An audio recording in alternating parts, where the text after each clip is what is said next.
Yo guys, I've got a spark which I'm going to use to ignite the fire to turn down my headset volumes and I can hear myself speak because that's exactly the intro I was going for with a brand new Locke here on the channel for Skylanders Swap Force Lightcore Brightness Lock. Now this has your traditional Lock rules to where whenever I lose a Skylander in battle they are classed as dead and cannot be used again throughout the remainder of the playthrough, and it asks for elemental areas appearing throughout the levels. When one pops up and will swap out for one of the Lightcores corresponding to that element and cannot swap out again until the element of the area changes once more.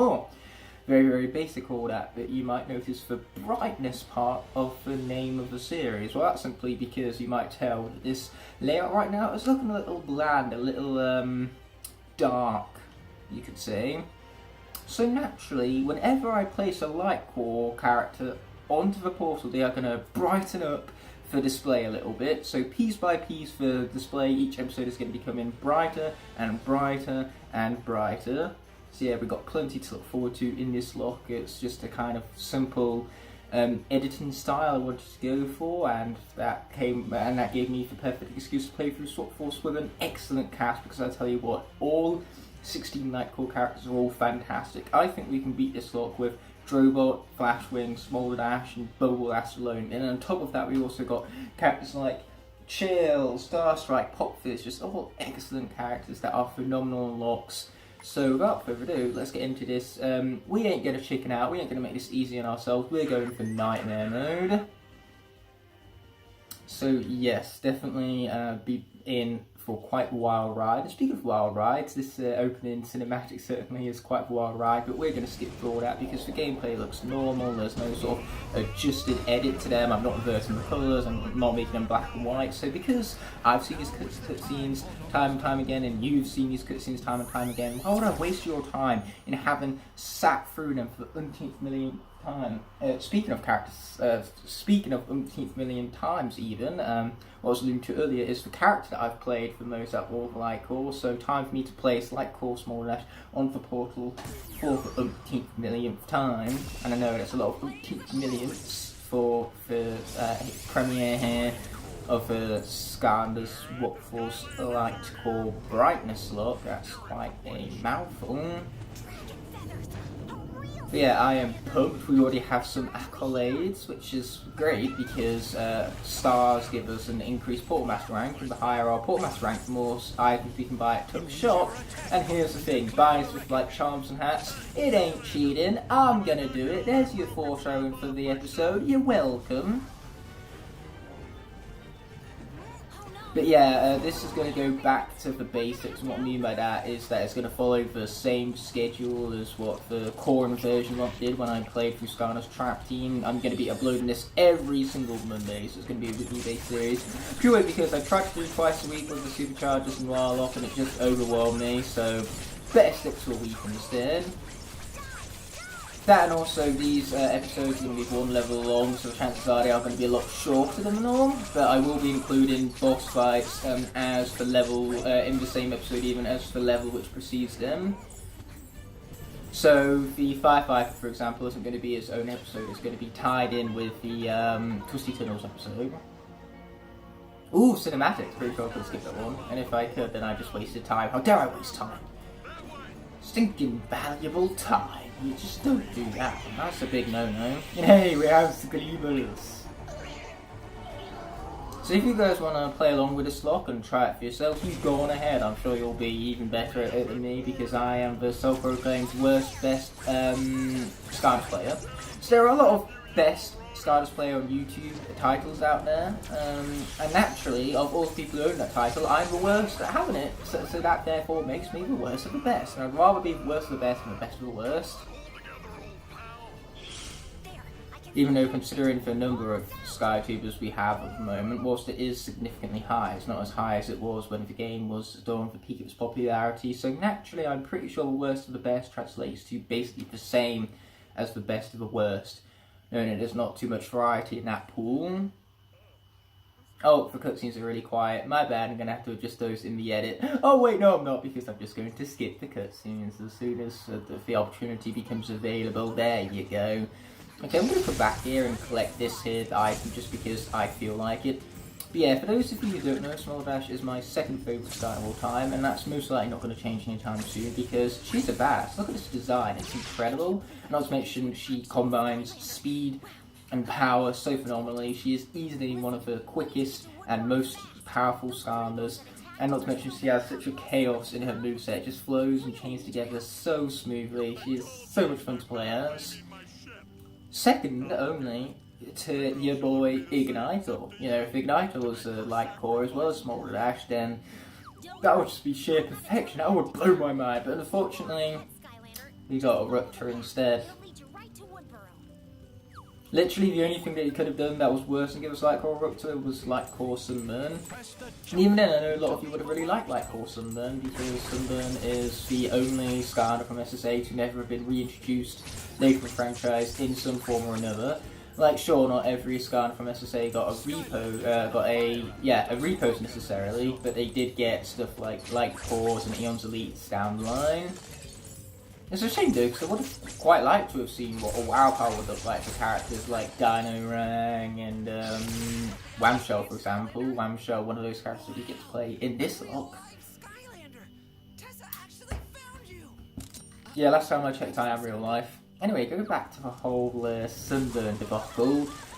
Yes, he is the only character from Spyro's Adventure who seems to have been forgotten even by the developers, but naturally, that's kind of like what makes him, in comparison to other SSA characters, more memorable than all of them. You tend to, as psychology goes, remember the stuff that is forgotten the most. Like, take TV shows, for example. When a plotline is, like, abandoned, you tend to remember that plotline more so than the on-running ones, just because you have in the back of your mind that is going to return or come back at some point, and it just doesn't. So instead it remains in your mind with no sort of resolution, and it frustrates you. It really does. Even when it's a poor plotline, you still want to see it concluded. You know, you don't want to see stuff just abandoned, and since Sunburn was kind of abandoned and forgotten, it's by process of elimination makes him so much more memorable than other SSA characters who return so frequently, so he just kind of fled our mind because we were tired of seeing him. Unless characters like Eruptor, which we've basically seen in every Skylanders game. You know, it's kind of hard to forget him when he's rammed constantly down your throat. But characters who just came back in Giants, but then come back after, you know, characters like Flameslinger maybe, are a little less memorable. That was a bad example, everybody remembers Flameslinger. He is a huge fan favourite. And very close to my top 10 as well. He's my 13th favourite Skylander. Ooh, we got ourselves a screwball. Let's screw with the screwball. Yeah. So what I love about these levels is that they might be huge and really, really long, but they have plenty of collectibles scattered around, so the areas never feel barren and empty like that right there. We found some more elements of please missing stuff right now.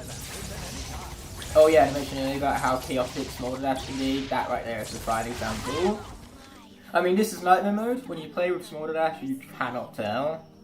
She is so annihilative. So in other words, so long as she and Drobot are still alive, there's always hope. You know, we could just lose every single Skylander this level, but as long as Small Dash and Drobot live, then Kaos is screwed. It's like Star Wars, you know. Star Wars, everybody could die, but so long as R2-D2 is left around, you know, the bad guys there stand a chance. The First Order, what he was really afraid of the entire time was R2-D2. That was their true threat.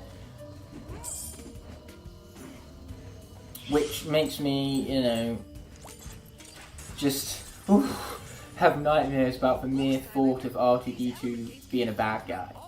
Okay, if the bad guys in Star Wars had R2-D2, you know, the Empire, the First Order, all of that jazz, then the good guys, the heroes, they'd be screwed. They are so lucky that they were left with the First Order and the Empire rather than R2-D2. They got, you know, they got the lucky side, the short end of the straw, if you will. I'm stuttering constantly to put effect on what I'm saying, hopefully. The effect has failed miserably. Only Skylanders from the fire and water elements can unlock. Yeah, well, we ain't playing no co-op, and neither are we playing any Swap Force characters because they are locked out. But speaking of being locked out, actually, this has nothing to do with being locked out. I just wanted to make for a smooth transition because instead, what's being locked in is Prison Break here of the Earth element, you know, with his Lightcore glory. He is the poster boy, the flagship character, as you will, for Lightcores. If you look at the Lightcore icon, then it's actually Prison Break representing Lightcores, and that's just because his beams are the perfect thing to light up. It just really adds a lot of symbolic nature to his character, you know, it just presents his beams with such sheer power of light. That's exactly what they are light beams. The beam is supreme, and people still don't like this character, and I still don't know why. He's good, guys, I promise you. Look at that, it was so annihilative. I almost feel sorry for these guys right now.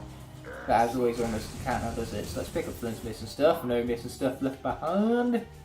And I'm going to continue platforming because this game introduced the world of Skylanders to the jump button. Not quite the be good review game button, I still am yet to find that. Either way, let's take down that dude because apparently crystals don't count. Oh, but this beam needs supreme on the other hand, very much so. And actually, let's just pick up that story scroll because I feel like it. See what I mean? Wide open area, nothing barren about it. So we have the magical pyro thingy McBob.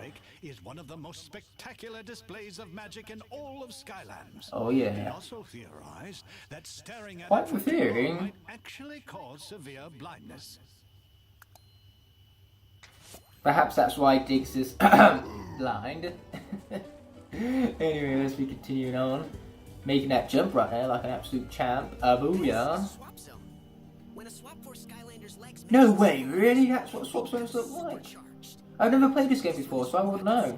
So only a Skylander with rocket power can take on this challenge. I always call it Flight. I don't care if it's officially named Rocket, I'm calling it Flight all the same. Not that we're going to be tackling any of those, because again, the Swap Force characters are locked out. I have done a Swap Force lock before, but it was utilising the Swap Force characters in Trap Team. And spoiler alert, I won, so you know, you can go on ahead and watch back that live stream if you so felt like it. Why would I forget that? I mean, that's basically what the entirety of the level is surrounding, the fact that Woodborough is in danger and needs our help.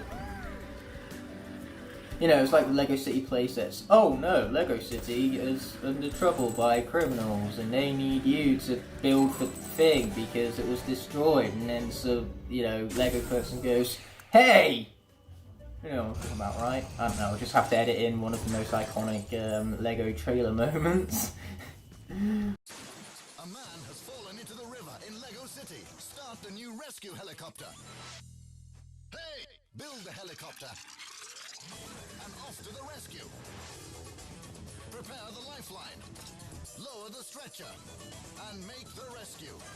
The new emergency collection from Lego City. The studio for Lego trailers are memorable, and that's the importance behind promotional material. You have failed in your marketing if you don't create brand recognition through your ads. The whole idea is that ads stay in your head, and then when you're in the supermarket about to buy something, you see something and you're like, oh, I remember the ad for that, that was pretty cool, I'm going to buy it. That's the one sole purpose of advertising, my friend, and if you don't fulfill upon that purpose, then you are a failure, so just deal with it. I know, excellent life lessons from yours truly. You know, if you're bad at your job, chances are you're never going to get any better at it, so just quit and do something that you're going to be more better at. All of this is advice that you should not be listening to. In fact, the best advice I can give you is not to listen to my advice. You're welcome. So yeah, let's be pushing these into place, once again, because I feel like it. And what can I say? I want some stars. I mean, like, stars. Portal Master rank. Good. I'm not even sure if I can recall whether I've missed a missing part for Flynn yet or whatnot, though. I must be perfectly honest with all of you. But hey, at least that's pushed into place. Because here's the thing, these levels are long, but when you speed through them, you know, they're much quicker and can actually be quite fast-paced at points, even if they do really lack in originality in areas. Because seriously, Jungle Theme, you couldn't come up with anything better than Jungle Theme. And this is coming after a game with a frickin' singing drill, for crying out loud. So you go from a singing drill to this. Okay then. Yeah, Vicarious Visions definitely put more effort into this game's presentation than what they did its level design. At the end of the day, you know, for areas where they aim to soar, they most certainly soar, because this game looks magnificent. To a point where I think congratulations are even in order. Ooh, that guy is trying to hit me right now. Boom! From up top. Now again, once again, impressive the jump button. We like that jump button, it's a good button. Not as good as the Be Good at Video Game button, but again, I can't seem to find that button on this controller right now. Maybe it's because it's the Last of Us 2 controller, who knows. You know, I'm not gonna dive into that controversy. I think I've addressed my opinion on Last of Us 2 enough. And speaking of opinions, it is of my opinion, I'm mostly talking out for Walker Skylander. Actually, no, it isn't. It's a Locke. This is rules we're talking about here, so naturally it's not an opinion, it's a must-do. But really, you know, I created a smooth transition, didn't I? So I fulfilled upon my purpose and what I was trying to say. I'm like an ad fulfilling upon my purpose. I've never felt more honoured. Yeah, whatever you say, Whamshell. And for some reason his voice sounded really low right there. I don't know, maybe I'm just hearing things. I've waited to be mashing some buttons. And approaching near enough the end of the level already, man. This is going to be a short debut episode. I could do 2 levels per episode, but my face cam cuts off at like the 33-minute mark-ish, purely because my phone can only record videos in 4GB chunks, and once a 1080p video, such as the face cam, hits 33 minutes, it has hit that 4GB marker, so it has to cut out for a few seconds in order to start a fresh recording. So in other words, by making shorter episodes, I make my editing a whole lot more easier, because I don't need to worry about the face cam having just cut it out and resyncing everything back up again. Because yes, I do have the game audio separate to my commentary, so that then, you know, if I need to adjust things on a microscopic level, such as the volume of what I'm speaking or the volume of the game, then it's so much more easier to adjust that way. Boom! Yeah, my plan is not to lose Whamshell in the first episode, and so far I'd say it's not going horribly, especially since, you know, this guy definitely has quite a chunky health bar. Okay, that guy's shot just, you know, denied all laws of physics, but then again, it's Skylanders. It never has and never will care about physics. Yeah, take him down, upside and strike, which is an absolute badass of a move. Oh, watch out for his blasty thing not bob right here. Boom! And just like that, Woodrow has been saved. And hey, I might have been at 500 health. If push came to shove, I had that banana off the side there. But in the end, I'm too awesome. I didn't need no bananas. This is not the line of work for bananas, my friend. If you wanted bananas, it should have gone into some other industry and not the miserably failing industry, because when I said I wanted more stars from collecting all of Flint's missing stuff, I completely missed one of Flint's missing stuff. That stuff shall remain missed forever. Yeah, next time I say something, I should probably do it now, right? Because if you're thinking now, I'm thinking the exact same thing. And it's as they say, great minds think alike. And by they, I mean me, because my mouth opened and words came out. I never thought the day would come. Well, here the day is, my friend, so deal with it, in the words of Mighty Tough Luck. I bet you would like an upgrade. Now, what's funny about this Locke is that I've actually came prepared for once. All these characters are level 20 and fully upgraded. And mostly because in most of the games, when you would level up, it would be a huge buff because you completely regenerate all your health. Not in this game. In this game, when you level up, you just get the maximum health bar. You don't fill your health up back up to the max. You just kind of like, you gain about 30 or 40 health-ish for a level up, so it's really not as beneficial. And you don't defeat as many enemies around you as you do in other games as well. So naturally, I'm not going to rely on level ups getting me out of really sticky situations like I have done in Locks in the past. Can't shape my plan around poor convenience, especially since, and I said pure, not poor, because convenience can be either poor or great. You know, in the example of Captain America Civil War with Baron Zemo, his plan is based on, is solely around convenience, and that turned out quite great for him now, didn't it? It was pure convenience at its very finest, and, you know, because everything was so convenient and happened in very specific ways, that's how Zemo's plan was able to be enacted upon. And yeah, I still love Zemo as a villain. I still think he's one of the MCU's best, since he is incredibly brainy. Let's be honest, he is smarter than a grand majority of the Avengers, especially the ones in Civil War, apparently. Like I'm just saying, most of the most intelligent characters weren't even in Civil War. Sure, you had Iron Man in for free, but characters like Doctor Strange, you know, and Bruce Banner, they were nowhere to be seen. And Reed Richards hasn't even been put in the MCU yet, even though Reed Richards is the smartest character of the entirety of the Marvel comic book continuity. So when he gets put into the MCU, oh boy, that's going to be fun to watch. Attack a trading dummy. Oh, but do I have to? They're just back here, minding their own business. You know, I got a big pointy thing that I slam at enemies really, really hard. You know, surely it's going to be quite painful for these poor little fellows right here. They don't deserve such, you know, disruption. Okay, fine, I'll hit it. It was a nice hit, wasn't it? But the poor trading dummies, what do they deserve to get hit like this? Their poor, you know, lonely, soulless experience. Wouldn't want to be a training dummy right now, I'll tell you that much. Oh boy, not this ship. Anything but a ship. Oh wait, let's pound it again. Yeah, I will. Ah, where's that enchantment? You know, an invincibility enchantment would have been very, very useful for the Skylander, and yet instead you use it on freaking training dummies. What is wrong with you, bro? We're gonna waste no time and get straight into Cascade Blade right here. So there are a few minor little inconsistencies between this episode and the last, and that's purely because I've changed up my dress attire for one reason and one reason only.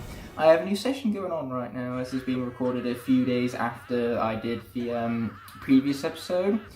And so no doubt that raises the question, why did I switch up a session? Well, why did I finish that initial session? You could go as far to say, after having only played the first level even, you'd think I'd record these in bulk. And truth be told, I did in fact record in bulk. My first session included the first 3 levels, but some idiot forgot to record the gameplay on the 3rd episode, and then wound up accidentally deleting the commentary from the 2nd episode. Idiot is me. So in other words, I've had to blitz through the first level to play back up to this point in order to re-record these here levels and start off a new session with my new attire going on right here. And speaking of new attire, we need to swap out from this boring old attire to everybody's favourite attire any Skylander ever could have, that being Jetpack's attire, because this is the fan favourite Skylander. Everybody loves this dude. Like, seriously, I don't get it. I think he's okay. You know, but the love he gets is just, you know, sheer to overwhelming and, you know, not necessarily earned. Like, seriously, many people call him their favourite Skylander without a hint of sarcasm or shadow of doubt, and I honestly don't get it, really. How can a character like that possibly compare to masterpieces like Igniter? You know, he should be the huge fan favourite. So I don't know why it's Jetpack instead of him, but here we are. So we're going to come over here and grab a treasure chest because I feel like it. But yes, one thing I did forget to acknowledge in the first episode is the fact that the introductions are going to be playing at the same brightness level as the end of the episode preceding it. So this episode started off with the introduction being at a minus 88% brightness, because that's the brightness level the first episode finished off on. And the same can be said for thumbnails. But now that has been acknowledged, it's time to have some fun with everybody's favourite Skylander. Oh, and of course, Shock and Bolt. I suppose they also exist, I suppose. And they also increased the in-game volume of the cutscenes, so now I need to have a little less work to do in the edit, and you guys can hear them a little bit better. Not that it really matters, because we're going to be skipping over them anyway. I mean, seriously, we've watched these cutscenes time and time again, and it turns out that lowering the brightness, or at least adjusting the brightness of the gameplay, looks incredibly bad. So I decided to just keep the gameplay as is, so that just, you know, nullifies the point of watching the cutscenes even further, if you could go as far as saying. Now, a little trick with Jetpack, if you suck up after he's depleted his vacuum right there, it actually increases the bar a lot more quickly. And you can see a very harsh shadow on this side of my face right now, purely because I don't have any key lighting. The only lighting I have is the natural lighting from this side of me, and that's purely because I don't have a lamp. Why don't I have a lamp? Well, because I'm not afraid of the dark and don't need no, night lights in the middle of the night. I do need a night light because he's stupid overpowered in Skylanders trap team and can get me through some very sticky situations, but in terms of something that actually lights up at night, the only reason I dare need a lamp of sorts for the night time is if I read books. But here's the thing, I don't read. So yeah, let's be finishing off these fools. With my lack of reading skills, because let's be honest, why would I need reading skills in order to defeat enemies? Last time I checked, that was not an essential activity in defeating of the enemies, mind you. And just like that, they're said and done. Now I get it, before I didn't get it, but now I get why this is everybody's favourite Skylander. It's about time I got it, I would say, but it's just this exact moment where I've turned around and thought to myself, man, Jetpack is awesome. This exact moment. No other moment, just this one. Either way, we've collected our first seed packet. Hopefully this time we can collect all of the dares of this level with a little less fail, because, we weren't very successful through this episode. But all of that is in the past. So let's defeat this guy. Or, we could just let the Gobble Pod have a snack. Whatever works. Oh yeah, and here we go with the absolutely smashing Swap Force soundtrack. Oh yes, the music in this game is incredible. I mean, it's a Skylander soundtrack, so that's basically a given. We were going to defeat this guy because I don't trust him. He looks at me funny. Boom, baby. Okay, here we go.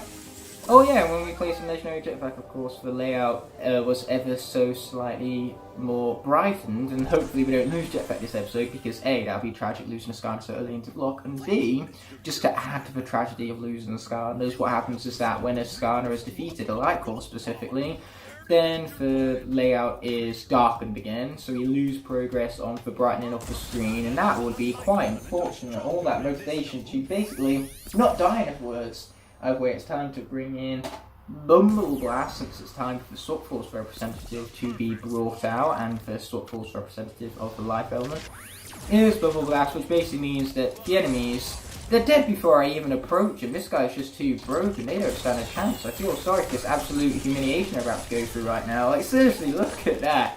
This is neither mode we're talking about here, and Bumble Blast absolutely annihilates.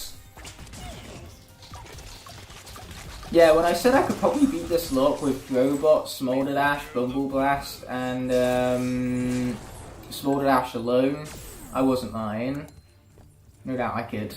Did I say Skylander twice? I probably did. I probably said Smolder Dash twice, but hey, there's nothing wrong with saying Smolder Dash twice, because that just emphasises her overall awesomeness. And hey, there's an enemy introduction here that I was about to say we can press the best button of the video game and skip it, but we can't actually do that whatsoever. This game is just full to the brim with deep stew, so we gotta be skipping it as much as possible. Oh, boom, there goes that guy. I almost feel sorry for taking him down, but almost some counter now does it. Okay, wait, this guy to attack. Ha! He made that very foolish mistake, and that foolish mistake being an attack, and of course, what else would I mean by foolish mistake now, right? Either way, I believe we missed a seed packet down here, so I don't want to be proceeding onto the path of failure so shortly after I said that that's exactly what we should try to avoid. Or, who knows, perhaps it's my destiny to fail, and one only meets their destiny on the path they take to avoid it. One often meets his destiny on the road he takes to avoid it. Yes, I did in fact remember the seed packet. Bet you guys were yelling at the screen for a moment there. You was yelling, "Ignite, ignite, don't miss the darn seed packet. It's back there. What are you doing? Go back and get it, you fool." And I sincerely hope that you were doing exactly that, because if someone walked in on you yelling at your screen, and that's awfully hilarious, granted I'm not going to get a laugh out of it, because I can't see you watching this right now.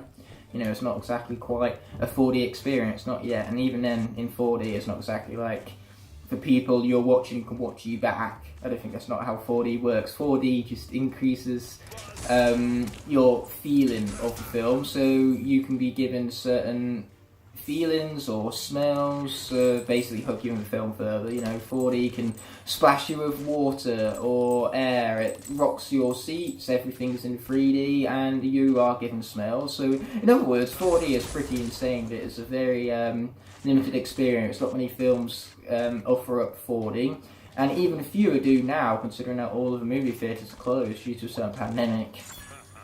But still though, the few films I have seen in 4D I've had a good time with. And yes, going back to the joke at hand, the joke is you, yelling at your screen and someone walking in on you, yelling at your screen and thinking, what is this fool doing? That's a joke. Haha, very funny. Now laugh at my joke. I see you not laughing. Laugh at it already. Either way, we're going to complete this Locke puzzle first and foremost. We're going up.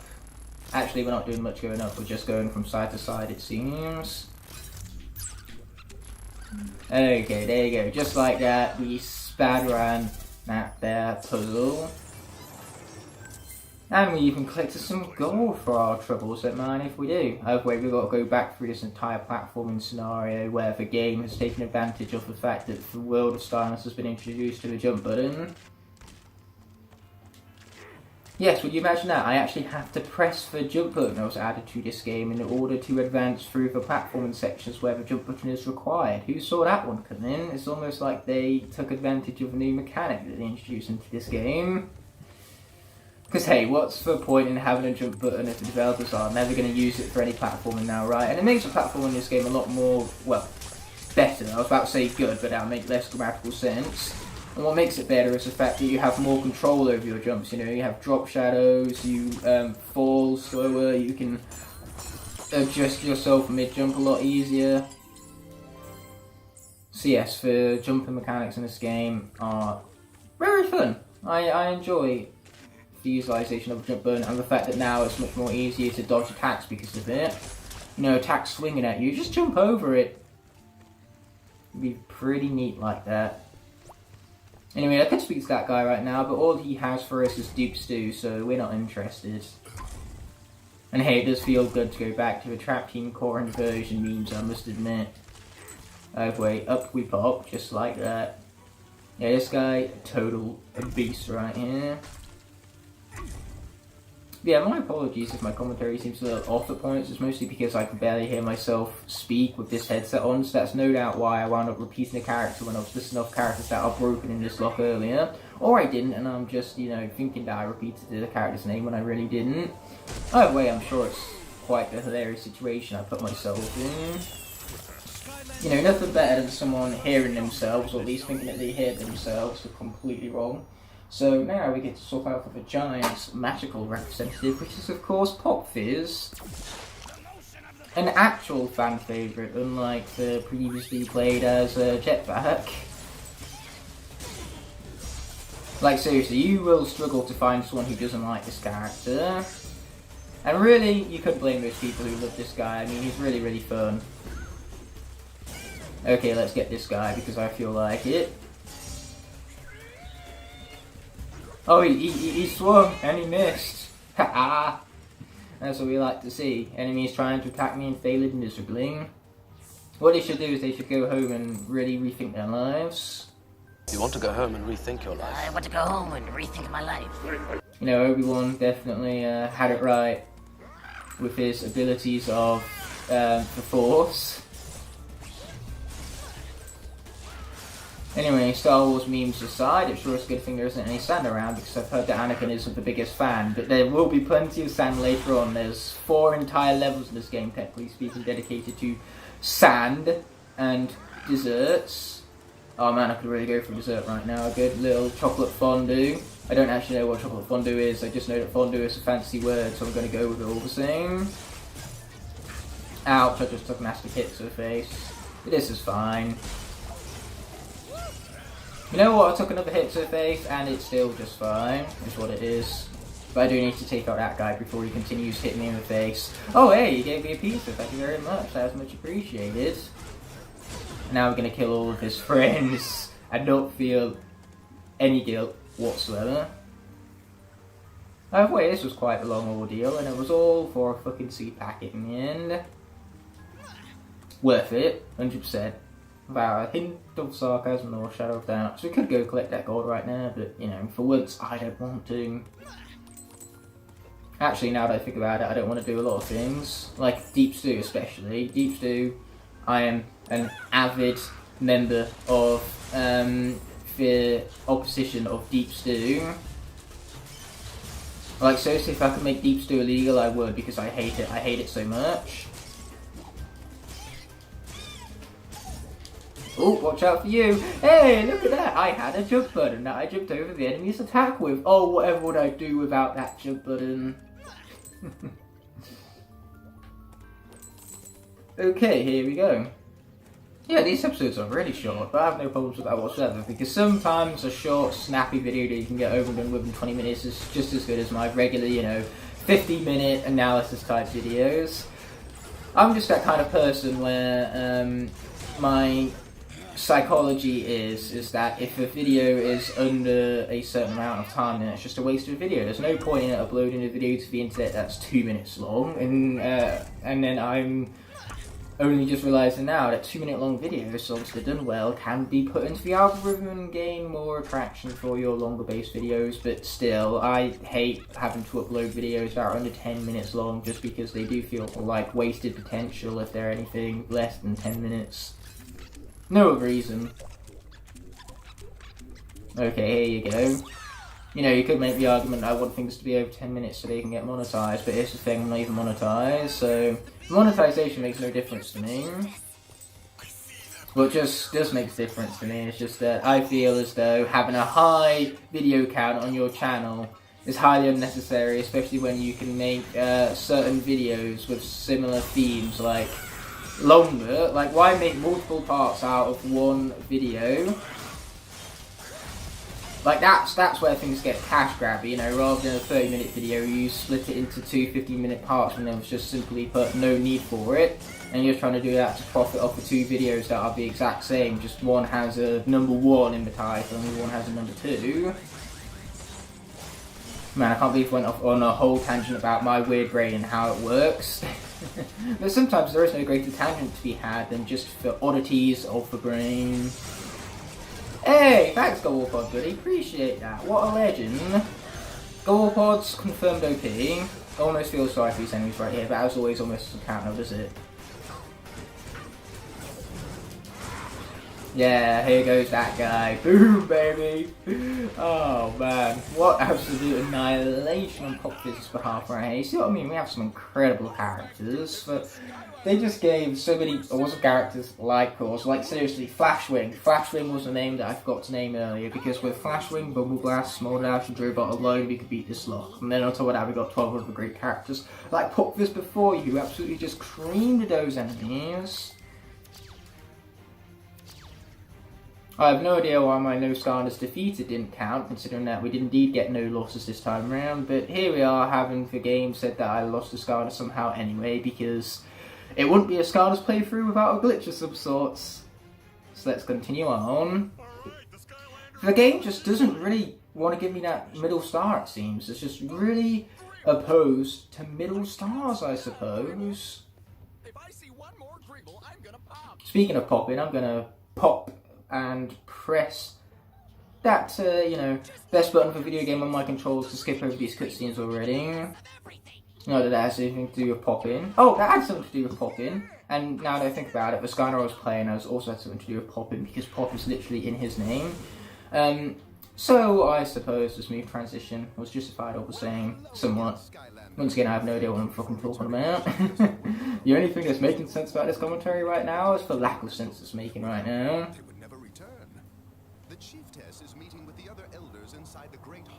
Chiefess, make your mind up, because the dialogue box says it's one word, but the way Doofus Rufus pronounced it was like it was 2 words, because he said chief and then Tess.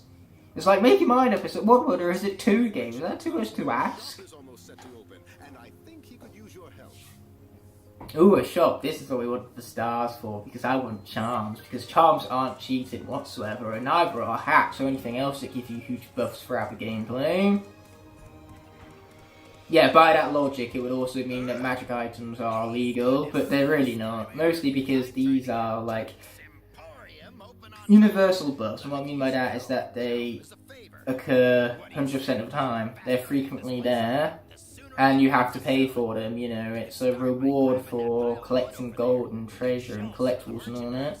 However, magic items, you can just place them in the portal and they last shortly and they give you such a massive buff that it practically is cheating. So therefore, you know, we can raise this debate all you want. Magic items and charms are not the same thing.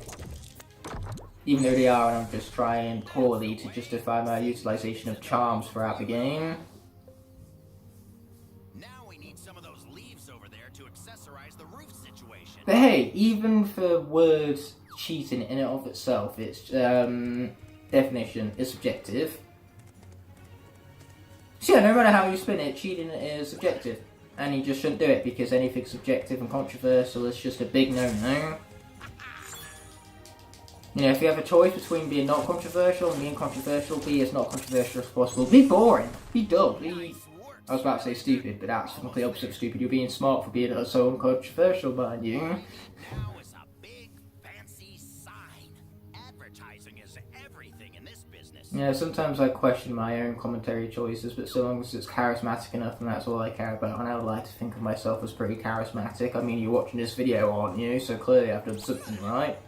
And I appreciate that. I really appreciate all of users' time, because time is very valuable. It's not infinite, you know, everyone's time comes to an end. So the fact that you want to spend something as precious as time with me is really, really humbling. And I seriously appreciate all of you for spending your time with me. Skylander, now I can finally get this place up and running.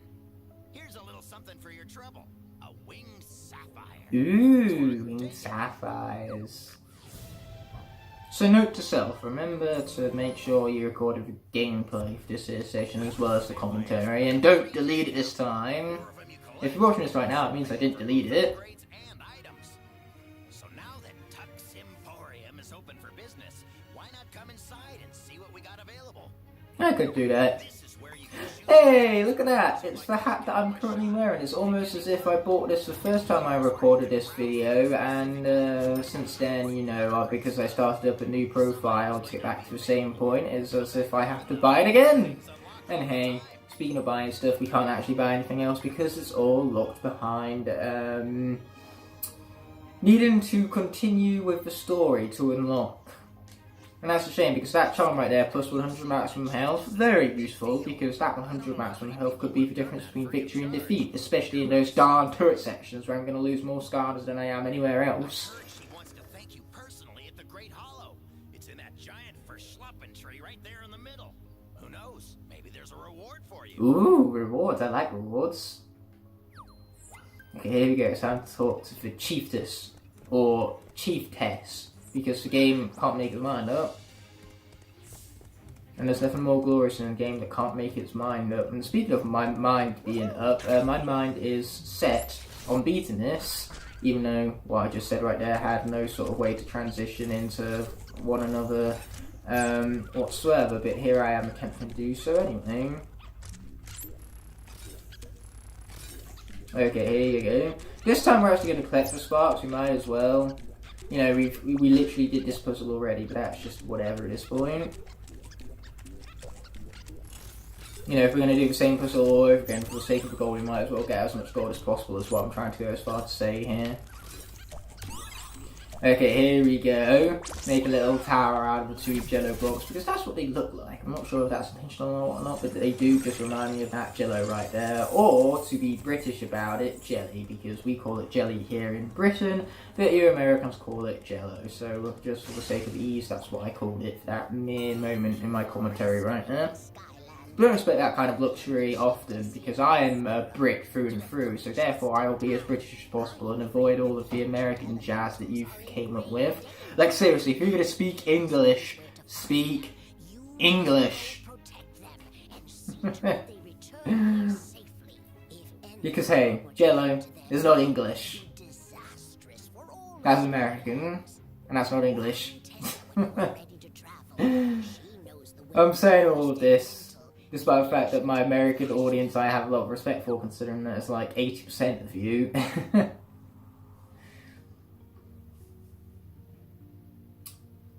But yeah, speaking of my viewer base, I actually have a lot of German viewers as well, which I really appreciate. You know, a lot of European viewers. And what's so interesting about Europe is its history in film, because before the big, you know, boost of Hollywood, and with that becoming, of course, the biggest film industry in the world, before Hollywood and all that, the biggest films came from Germany. The Germans basically ruled the film industry before Hollywood came around, and that's just an interesting fact that I'm sure not many of you really knew about. So yes, before Hollywood, Germans ruled over the film industry and were pumping out the most critical and most successful films of their era.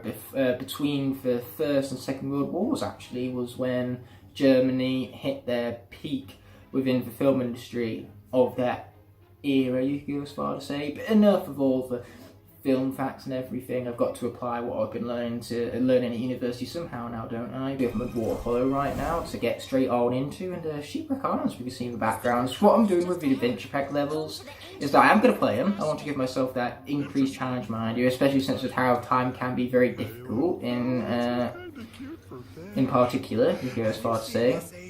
As always, we're going to smash the best button for video game and skip the cutscenes. I'm losing my words, it seems. My train of thought is just crashing crazily, like Inside Out, because Claire didn't talk about films enough in the previous episode. Okay, so now we get to swap out for the Swap Force air representative, which is of course Warnado. But yes, with the adventure pack levels, I'm going to complete them both between Kaosandra and Kaos. So in other words, we're going to defeat Kaosandra, but then before we go to defeat Kaos for the finale, we're going to go through the 2 adventure pack levels to challenge myself, mind you. Hopefully I won't be regretting that, but we'll see. Either way, for now I want this life preserver. Thank you very much, game, for that life preserver. Much appreciated. Oh, that fella seems to be trying to get away from me, but he's not being the most successful at it, it seems. So yeah, that's how adventure packs are going, and that's basically the chaos of the intro we're all said and done with. So now we have Water Hollow to deal with, one of the longer levels of the game, which is just awkward. Like seriously, Tessa, why couldn't you like drop us off closer to the bird right there? The bird? That's a fish. Since when was that flashing right there a bird? Look at him. I'm pretty sure that's not a fucking bird. Hopefully, here we go with a brand new story scroll known as the Magic Recycling, which eventually ends up in the Cloudbreak Islands. There, the ancient elementals absorb the magic and save it until it is time to release it. Yeah, the ancient elementals were mentioned in story scrolls dating back to Spice Adventure, I believe. You know, a good recycling of lore. You know, the story scroll was talking about recycling, well, these story scrolls and Swap Force were seeming to recycle the same stories that Spyro Adventure and Giants had to offer, it seems. It's great that story scrolls enrich the lore of Skylanders just by giving you cool little stories to invest in. But it's just such a shame that most of them are as recycled as they are, which is why I'm glad that the Trap team, they shifted up the formula a little bit and they gave us like Flynn's lies almost, you know, just for Flynn Chronicles of Flynn, or at least Flynn's perspective on how he'd write his own chronicles, mind you. The Chronicles of Flynn. I think I said Chronicles of Flynn enough in that sentence, we're just going to move on at that. And then in Superchargers we had Chaos's Dairies, and you can't go wrong with the Chaos Dairy. They are delicious anthem to listen to. Anyway, we have Paradas with the real sharp teeth to worry about right now. Press the button to reel in your fish. That is some very effective bait right there, like they went straight for it. What bait are we using? Should I be concerned? And if you didn't hear anything right there, that was intentional because I didn't actually say anything, I just moved with my mouth. You know, hopefully you could tell what I was saying through the utilization of my body language. Over here we go, let's be reading that guy in right now. You know, before I was mashing the best button of the video game, the skip button, then that time around I got to mash the square button, another one of the best buttons of the video game. After all, that is the primary attack button, which means that for most Skylanders I will be pressing it quite frequently indeed.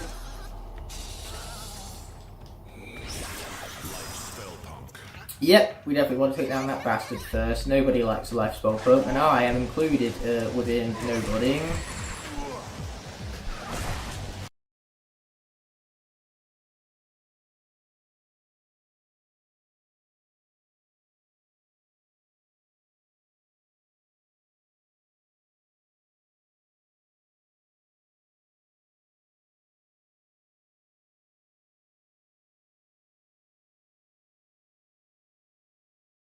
It was at this moment that he knew.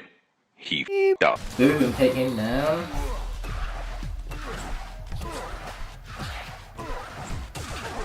Or I'm not as included as nobody, and I am somebody, and therefore because I am somebody, that means I do not like the life spell punks. Only nobody likes the spell punks, and I am not nobody.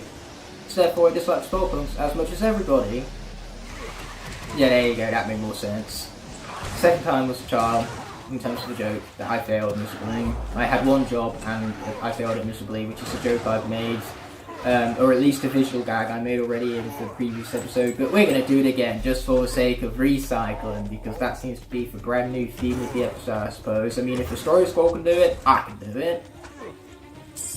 All this recycling of jokes, man. Love it. Not only jokes, but memes as well. You know, we've got the deep stew over here. We haven't got any rocks, unfortunately, and that's a shame, because if we did, we'd just be blitzing through this Locke right here. You know, the enemies, they wouldn't stand a chance. I suppose that's why we don't have any rocks. You know, the game just doesn't want to make it too easy on me. Boom! Smash it right all down right there. Oh, we spin right past that blast right there. Boom, maybe. Okay. This guy can be good when you're good with him. That's all I have to say about Warnado. Everything else I still don't like about him. Take you down the river, Skylander. Yeah, not amongst my favourite Lightcores as characters, you could go as far to say. And by you, I mean me, because my mouth is open and the words are coming out. And the same thing is happening with Snagglescale right here. Like, seriously, if he can be an absolute chatbox, then so can I. What goes around, it comes around. I mean, seriously, look at Snagglescale go. You can no longer moan about how much I talk when you have Snagglescale in here as a direct comparison to me with how much he talks as well. You know, how much he jibber-jabbers, because he is talking about absolutely nothing whatsoever. And look at that giant fish by the tire right there. Man, that was a big boy. But I don't know, he was the sort of fella who never knew when to keep quiet. That's one problem I never had, no sir. Yep, no problem Snagglescale had. He has never had the problem of not knowing when to shut up. In fact, he's even going on an entire tangent, an entire conversation talking about how, you know, when he knows, if he knows when to shut up, then he shuts up. Because that's 100% exactly what's happening right now. Yeah, Snagglescale basically put it perfectly right there. You know, he was finished speaking, so he was speaking about him having finished speaking. When you're done, I'll meet you back at the boat. My lip keeps being itchy. It's like an infinite cycle. There's never a time where it is ever not itchy. It's just infinitely itchy. Oh wait, speaking of itchy, actually this guy's nothing to do with itchy, I just wanted a smooth transition because we are going with Lightcore Raptor, the Giant's Fire representative of the look, as my lip remains freaking itchy. Oh wait, it seems as though we have a nice little roast turkey going on right here, you know, as a Raptor's hat and everything, and this roast turkey can be used to give him increased maximum health. Easily the most useful buff in the entirety of this game because, you know, health is kind of important in Locke. After all, if it's reduced to 0, a Skylander is dead, and we don't want Skylanders to die. Not only because we don't want to lose a Skylander throughout the Locke, but also because we don't want the layout to become darkened now, do we?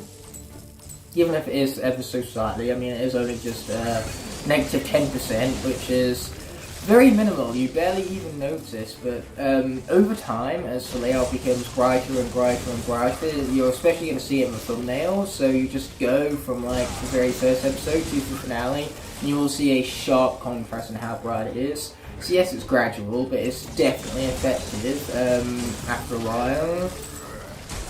That's the beauty of it, really. But a fish done swallowed her up on me. That is what we call inconvenience at its very finest. Like seriously, if anything could get more inconvenient than that, then I've never seen it before. And as if the itchy lip wasn't enough, now I have an itchy forehead. Avoid the eels. If you Soon enough my itches are going to be itching. And it's not pleasant, especially when I have the face cam to worry about now. Which is why for my next lock, I'm most likely not going to do a face cam. Or I will, we'll see. No, that sentence is going to be dated very, very quickly, as I inevitably use the face cam again for my next look. Mostly because, spoiler, it's Giants. I have an Elgato now, so I can screen record Giants as far as adventure gameplay. So I'm going to be doing a Giants look next, and I might as well do a face cam, because with that, like, my commentary will have to be recorded separately, because of course my Elgato doesn't record for commentary, it just records for game and game audio. So I record for game and game audio using the Elgato, and then I use my face cam on my phone to record all of the commentary based stuff separately, and then I stick them up in the edit. Incorporate it all into the layout. And let's be honest, being able to see one's reactions with the face cam for a lock in particular is very, very useful. But sometimes it is nice to just boot up the PS4, and then because of course with the PS4 I can record commentary as well as the game both simultaneously, so I don't need to worry about external audio to sync up with the gameplay. So sometimes it can be nice just to record gameplay in a traditional manner with a full screen and just my PS4 recording commentary for me along the way with my headset. But at the moment the only reason I'm wearing the headset is so I can listen to the game audio through the headset and not through the TV, because if I was to listen to the gameplay audio through the TV, then it would echo, because it would be picked up by my face cam as well as, you know, the game that's being recorded as is, and so naturally it wouldn't sound very good. So the headset is here to save you all from the echo. You're welcome. Even though there's nothing wrong with a good echo, especially when it comes to the Skylanders context, because Echo is an epic character.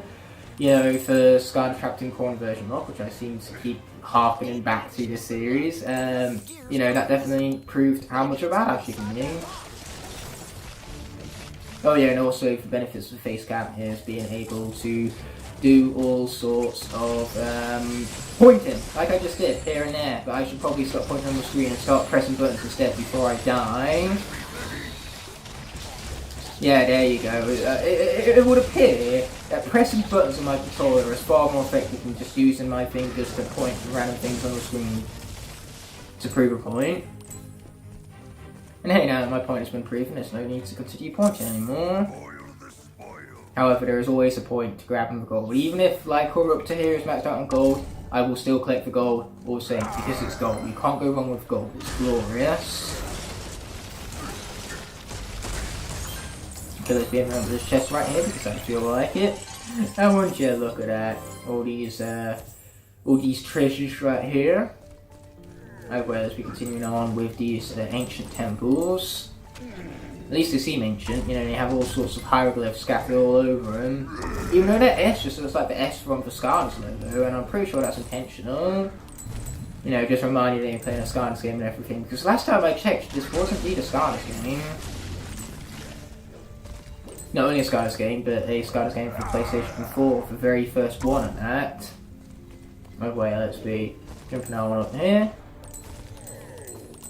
I'm taking advantage of the jump button in order to skip over that sequence a lot more quickly than what we would otherwise. Anyway, it turns out there is actually a floating life server back here, a very, very well hidden one. It took me far longer than I'm willing to admit to find that right now. So for those of you who are like me and weren't able to find it for the longest time, you know, you're welcome. Now you know where it is. So let's be heading back through this glowy thing right here. If we now head towards glowy things. They have an act of guiding you. It's quite glorious, actually. The psychology behind it all. Because one of the easiest ways to guide players is through light, because players are naturally guided to light. So that's one of the hardest things as a developer. When you design levels, there's no way of knowing how players are going to interact with your levels, and there's no way of them of knowing whether they'll become lost or whatnot. So some of them just check it out and use a waypoint, because waypoints are very easy to follow, whereas other developers guide players in other ways, such as the actual design of levels themselves, like at how they are structured almost. Like you can create windows and rooms that almost have like an arrow to them because of the shapes. found within the area, so you can guide players with shapes. Like, look at these arrows right here. These arrows are guiding me to try to stay to this part of waterfall right here. That's where all the gold and rewards are. So our reward for paying attention to the arrows for the gameplay design is gold. So yes, you can use shapes, or you can use, as I said earlier, light. Players are naturally drawn to light, or colour as well. You know, you're going to avoid dark, shady, black, dark light colours, whereas for lighter yellows and oranges you're going to be guided towards.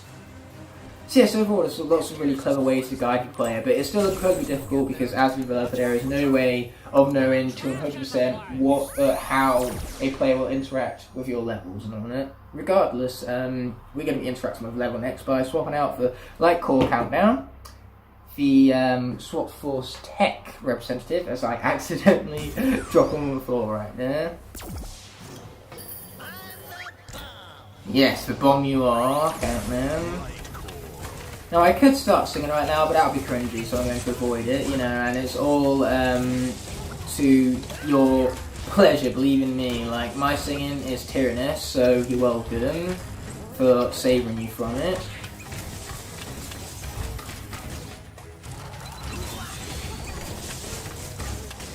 Okay, here you go, let's bring in this guy's head. It's like the scene from Toy Story 2, where we've got to literally use this guy's head right now. In Toy Story 2, it was Rex's head that they had to use, not Buzz's, but still, this time around, we're literally using Tatnow's head. What's the plan? Use your head. What are we gonna do, Buzz? Use your head. But I don't want to use my head!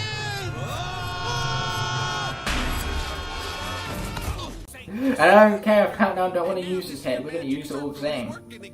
I'm just creating more and more parallels between this and Toy Story 2 right now, and to be frank, clearly that's not a problem, because Toy Story 2 is an awesome movie. Not the best Toy Story movie, but an epic movie all the same. But that's just because I'm a Toy Story 3 kind of person. That's my favourite Toy Story. In fact, that's my favourite Pixar movie, let alone my favourite Toy Story movie. Anyway, let's be collecting for floaty life preserver over here. I don't want to be failing at my one job. That one job being collecting all of the little bears, so I can acquire yet another star throughout the level. I don't know why those little mini collectibles scattered throughout levels are classed towards the bears objective rather than collectibles objectives. They just are, so we're going to have to deal with all the same. And then it turns out there's also a treasure chest back here which I want, so we're going to be collecting that also. Well, you look at that! We no longer have collected one treasure chest, because instead we have collected two. I'm just awesome like that. And not only am I awesome, but I'm incredibly humble about my awesome skills as well. Like, seriously, you won't find anyone more humble than me. I am so incredibly awesome and so incredibly humble about it too, that my humble, awesome skills are unparalleled amongst the incredible internet. You won't find a single person more awesome at this game, more humble about it. Either way, I have been playing a lot of Red Dead Redemption 2 recently, and so an act like that, where we revived that guy by performing CPR on his chest, it seems like, you know, we revived him in other words, and that was quite an honourable act. So in Red Dead Redemption 2, that would be signified by raising our honour levels. And I must admit, I've very much thoroughly been enjoying Red Dead Redemption 2. It's been a phenomenal game, which I still have yet to beat yet. I mean, seriously, I've owned the game for several years thus far, and I'm still yet to beat it, but that's just because it's a big game. Anyway, speaking of big games, or more specifically big characters, because boy, this character is big, at least in terms of popularity and just how chaotic this character is. Regardless, we have Pop Fizz, the giant magic representative, which unfortunately, you know, means that he's going to be keeping Starstrike from her debut this episode, but she will be coming about soon enough, I'm sure. At least that's the hope anyway. So yeah, let's defeat all them chunkies and grab some gold over here, because I want it. No other reason. Oh yeah, this is the good stuff right here. Yeah, it's pretty good stuff, isn't it? Pop Fizz, pretty good stuff indeed. Hey, what are you doing to my poor bog hog? No, not the bog hog, anything but the bog hog. Okay, you know what I need? I need more honour right now. You know, my honour kind of tipping towards the not as honourable as I want to be side. You know, I want to be as honourable as possible. I want to have some extreme personality. So we're going to increase our honour by saving this bog hog right here. You know, that's a pretty honourable act last time I checked. Yeah, I love all of these parallels I'm making right now. All of the joke recycling I'm doing, all of the meme recycling I'm doing, just all of the references I'm making. This is what we call quite a glorious episode. You know, I have created, with my awesome skills, an incredible episode. And I'm also incredibly humble about how good this episode is. You know, unless a YouTuber will just brag about how awesome this episode is and about how much more better it is than anybody else's Skylanders, Swap Force, Lightcore, Brightness, Locke episodes. But luckily for you guys, I'm not less a YouTuber and I'm incredibly humble about it. Oh well, let's defeat this guy because I feel like it. And by defeat him, I mean save him! Look at that! He has been de-evilized. What could I say except you're welcome? Even though nothing about that thing right there was said, it was more like sung. So what can I sing except you're welcome? Even though that's how I actually said it. So either way, I'm juxtaposing directly what I'm doing by doing the opposite of what I'm saying / singing. Anyway, speaking of saying / singing, it's time once again for the final countdown. Yeah, when I said I wasn't gonna sing, I lied. And then after I directly sung, I started saying things, so that is why my commentary took the direction it did, in having said and sung the specific things that I said I would sing and say as well, because I also said it, as well as sung it. Oh, what has this commentary become? On second thoughts, do not answer that. That was a rhetorical question. Ouch. You know what, I meant to take that hit to the face. It was all part of the plan. If I didn't take the hit to the face and Countdown, he'd die right here. But because I did take the hit to the face, you know, Countdown is going to live to see another day. See what I mean? All part of the plan. Anyway, we're going to grab this hot dog right here. Very tasty. Not play with a literal hot dog, because hot dog, last time I checked, is not like raw Skylander. Anyway, let's be jumping out over here. As I itch my shoulder, because everything's itchy this episode. And by everything, I mean everywhere, everything. It's like Super Smash Bros. Ultimate, everyone is here, but in this case, rather than everyone being here, instead everything is itching. Either way, we have the Giant's water representative who's swapping out for, which means it's time for everybody's favorite Skylander, chill. And I mean that, literally everybody loves his character. I've not came across a single person who doesn't like his character, and to be frank, I couldn't blame anyone who doesn't love his character, because his character is really, really good and very effective in combat. Like, seriously, look at this, her projectiles are really powerful. Enemies don't even get a chance to get close to her because she's too speedy in taking them out from a distance. I almost feel sorry for him, as per the normal almost encounter still. Boom, baby! Yeah, those of you who don't like chill, which are definitely few and far between, because as we said earlier, everybody likes chill, but still, those of you who still somehow do not like it, you know, this is going to be ever-living proof as to why you should like it. Like, those of you who don't like chill, just direct those people to this here video, and they will see just how awesome the character this is.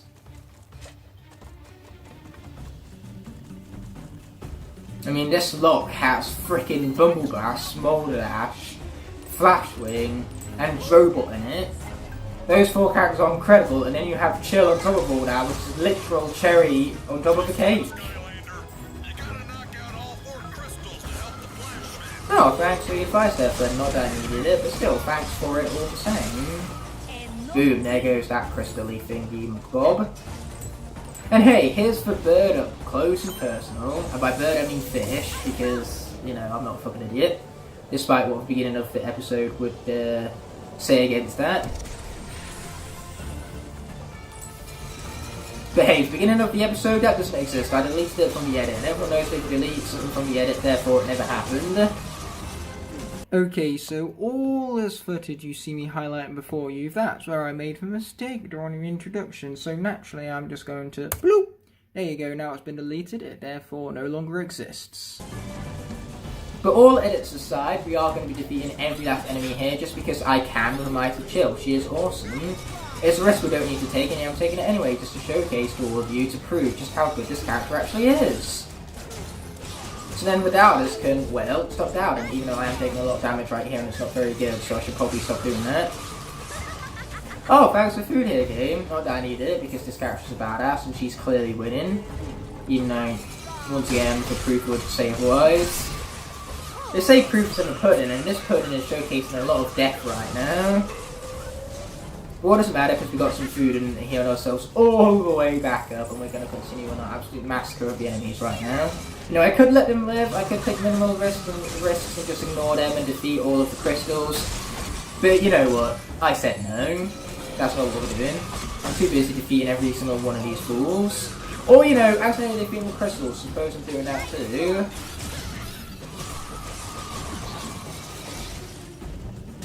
Yeah, now it's try enemy, but I have the jump button.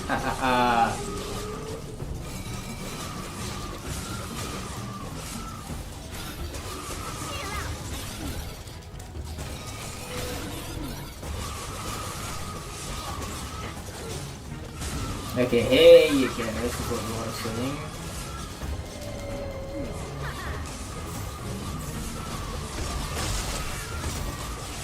Yeah, it would appear that I can't seem to help myself but hit crystal. I don't know, maybe it has something to do with the fact that this character can spam like 5 projectiles at once. And that just so happens to mean that you accidentally wind up hitting stuff that you never meant to hit, just because she's incredibly awesome like that. Okay, here we go, time to finish off all of these fools. You know, any lesser Skylander, they would have died there. But Chilla's no lesser Skylander. As I accidentally defeated the crystals because I'm just too awesome to have avoided them for too long. Like seriously, it was harder to avoid defeating the crystals than it was to defeat them with this character and the awesomeness that she possesses. Hopefully let's be continuing on and concluding the episode once we have the, you know, the next level all set up for. The next level being Ramp Up Runes, which is really creative, and that's quite a odd thing to be saying about this game in particular, which out of all of the Skylanders games probably lacks the most in creativity, I must be honest. Not with the cast, like the Skylanders themselves are all really, really creative, but the levels on the other hand, not so much. So yeah, when I said I have activities to partake within Woodrow, then this right here, this is what I meant. First of all, listening to Doofus Rufus refusing to shut up. But second of all, we're going to have the Chiefess to be interacting with in a second, and, you know, have the summoning of an old friend. An old dear friend of ours. Which I'm going to stop speaking in this voice right now. The one thing I must be clear about with Rampart Ruins is that after we've recorded that, as well as Glumshank's boss fight directly after it, that will all be included as part of the same episode. After I've done all of that, I am going to be concluding this here session.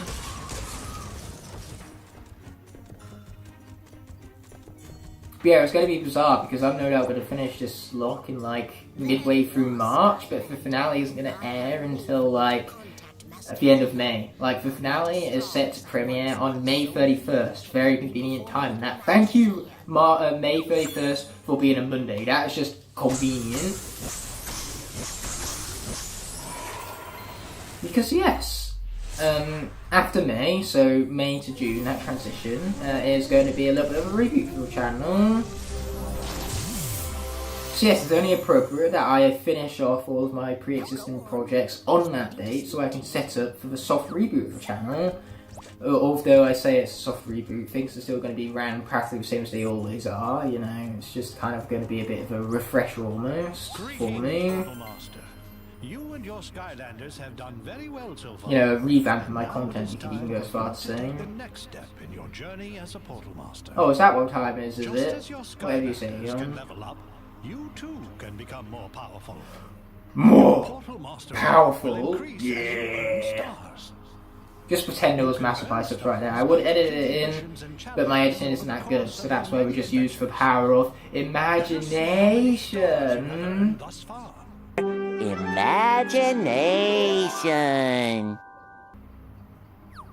Yes, I just made the SpongeBob joke because, you know, who would rather see this or a SpongeBob joke? I think everyone would rather see the SpongeBob joke over this as we rank up several times.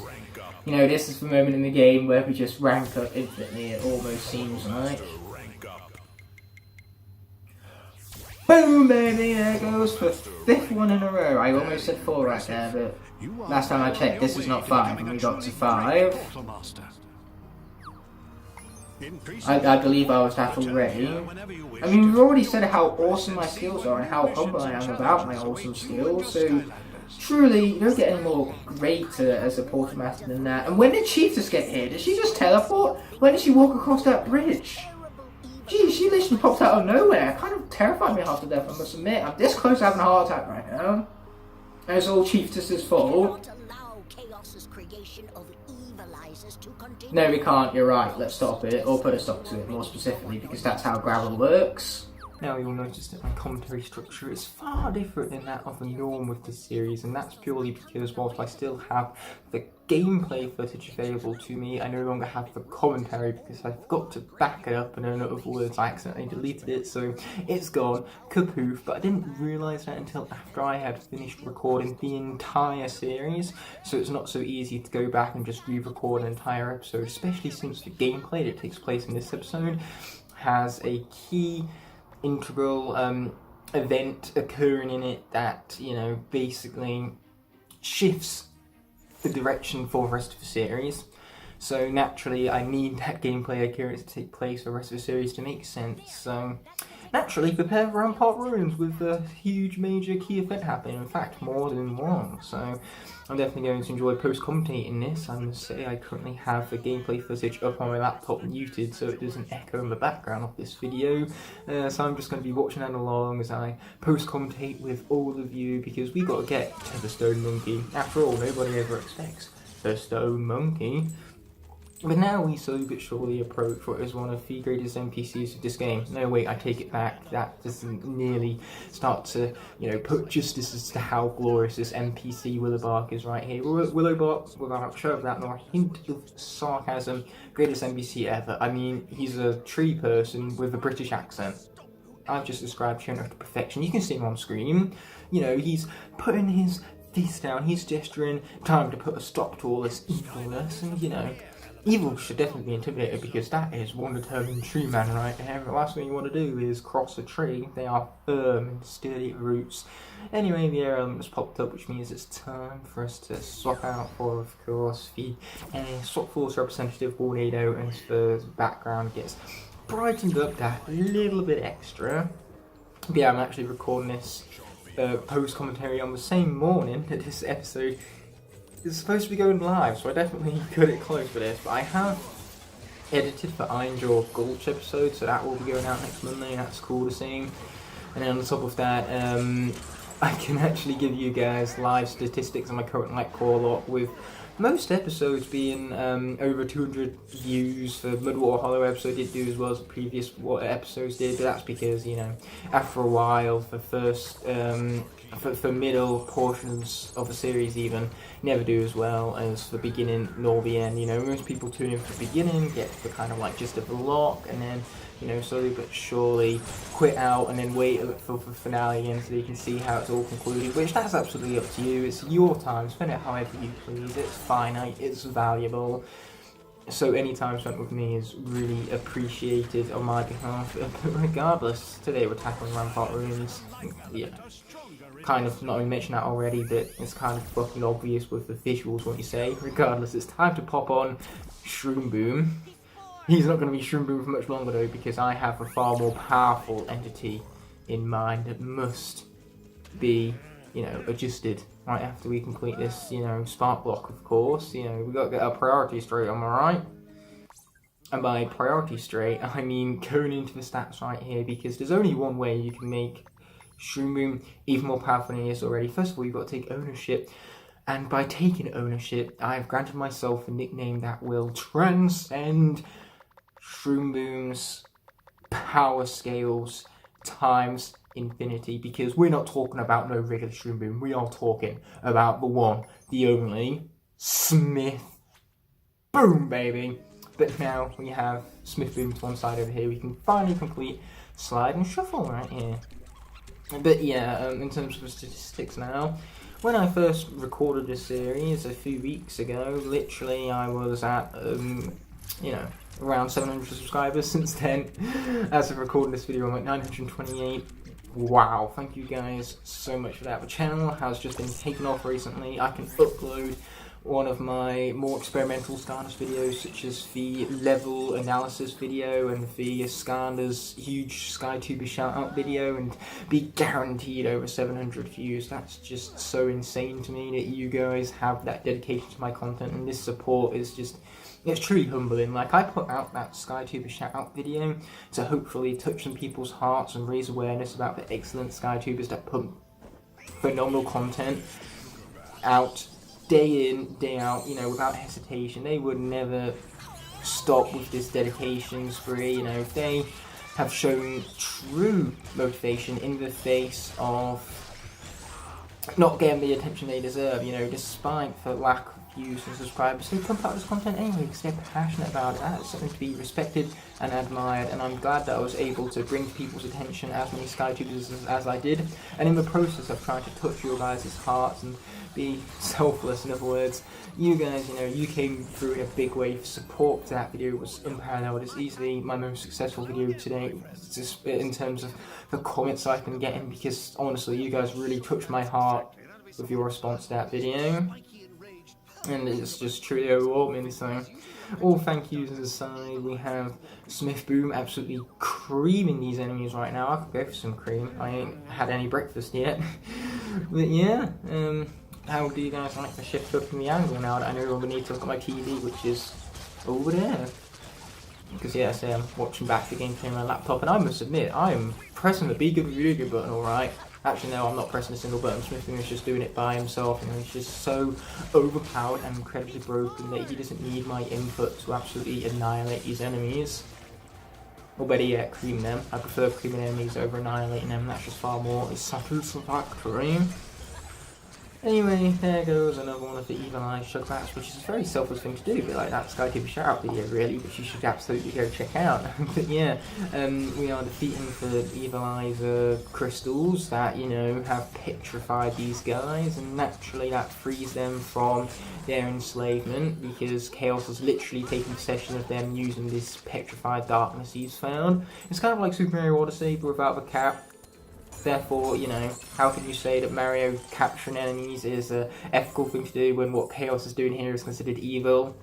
Hashtag Mario is totally evil, even though you could say that possession is only 9/10 of the law, but I should shut up whilst I'm ahead, because if the supercharger's not Locke taught us anything, it's that I should never make a reference to Super Mario Brothers.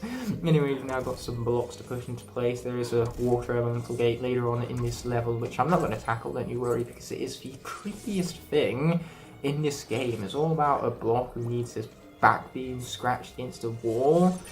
It was like, well, okay then. Oh wait, you kind of saw a glimpse of a little stone monkey totem over a little archway right now. I'm definitely going to be collecting that a bit, but for now, let's watch out for the spikes, not take it, you know, spikes to the face, because I don't think that would be enjoyable much for Shroom Boom.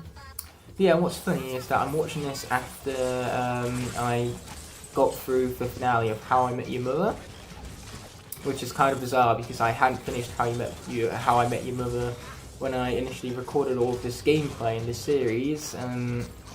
But now, because I'm post-commentating this, and this is technically the last thing I'm ever going to record for this series, this post-commentary for this here episode, naturally, because that's come much later, I have managed to finish How I Met Your Mother, and boy, that was quite the finale. It's gone down in history as one of the worst TV finales of all time, and I personally feel as though people who don't like the finale either don't understand it, or they just really wanted things to go one way, and because they didn't, because the show went for that shock value, they were disappointed by it, which is fair enough, you know, because the difference here is that there's a major difference between, oh boy, I've just realised that Smith Boom is really low, I'm a bit too busy post-commentating to about the gameplay right now, I suppose.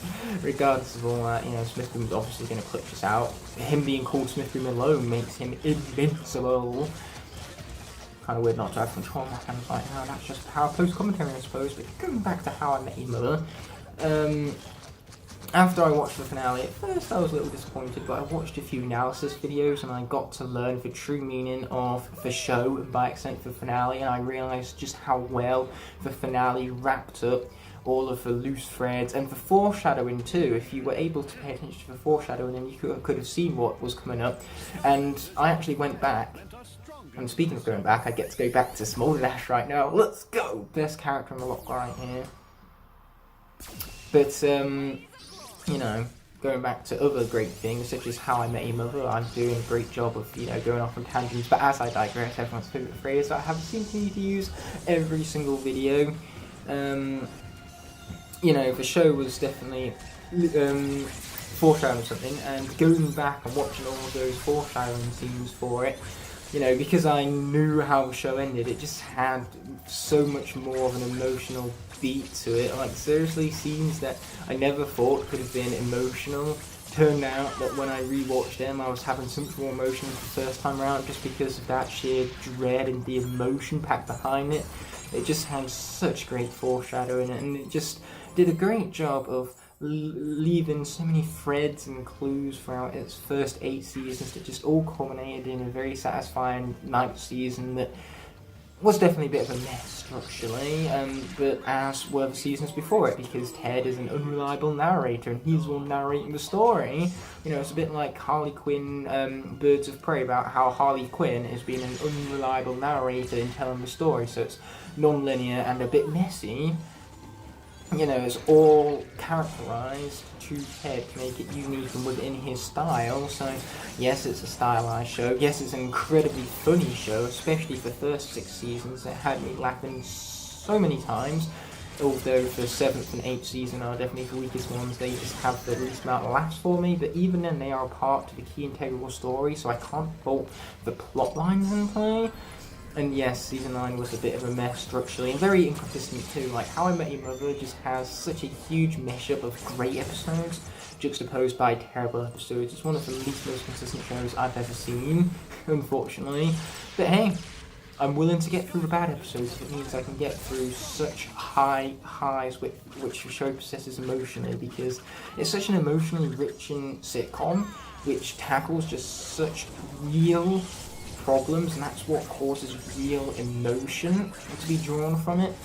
And that's just what makes it so different to every other sitcom I've ever seen in my entire life, because most sitcoms have a really light-hearted tone, but this one had a finer balance between its comedy and its more, you know, emotional, real-life themes that it tackled. I definitely have a review coming out for this soon, because I've just had such a huge connection to the show, because I fell in love with these characters. Very empathetic, very enjoyable characters, and you know, the show just had such a strong message to it as well. Not a necessarily light-hearted one, because it does tackle with the hardships in life. You know, it looks at just how shitty life can be sometimes. Unfortunately, you know, you got to get through the shit, and in the case of the gameplay right now, my shit is being crappy at timing. And still, sometimes you gotta get through all that in order to get to the truth is, in order to get to the great things in life. You know, you can't have the great things in life without the sad and the upsetting things. And not to mention, because we can get sad, we can get emotional, it's what makes all of those grand, happy, glorious moments all the more impactful, because, you know, indirect juxtaposition, we can just learn to appreciate those moments more, because we know that we're not always going to be experiencing those, and that, you know, sad times might be around the corner, but as are happy ones, which, you know, are going to be so much more overwhelming and so much more greater than that of the sad moments, that is worth living through the sad moments to get to the happier moments. Man, this is getting real cheesy very, very quickly, isn't it? But hey, I like cheese, so no problems here. And now we have your boy, Evil Glumshanks. I am terrified mostly because it's Glumshanks, but evilized. How can you get more terrifying than that? Your boy, stupid powerful Glumshanks, becoming even more stupid powerful. That's like taking Superman and giving him even more power. Like, how do you give even more power to Superman? That's like, you know, removing his weakness to kryptonite. Just imagine that. Superman, no kryptonite. Big bang boom, you have evilized Glumshanks. How are we supposed to deal with that? yeah, we're definitely going to lose every single Skylander, all 16 of them, to evil Gloomshakes, because he's just too powerful for mere Skylanders to tackle. But yeah, that was my main thing I wanted to talk about this episode of the core version lock. I finished that ages ago. No, the Swap Force Lightcore Brightness Lock. Quite a mouthful of a series, that one, but my main topic to discuss was How I Met Your Mother, just because that finale is going to linger on for a while. You know, it shifts up for sitcom from you know, rom-com type style to a more romantic tragedy until you know, it ends off once again with a very controversial ending. But I think the filmmakers did everything they did purposefully. Like, they had that ending in mind for years. I think they actually wrote the ending at the end of season 2. And so naturally, you know, they had to stick to that finale, so they kind of wrote themselves into a corner.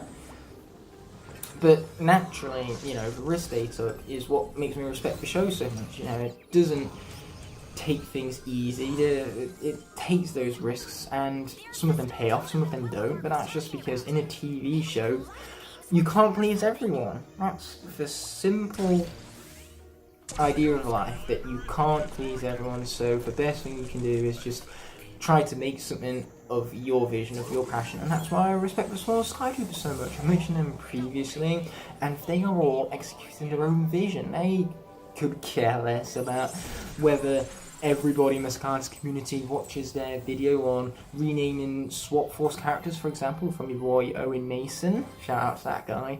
But yeah, you know, we're all making our own unique content. That's all executions of our own unique visions that we feel is important in putting out there, regardless of whether other people will enjoy it or not. Because if you're making content that you yourself would watch, then that justifies uploading it in and of itself. And also be unique. That's the key. We have a new SkyTuber that has arisen, known as Mighty Mothra, who makes really unique videos, and she's been doing really well recently because of it. It's been fantastic watching her grow with her, you know, she just uploaded another video before I record this post-commentary, swapping around elements of Skylanders, so she turned Stealth Walker into a Fire Skylander, for example, which was awesome, unique to her, hence executing her vision, and, you know, without a care of whether other people liked it or not. I mean, of course, there's always that care for people wanting to be liked. You know, we're human beings, we crave social interaction, we want to be liked, but at the end of the day, you know, there's 7.5 billion human beings on this planet, but chances are a few people are going to like you. And it's better to have a few than many, because if you have a few friends rather than many, then you can be given that extra time dedicated to each one of them, to truly know each one of them on a more personal scale, and because of that you will forge more precious memories with those friends most closest to you. Those are the friends that count, those are the friends that are beyond friends, those are the friends that are family. And again, that's one of the main themes of How I Met Your Mother, so it kind of, you know, once again harkens back to that. It's a full circle, in other words. Anyway, it's time to mistime these here clocks once again. Hey, foreshadowing, plenty of foreshadowing How I Met Your Mother. Now we've got foreshadowing of clocks because, hey, there's a level, an adventure pack level in this game with clocks in it. You know, it's How Time. Kind of hard to miss that. I mean, time is in the name and everything, and that's going to be a level that we're going to tackle as a little bonus before we beat the final Kaos boss fight. Because, spoiler alert, this lock is going to get really intense towards the tail end. Like, personally, I think I did quite well with this lock. I'm not going to spoil the ending exactly, except for the fact that I do win this lock. But you have lots of really exciting stuff coming up, and man, Goomkoopa's got to be careful here. It's just so easy to get hit by these guys on Nightmare Mode, and the problem with Nightmare Mode is that enemies deal specific damage based around your health bar, so certain enemies will always, no matter your health bar, deal half damage, so you can only take 2 hits from them. And naturally, Grim Creeper a lot of the time is an absolute sitting duck. He has ridiculous cooldown on his abilities, and his hitbox is just the worst. Speaking of the worst, thank you for nothing, you use this motorbike. Yeah, you guys definitely heard that. Yeah, we get a lot of those, just motorbikes really ripping it up, and at 2 AM we love getting trains combined. It's not fun, which is why tomorrow I can actually move back to my house in Loughborough for 2.5 weeks. It's going to be fun being there because I'm going to actually have sufficient Wi-Fi for streaming, and it's going to be a lot better for noise pollution. Anyway, not looking good with GoPro right here. Oh boy, luckily we had fellows convenient watermelon. You should convenient watermelons right now. Like, if I could ask for watermelon, then the game would very conveniently have gave it to me, because asking shall receive and everything. But yeah, finally the enemies were defeated with such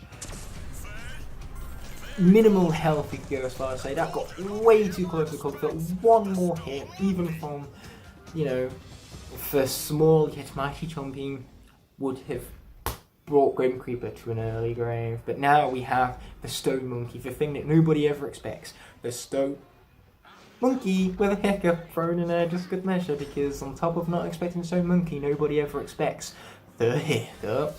How to Train Your Dragon reference, because I love those movies. You know, I was talking about How to Train Your Mother. Now I'm just amalgamating How I Met Your Mother and How to Train Your Dragon together, because in truth, How I Met Your Mother was emotional, but it doesn't hold a candle to the emotion it is the How to Train Your Dragon trilogy. My God, that was such a good trilogy. So I mentioned earlier that we're getting a bunch of new subscribers, and no doubt a lot of them might not know necessarily my love for How to Train Your Dragon and how much it exceeds almost everything else. Like, seriously, the only media franchise I like more than How to Train Your Dragon is Skylanders. That's how much I love the How to Train Your Dragon trilogy.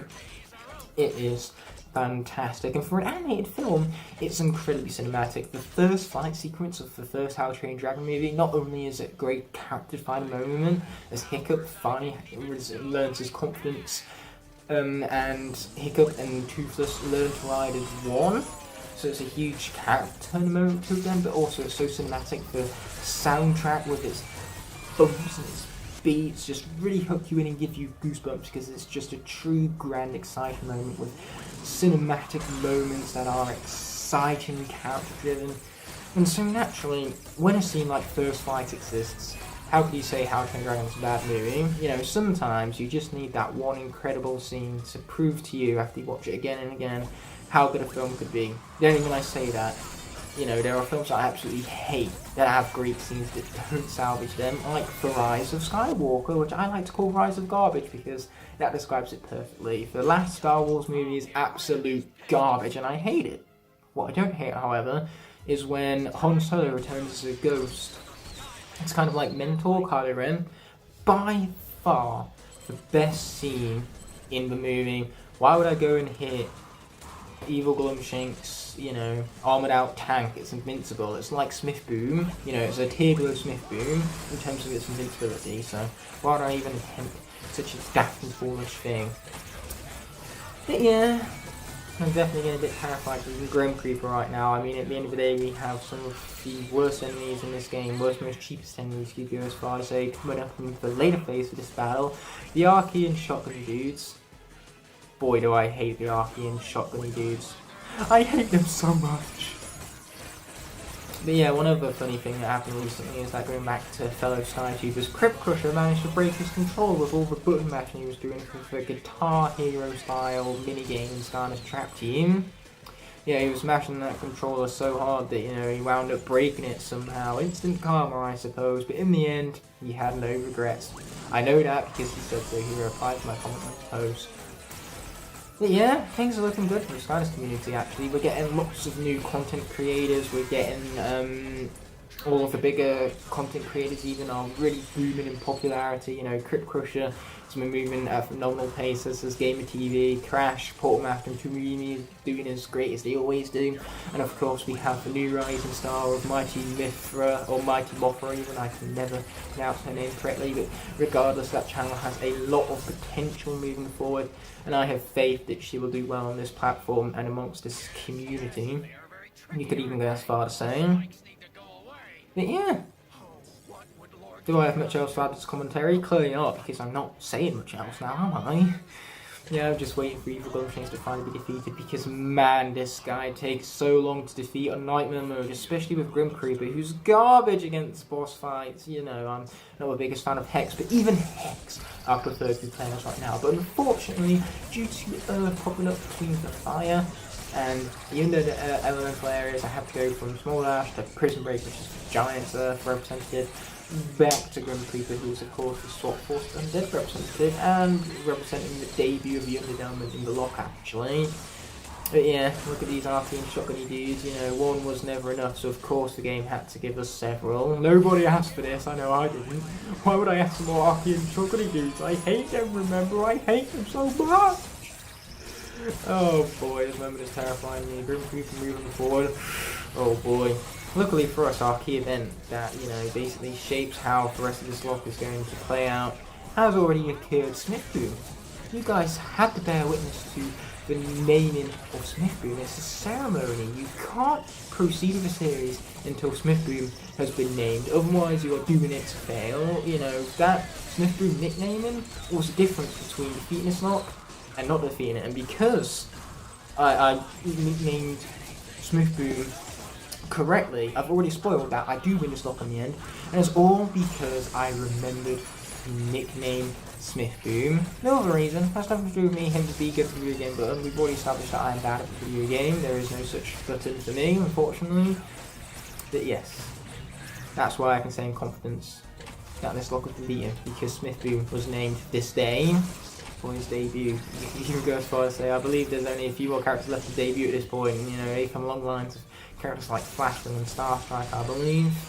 You know, the game, it's terrifying of those characters. You know, it knows the moment that I have to bring out Starstrike or Flashwing is just going to start losing enemies left, right, centre, because those characters are no!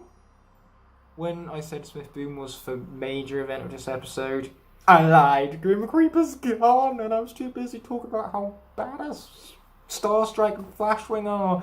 The game got scared is what it did. It knew it had to kill off these characters early because it would stand no chance in its later levels against the might of Flashwing and Starstrike. And Smolder Dash and Bubble Blast and Drobot. And of course Smith Boom. You can't go wrong with Smith Boom, but still, Grim Creeper's dead and he's a fan favourite.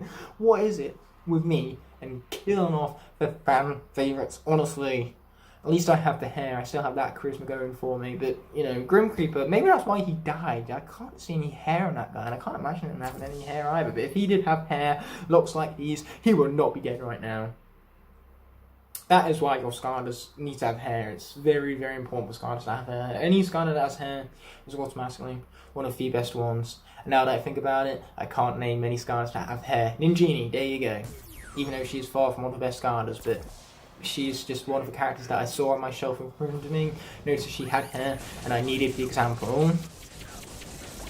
But yeah, why can't more Skylanders have long and glorious hair? That would just make Skylanders so much more better franchise. Like, seriously, this franchise died off as early as it did because not enough Skylanders had glorious hair like this.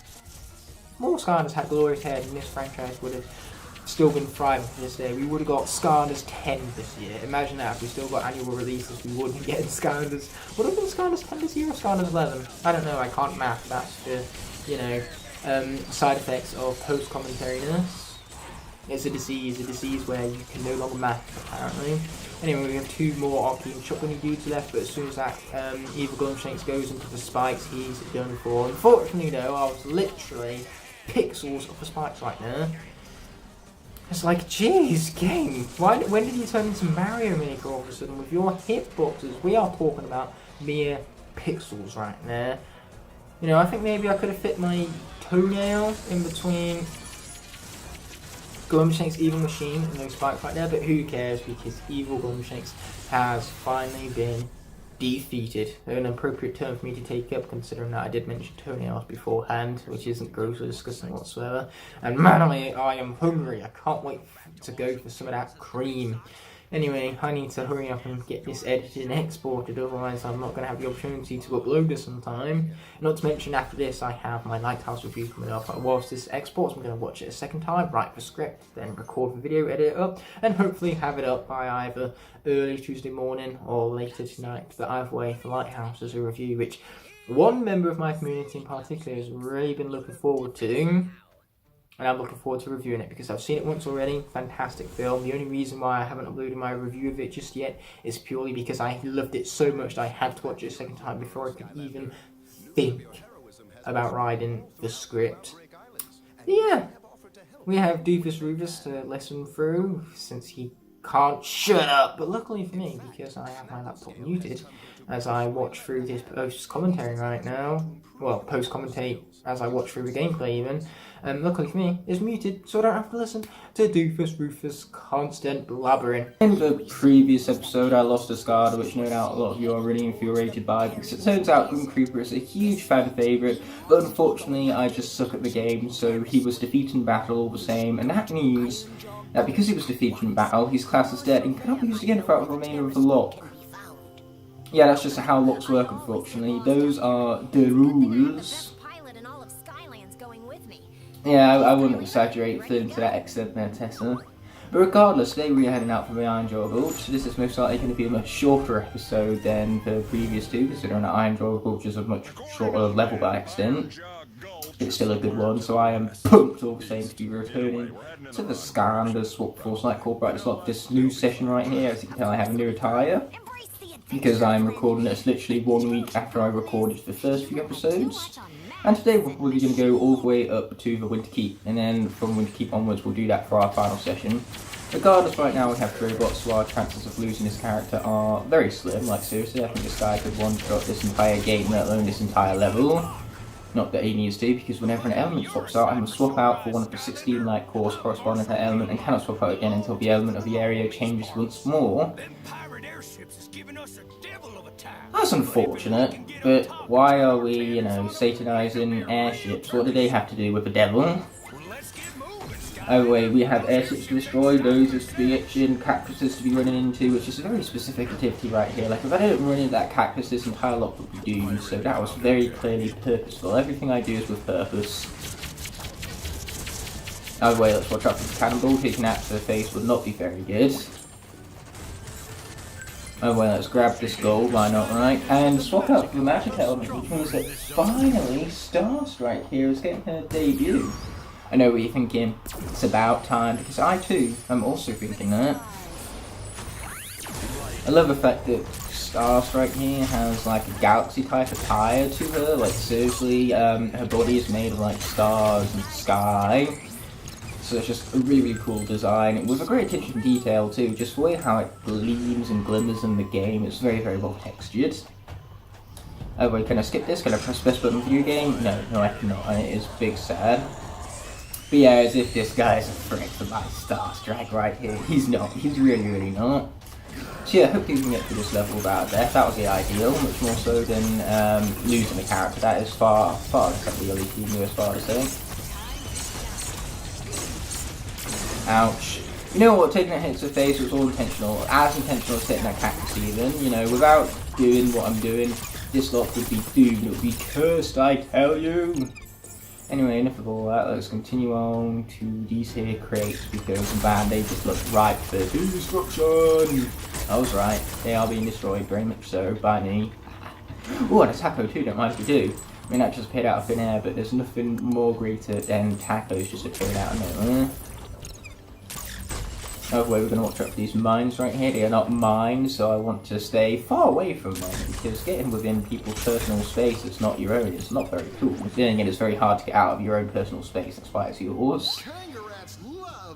But still, that personal space is not mine. I should not go anywhere near it. But enough of my terrible mining puns. Actually, now that I think about it, I think mine is an appropriate term, because these kangaroos, I don't know why, but based on their aesthetics, you know, their hard hats and everything, they just look like they could make the great miners. I know that's the Molkin's role in the Skylanders universe, at least that's what Skylanders Adventure, or Spyro's Adventure would imply, even not Skylanders Adventure. That's only like 66.6% of the title, because thirds are strange like that. But regardless of all that, yes, Molkins are for miners, but you know, the kangaroos, I reckon, could also make good miners. They have the goggles, the hard hats, you know, all of the gear required almost.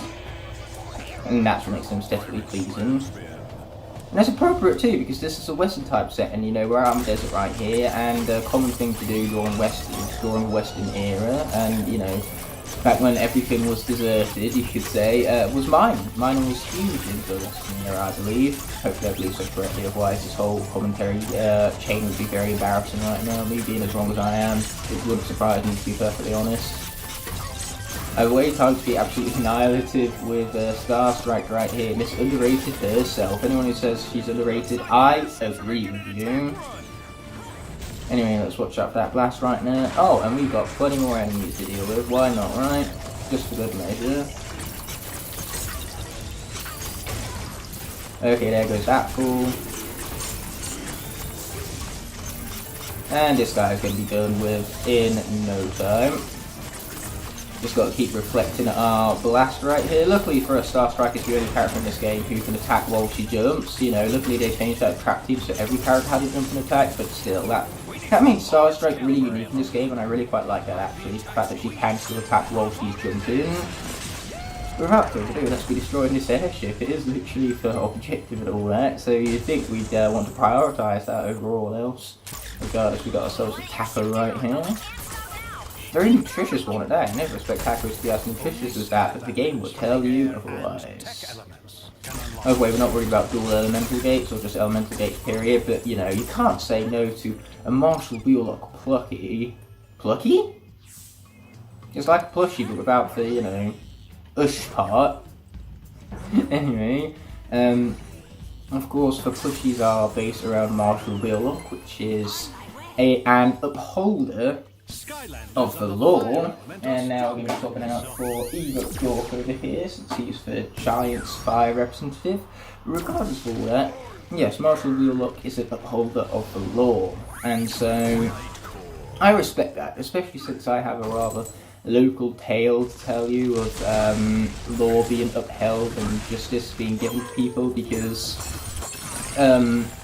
the biggest story of its time, at least locally for me, was when the PlayStation 5 first came out, and of course, you know, people were buying it up, going crazy over it, and so Amazon in particular was shipping out a ton of them. And there was one driver in particular, well, one Amazon delivery guy, you could go as far as saying, who was delivering PlayStation 5s, but he basically would set the parcel down outside the house, take the photos to prove the vendor that it had been delivered, but then afterwards he would pick the parcel back up, take it back to the van, and basically hold on to it. So he was basically nicking other people's PS5s, and nicking is a term for stealing, for those of you who are unaware of the slang.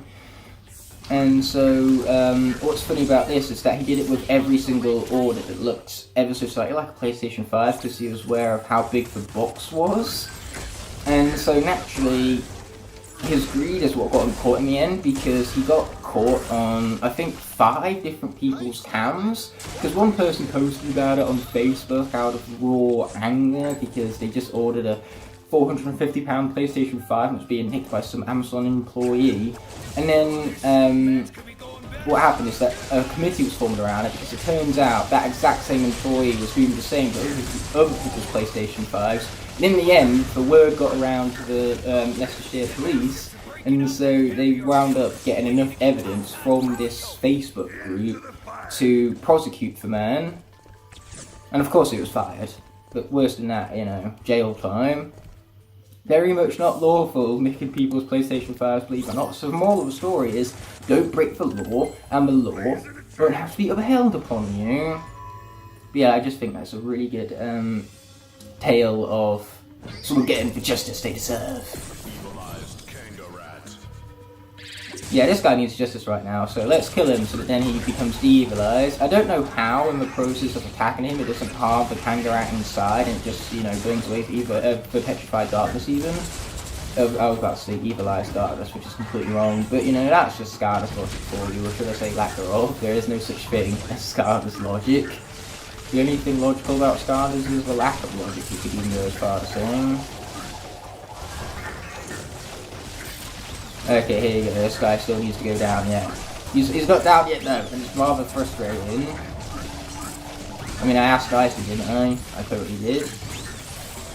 Oh boy, watch out for the spinny dudes. I don't like the spinny dudes very much right now, especially since they are invincible. I can't touch them. I almost took that blast to the face, but almost didn't count now, does it? Big boom, we got a checkpoint. And also a situation where I am going to cheat. I'm going to place on countdown because I really want to tackle this tech zone, because it has a useful legendary treasure for us that I want to take advantage of. Plus, it's just a platforming section, so it's not exactly like it's big risk now, is it? It's just more content for you guys to enjoy. It's a very fun section at that. And better yet, I get to brighten up the display that little bit more, compensate for all the brightness we lost with Gun Creeper on you. Look, tech element! Let's just pretend that occurred a little earlier, and so then this could be a lot more legal in terms of the rules. But you know me, I love making up rules as I go along. It's just the whole pizzazz of my content. I can't believe I just said the word pizzazz.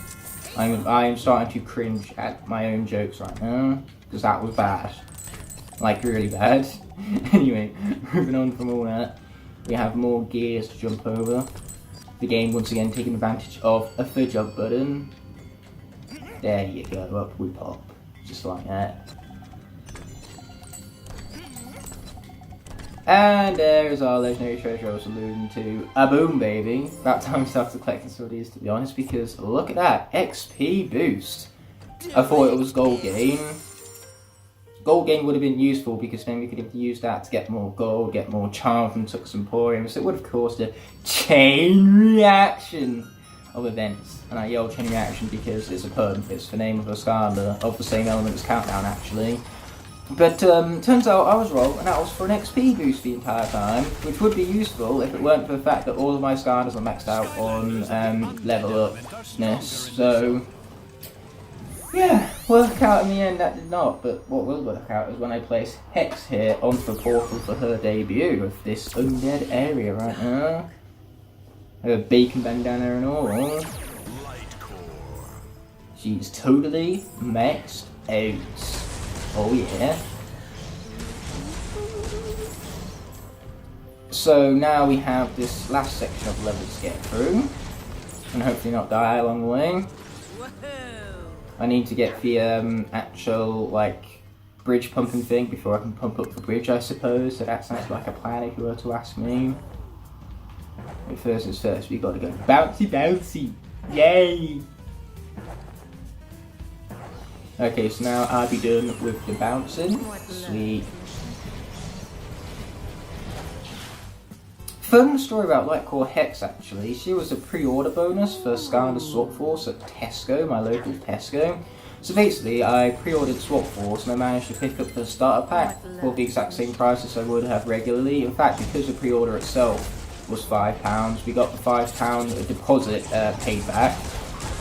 But on top of that, you know, for free Lightcore Hex was no exaggeration. When we gone to pick up our pre-order, we literally got a box, and inside that box was the Lightcore Hex, and it also had a pack of Skylanders Swap Force top trading cards and a countdown poster.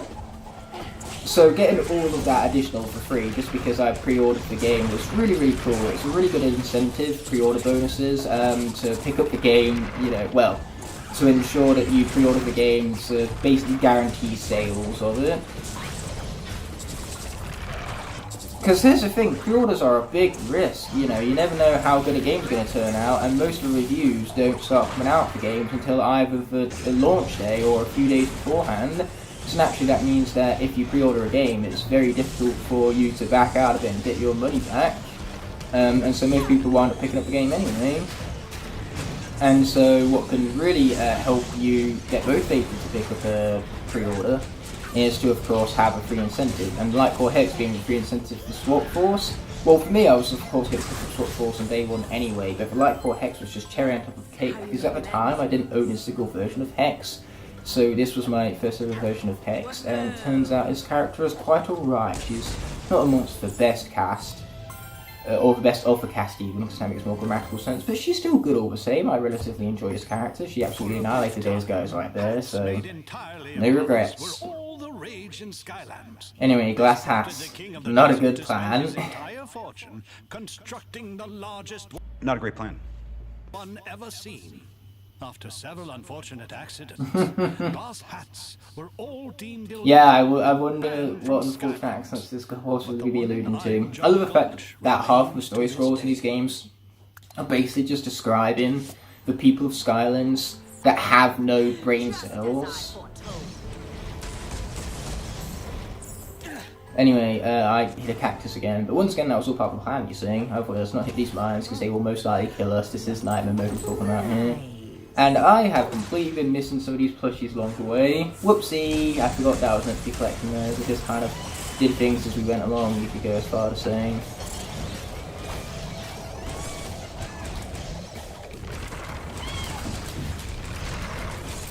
Anyway, I've really got to take down this projectile guy before he takes me down, because I would not much appreciate that, to be perfectly honest.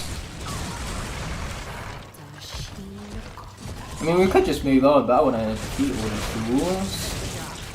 And if I want it, I will have it. That's just how it works. Okay, so let's pick up the burger too while we're at it. And were those guys back here defeated? No, they were not.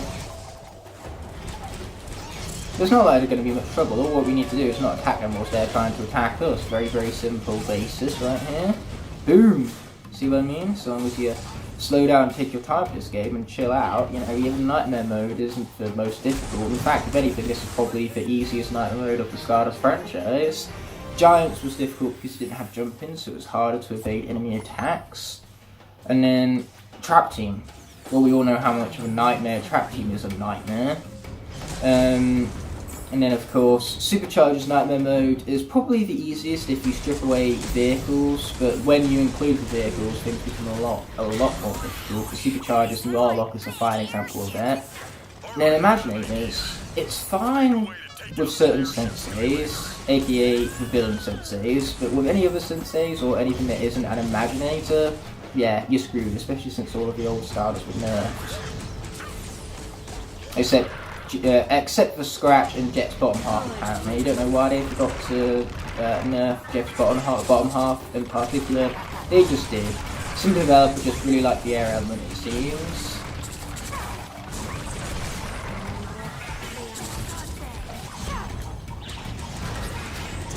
Oh, boom! There goes, well, almost there goes that guy. We were close.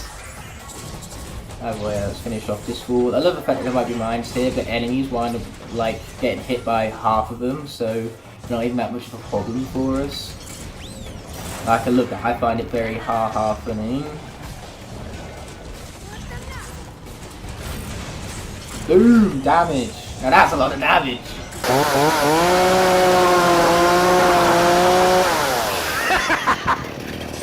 Now that's a lot of damage! Okay, we've got to be careful of all these fools though before we get hit by him. Oh hey, he's hit his own guy, that's hilarious. Okay, here we go, my bone wall is going to continue hitting him, and in the end my skull waning are even going to be required as we take no damage in the entire combat scenario. I mean, I liked X before, but now I think I like her even more. Regardless, let's finish off the level already. When I said it was going to be a shorter episode, and I wasn't lying. Yeah, it's looking at around 22 minutes at best. I did a great job getting those stars. Without a hint of sarcasm or a shadow of doubt. So without further ado, just be pressing that continue button to continue on with the story. Marshall Wheelock, what a great NPC. I know, the Skylanders were incredible, right? You see that slide right there? Boom! Tessa coming in for the win. You know, for a guy who rocks a scarf. Yeah, that's his one and only talent, rocking a scarf. You know what? Not everyone can pull off that scarf. Yeah, the cutscene bored me, so I remembered about the best button in the video game and pushed it so I could skip over it all the same. Welcome back, Skylander. Oh, Doofus Rufus, where's the skip button for this guy? Skip button never really works when it's up for utmost important. Like, seriously, this should be prioritised right here, being able to skip over this doofus, but the game said no. I'm rather disappointed. Anyway, it's time to take advantage of that legendary treasure we had, because we can place it with the help of Tibbet! Cute little Tibbet! I don't know why Tibbet's just really funny to say in that specific tone. Hey, Skylander, I'm Tibbet. Yes, hello there. In the end, it sure is a good thing that I wound up doing that tech date, because, you know, that extra 2 minutes, well worth content, especially since that platform section was fun! Also, it allowed us to continue with our pattern of swapping between Giants and Swap Force, because without that, we would have had to have gone from Eruptor to Hex rather than Eruptor Countdown Hex. And that way we would have done 2 giants in a row, because it's not like I could swap out the Grim Creeper. He's a bit dead right now. As you can see from him being darker now on layout, yeah, I thought I would make the layout darker, or specific characters of layout that are defeated darker, rather than putting crosses over them, just because that's specific for the Locke. It feels appropriate. Or maybe I will use X's in the end, I don't know. I'll know in post, but like all things, during production, I don't know what's going to look like at the end. Things always change. That's the thing with films, like things always change. You shoot something one way and then in the edit they try to construct it and structure it a completely different way. You know, normally when there's big, massive changes made to the structure of a story between production and post-production, that's when films don't turn out very, very good, but it can be done all the same. Not well, but done. We're going to waste no time getting into my favourite level of the game, Motleyville. I am pumped. Can you not see it in my face? This is the face of a real pumped up man. Yeah, I'm recording this directly after I recorded the Iron Jaw Gulch episode, because it's definitely worth recording in bulk, especially since the Iron Jaw episode was so short. I need more. I need my daily fix of Skylanders Force Lightcore Brightness Lock, which is quite the mouthful now that I'm saying it out loud. Regardless, let's be heading out for Motleyville. An episode that is most definitely going to be longer than the last. Nice place you brought me. Yeah, real nice. I mean, it is actually pretty cool. It's more than just a barren desert. Instead, it's, you know, constructed with junk, scrap metal, you know, rail lines everywhere. It's just really unique for the specific structure of this level and how it's built up, especially in comparison to the other desert levels, which are, as I said earlier, a bit barren. That's why it's my favourite level in the game. You know, it's just so fast-paced and exciting, this level. And I like the fact that it's got 2 boss fights in it as well. You know, imagine if these boss fights were their own levels in and of itself. That would just be a nuisance, more so than anything. Okay, we've got to continue hitting Eli's whiskers right now. And pressing the jump button. You know, my itchy nose definitely almost got in the way of that right now. But definitely almost doesn't count now, does it? Okay, boom, there you go, more skull walls, or bone walls even, just to be safe and everything. But yeah, this game really likes having you face off boss fights with the undead element, doesn't it? I mean, if Hex makes it all the way to Mesmerelda, then she's going to have to take on Mesmerelda as well, just because that's the final element before her boss fight. And because there isn't a boss fight in the level itself, or the boss fight itself, I cannot swap out from Hex unless she is defeated during that battle, which I definitely try to aim against. Fewer deaths the better and all. But as we learned from the Iron Jaw Gulch, the character's a bit of a beast, so I'm sure she won't face too many problems. That's hope anyway. It's not a guarantee, far from it. Hope and guarantee are 2 completely different things. Okay, here we go, almost there fellas, we just need to get Evil Eye's whiskers down to half health, and then he'll flee. Okay, here we go. There you go! I thought there you go twice, just to emphasise the fact that here we are, him having fled, and me again to continue on with my favourite level. Like, did I mention that already? Because this just happens to be my favourite level. It's like so epic and awesome, it's my favourite level in this game. For those of you who still don't know, it's my favourite level in the game. And Pop Quiz was my favourite level in the game. Well, it's this one, because this one is in fact my favourite level in the game, which makes that the answer to the Pop Quiz question that I just asked you about my favourite level in the game, which is this one. By the way, where's the skip button when you really need it?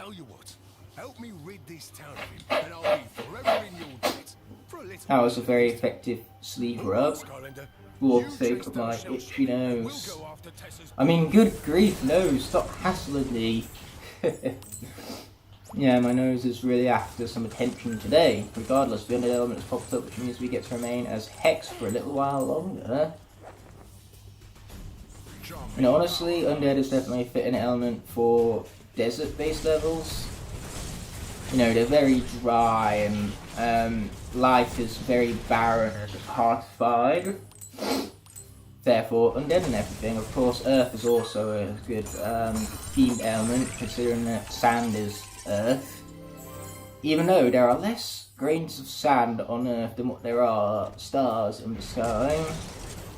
That's a very weird way of phrasing it, but yes, that is indeed very, very true, because there are several stars in the sky, too many, first of all, for us to count. It's not like we can count grains of sand, let alone stars in the sky, but the sky is just so vast and huge, well, in space even. You know, sky and space are two completely different things, because sky is our atmosphere, but after our atmosphere ends, you know, it's no longer sky, it's space. Don't put me on any of this, by the way, because truth be told, like everything I'm talking about, I have no fucking clue what I'm talking about. So let's head into this bright glowy area over here and grab some dynamite. Oh yeah, and also since the first episode has officially premiered, I can thank you guys for all the incredible support. It has blown past my expectations, because as of recording this video, that pilot episode for the series has gone almost 200 views. It's the biggest debut of a look I've had to date, so thank you guys so much for the support. I thoroughly appreciate it. And by now, my live streams will be starting back up again, so you have plenty of content to be enjoying for the future of this channel. Since I believe this is airing for the first Monday of April, actually, which means it would have been live streaming for a few days by now. By the way, let's be taking down that fool over there. There's a soul gem up here that I just feel like getting, so I'm going to get it all the same. Or, you know, I'm going to have that excellent, quote-unquote, collision detection right now. By the way, this was the character I was talking about in the previous episode, actually. The fact that Boomjet, or at least the jet part of the combination, didn't get nerfed in Imaginators. Just as I foretold. So what you gotta do is take a ranged character like Blast, combine it with Jet, and then you have an OP combination in Imaginators, because the Jet bottom half deals stupid damage, it knocks back the enemies, and you can even keep your distance afterwards, because Jet has great speed for you to get out of tough situations, and you can bomb them up from a distance using Blast. Anyway, enough of strategies, let's just avoid all the mines, because dying on a rail section is not ideal. Dying, period, is not ideal.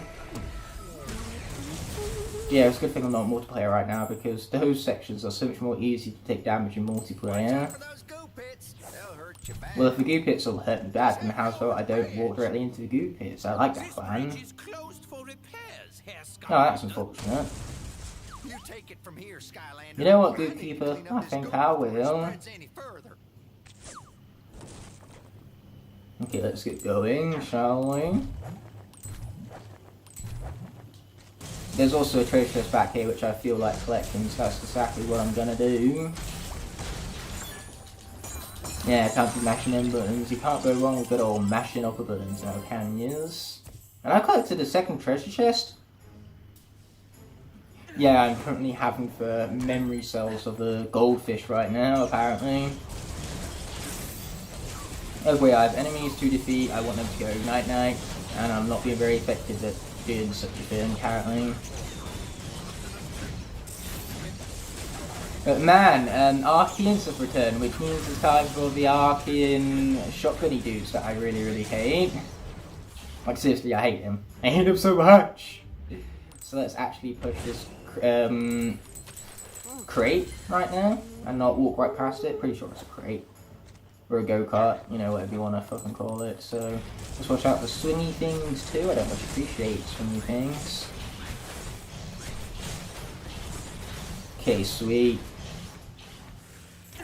Ouch. Again, hitting that cactus, all part of a plan right here. My long-term plan. And speaking of plans, my plan was to collect that toy train. I was, in fact, very successful at doing that. And toy trains actually brings up a childhood memory of mine, because when I was young, around the age of 6, I was obsessed with steam engines, mostly because I was also obsessed with Thomas the Tank Engine, who was a steam train. It was a British TV show based on that, but it was actually very good for my demographic. Like, it had a lot of puzzle solving and logic elements to it, so it was very educational, if you go as far to say, and just thoroughly enjoyable, so I ate it up when I was younger. And naturally, that obsession with steam engines made it so that I actually went to my local train station quite often, and whenever the train was motionless and it wasn't pulling out the platform, the train drivers would always let me go into the engine room and just, you know, look around for controls. They didn't let me drive a train, obviously, but still, it was always just such a selfless thing of them to do, because I loved going into the engine room and just, you know, looking at all of the buttons and seeing for coal being shoveled into the engine, because of course steam engines ran off coal rather than modern day trains that run off electricity. So yeah, that was always really cool. And I was looking through my computer the other day and found some old photos on it from when I was around 6, my 6th birthday, and there was a special expedition that happened at my local train station where all of the trains were basically decorated like the characters from Comet the Tank Engine. So I have some old photos that I'm not going to show you because they are personal, and have my cousins in it. But yeah, my cousins were there, my aunt was there, and it brought up so many wholesome memories of trains, and as did the toy trains that you can collect in this level, so that's where this whole story time came from, if you go as far as saying.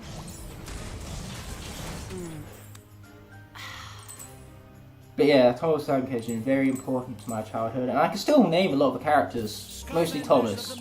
Kind of hard to not be able to name Thomas considering his name is literally the entire series. Regardless, we now have Star Strike to return to. Sweet. Can't go wrong with Star Strike. Shoot for the stars. Lightcore. Boom, baby. Lightcore coming in, bringing up them brightness scales. Oh yeah, best thing about Iron Triangle is that not only was it short and sweet, but it also was minimal in terms of the Skylanders we lost, because we didn't lose a single one of them. Oh boy, shot leaders. I really hate the shot leaders. I hate them so much. Boom! Explosion.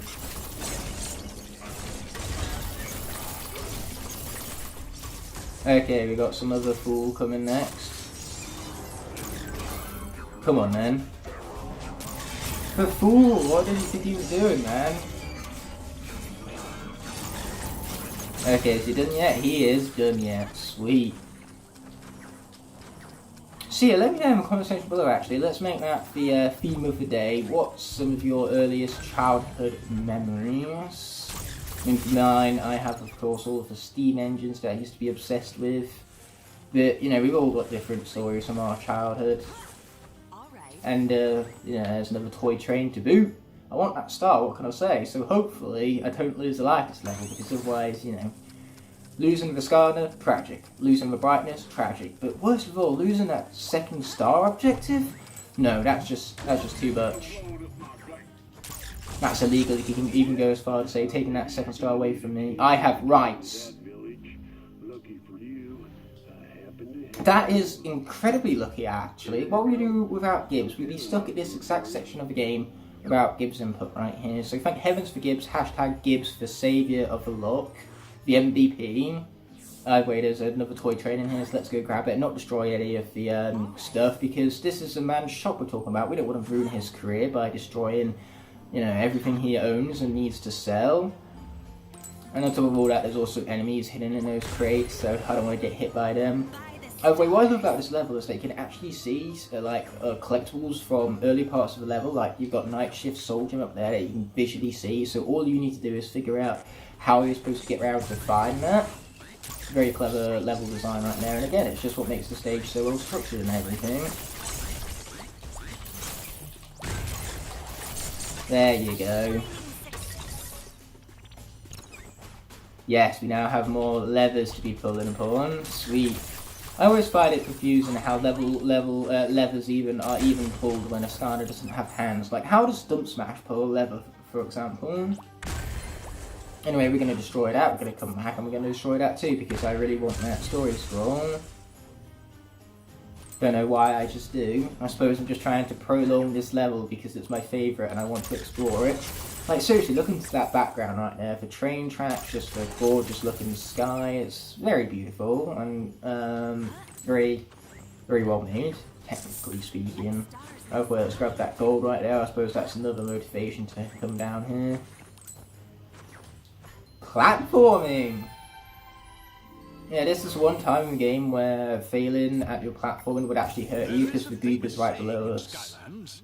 One Mabu's trash is another Mabu's treasure. Ah, like Wrecking Ball. He's my trash, but some people actually like that character somehow, so my trash is another Skytuber's treasure.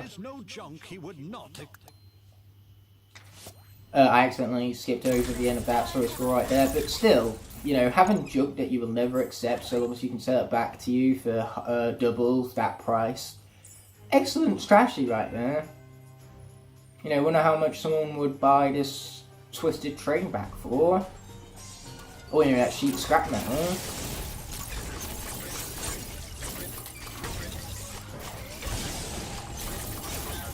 Yeah, I love the fact that that was the basis of Sharkfin's fortune. Just taking trash and being able to sell it back to people for double its value even. Like imagine that, you go to a pawn shop and you sell like something valuable to you, like say a guitar, you get $20 from it and then you go back half an hour later with your regrets and you have to buy it back for $40 instead. That's pretty nuts. But hey, I'd recommend pawn shops because they're most likely where you're going to find Skylanders these days. You know, it's a very frequently asked question, that one, where can I find Skylanders? And the main thing is either eBay or Amazon, they're still very frequently found on there. Or pawn shops, or pre-owned gaming stores, stuff like that. By the way, let's watch out for Shockwave, getting hit by that would not be ideal.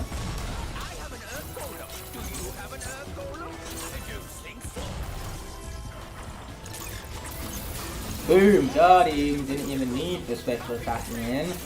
But still though, thank heavens that Starstrike has the range that she does. Otherwise these shotgunner dudes would be messing her up right now. Boom! Explosion, baby! Okay, we've got that fool to deal with.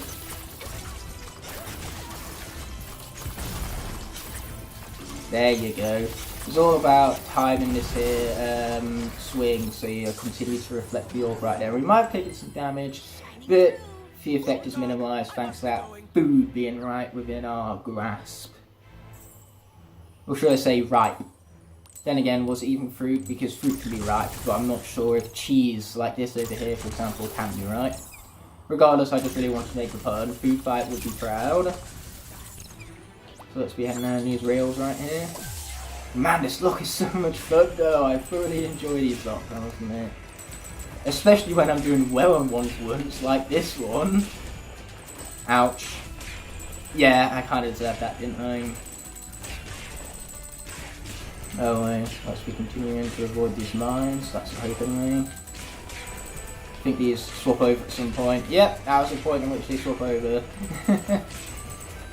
I always know that they're about to swap over, I always forget the exact timing though. Either way, if you time that correctly like I just did, you can actually pick up both pieces of food, but it's not going to matter much because the element of the area is about to change over anyway. Which means we now get to bring out the most overpowered Lightcore of them all, the one who can never die because he's just far too invincible, he's far too powerful for these measly peasants. We are talking about the one, the only, Smith Boom. Let's go Smith Boom, let's go. Yeah, Smith Boom for the win.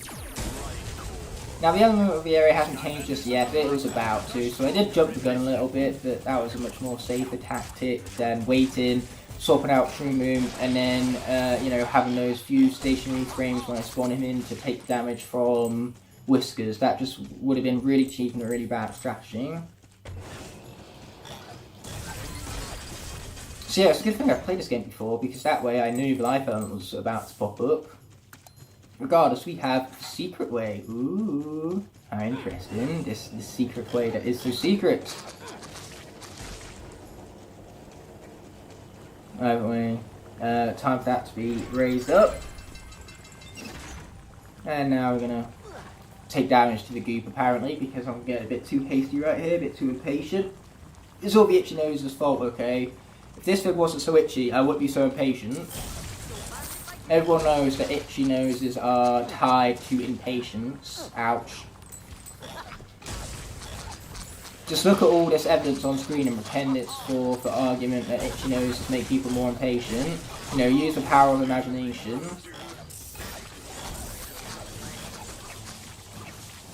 Okay, we've got to be careful not to lose Smith Boom right here. I don't want to have to, you know, eat my words immediately after I talked about how overpowering and invincible this character is.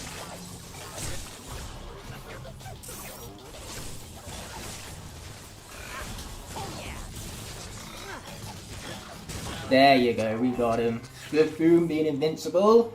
You know, typical Smith Boom in other words.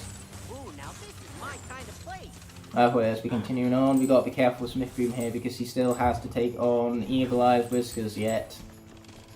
Which is easier said than done.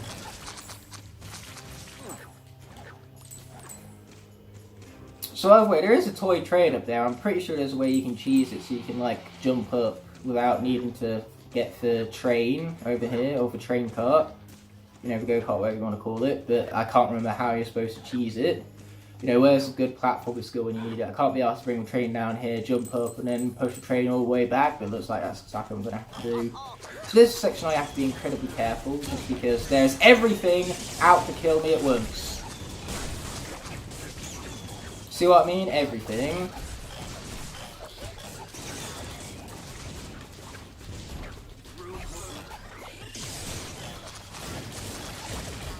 Pizza! Thank you, Gabe. Thank you so much. That pizza just single-handedly saved Smith Boom. I thought Smith Boom was powerful, but that pizza is even more so. Okay, watch out for the blast. Yes, thank you. Powerful shot right there.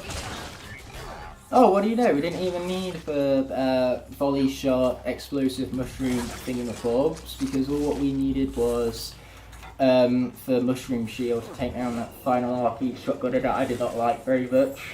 One time that crate actually glitched out on me, so despite the fact that the rails were lined up like this, the crate still went on ahead to the opposite direction anyway, so I lost out on that toy train. Hilarious glitch, that one. Well, it would have been if it weren't for the fact that I had to replay the entire level to come back here and grab this toy train. But other than that, it was hilarious. Wait, let's push it black? Yeah, black, but without the L, because that's exactly what we're doing. We're pushing it back, mind you. My apologies, you have to keep watching me sniffle and itch my nose, but unfortunately, being human, I cannot stop myself from regular human bodily function. There's some really cool stuff up here, so I'm gonna go grab it. Why not? If it's there, then why not pick it up, right? Also, there's a burger too, so we can fully heal ourselves up before Whiskers, or at least get close to it, mind you. So yeah, Smith Boom for the win, people. We had a clutch of the century right there, thanks in no small part to that pizza. Even though I believe after we grabbed the pizza we didn't get hit, so we basically got out of that combat section no matter what, which is great. You know, every alternative timeline, 100% of the time, Shroom Boom lives 50% of the time. That's what I'm saying in other words. You know, there's definitely a timeline where Smith Boom died right there, but that's not this timeline. And I've realised that I just made a terrible mistake. I accidentally called Shroom Boom Smith Boom. Oh no, I meant that the opposite way around actually. God, what has this commentary become? Because yes, this guy, it's Smith Boom. What is this Shroom Boom you're talking of? I've never heard of it. Okay, it's time for Smith Boom to single-handedly take this fool down. Or not. Just gotta keep avoiding his attacks, really.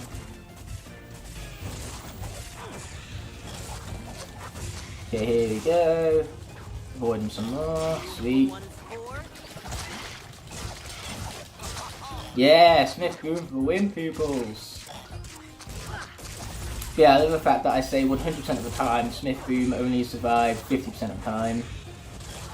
That's just the traditional, awesome saying that is. Also, I'm running low on health, so caution is advised. Look away, kids, this is gonna get ugly.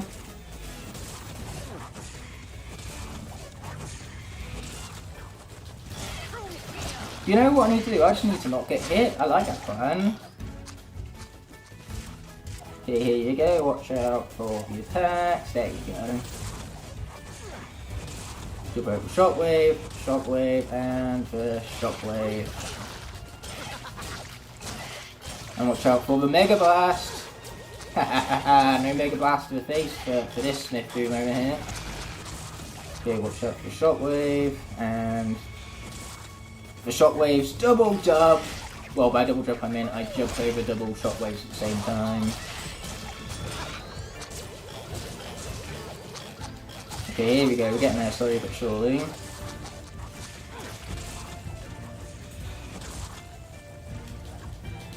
I would say food would be really useful right now, but I don't want the game to know what I really want, because the moment the game knows I really want it, it's not going to give it to me. Okay, here we go, we're getting there slowly but surely still. Slow and steady will win the race in this one. I'd rather take things slow and have Sniff Boom live. Because come on, we can't introduce a meme in the 4th episode of a series and then lose the meme character a few episodes later. That is illegal. It's what that is! How am I not dead? How are you not dead? I have no idea! Oh god, that got a bit too close for comfort.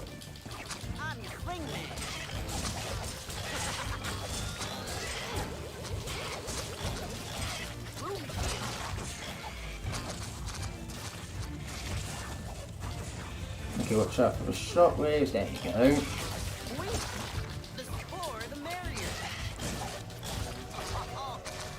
Okay, watch out. My key advice is to hit the whiskers and not get hit right now. Hopefully I can listen to my own damn advice. Even though that's easier said than done. I mean, this is me we're talking about here.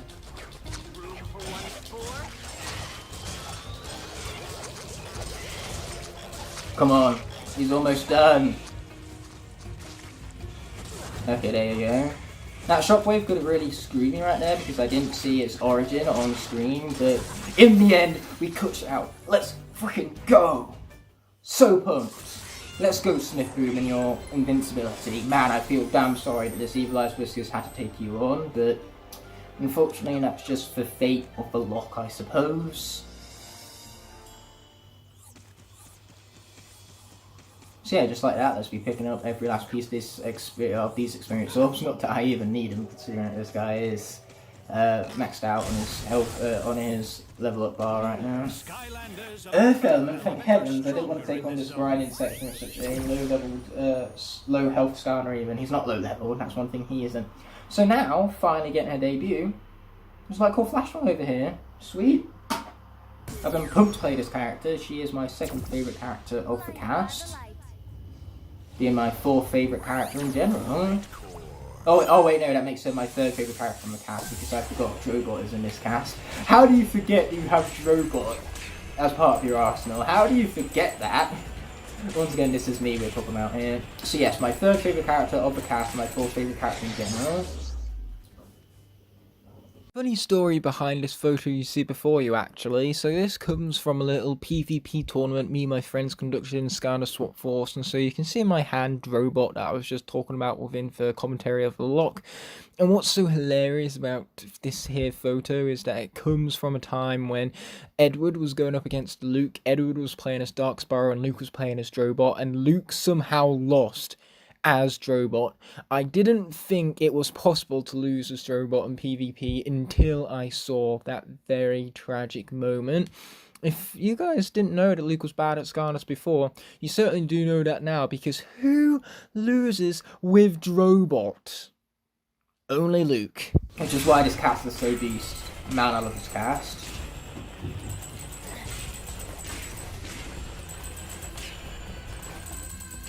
Okay, watch out for all these mines right here. Oh boy, including that one. Luckily I got crackerjack timing skills. Or reaction skills even. I had nothing to do with timing. More so reacting. Yeah, I won't be too sure about that.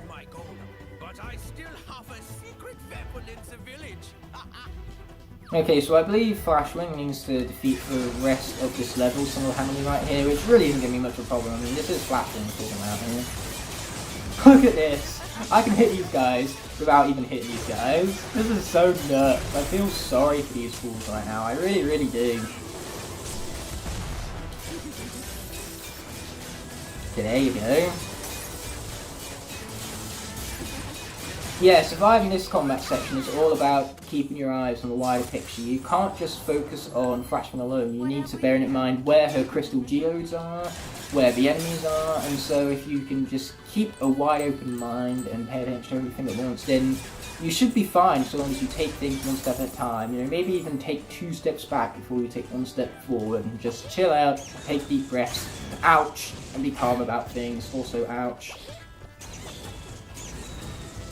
Well, we got the last train at least, even though I almost died for it.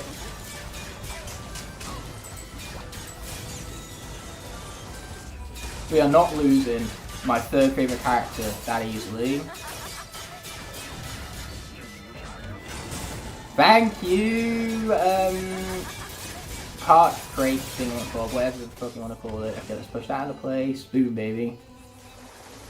Okay, watch out for the blast. There we go.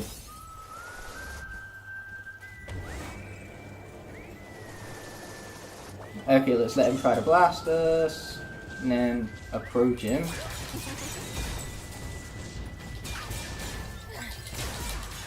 Boom, just like that. Okay, can we place some crystals over here? Yes, we can. Let's heal up.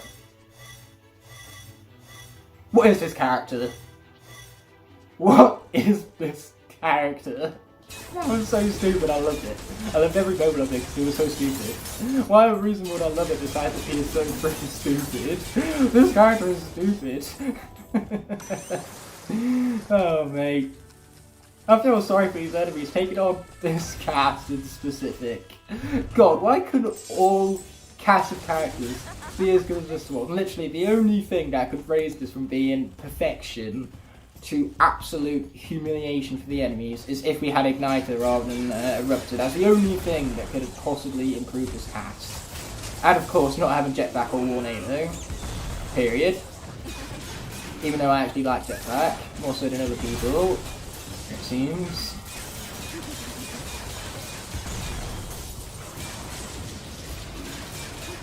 There goes that guy. Sweet. I love the fact that Jetpack is both the most hated and most beloved Skylander both at the same time. That's one title that only Jetpack can possess, it seems. Wait, there goes that fool. I think we still got some more combat. Nope, I lied. So now we get to take on Bound Shell Shock with food that we didn't even need in the end. I would be too sure of that. I also wouldn't be too sure about that either.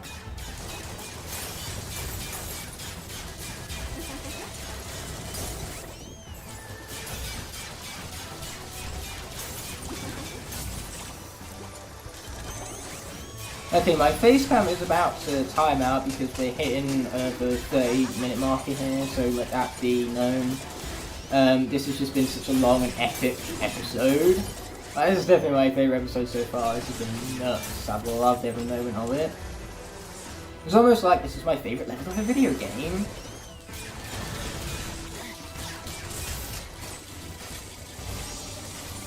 Okay, watch out for those fools. Oh, what is this character? Oh, mate. Okay. Watch out for that guy to pound down. There you go. No more pounding down for this guy. Yeah, we can run away and still attack these guys thanks to the might of our triangle button.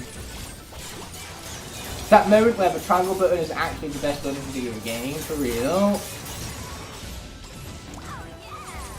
Okay, let's be picking up that dynamite and blowing him up. No more effective way to deal with shields than blowing stuff up, I suppose. I love the fact that those zombies couldn't even engage me because I had the crystal geodes, so as I attacked Baron Von Shell Shot, the crystal geodes were dealing with those chompies as they came. I said it before and I will say it again, what is this character? Okay, dynamite, let's go. Boom.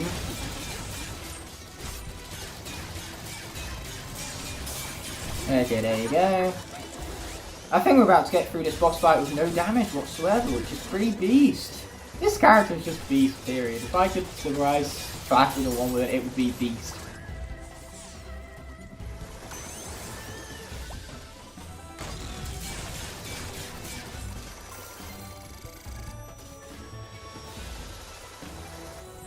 If only I didn't have an itchy nose, then I would have been less impatient, but who cares about patience when I've gone and defeated Baron from Shoulder Shot without taking a single point of damage? I am so awesome and incredibly humble about it too. What did he just call us? Okay, there goes. Skip. Yeah, I'm not sure whether the face cam cut off is coming or whether it's already been and gone, but regardless, I know it happened, that much is for sure. Hey, we are coming in for the win, baby. A gift? I love gifts. Gifts very much fun. I give thumbs up to them gifts right now. I don't even know what gift is, I already like it though. What can I say except thank you very much. But we're not going to take advantage of it because really fishing, he wants to be fishing now, right? The one and only time I did for fishing minigame was when Demigod crashed his game during the Firefighter boss fight. That was all Demigod's fault. That was quite the situation we put ourselves in, wasn't it? We got through Motleyville in the previous episode with some epicness. Flashwing being a beast to no one's surprise, and Smithboom clutching out not once, but twice, because he is too invincible. He is a meme, so he lives on, no matter what happens to him in this look. But regardless, with him being a meme, he was so invincible and powerful that the enemies didn't stand a ghost of a chance. I say that as a funny ha-ha pun, because Hex is still alive, and she's undead, so ghosts and ghouls are all there too. Either way, today we're heading to the Twisty Tunnels and Firefight, which I've said already. I've got to the point where I am now repeating myself. Regardless, as you can tell, I've had the change in attire, but that's purely because I was boiling in my hoodie and had to take it off to cool myself down a little bit. YouTube, please don't demonetize this because I'm showing some of my skin right on my arm over here. You know, I'm showcasing my biceps, so YouTube, please don't take this down for too much, you know, exposure and everything. Regardless of all that, we're going to skip over that cutscene and just admire the return of the iconic Captain America attire right here. Can't fault that as we tackle the last few episodes of the session. Hey, trolls, it's about time they started preparing in this game, you could say. And I've just realised who we get to play as next. That was me prematurely celebrating the fact that I'm going to get to play as Drobot shortly, because the next element of the area to pop up is going to be tech. Like so. And you know who the giant representative of the tech element is? Your boy, Drobot!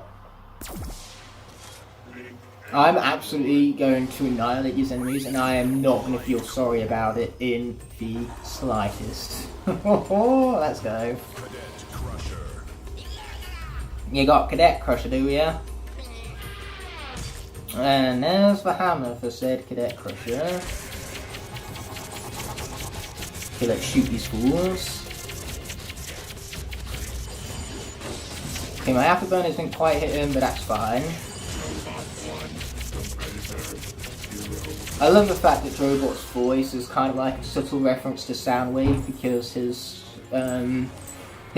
signature phrases are very similar, his personality is similar. He's like if Soundwave was a good guy, you could go as far to say, and then not to mention his voice, his robotic voice, is similar as well. Just the entire character reminded me even of my favourite Decepticon from the Transformers series. It's just really, really cool. I very much admire Drobot for that, his personality, mind you, and just how damn cool he sounds. Anyway, getting this was no doubt a mistake, because now I distracted myself from a combat. I'm actually going to use this guy's gears. Yes, I actually just did that. I can't believe it too. The good thing about his gears though is that when you're using your afterburners to run off, they actually fire backwards, so you can hit enemies whilst you're, you know, tactically retreating. But, you know, just because this guy is OP doesn't mean I'm going to be stupid when I'm playing as him. I'm still going to take as few risks as possible, because at the end of the day, that's exactly what you should do with a lot. Low risk, high reward and all that. Play it safe. Heroes are great, but they're also dead. And there's no use with a dead hero, no, is there? At least not as much use as a hero who's still alive, mind you. So let's be shooting away all these things and grabbing this treasure chest back here. Sweet. Don't mind if I do, if you're leaving it as far as saying. So yeah, now that we've grabbed every last bit of that gold right there, let's continue on.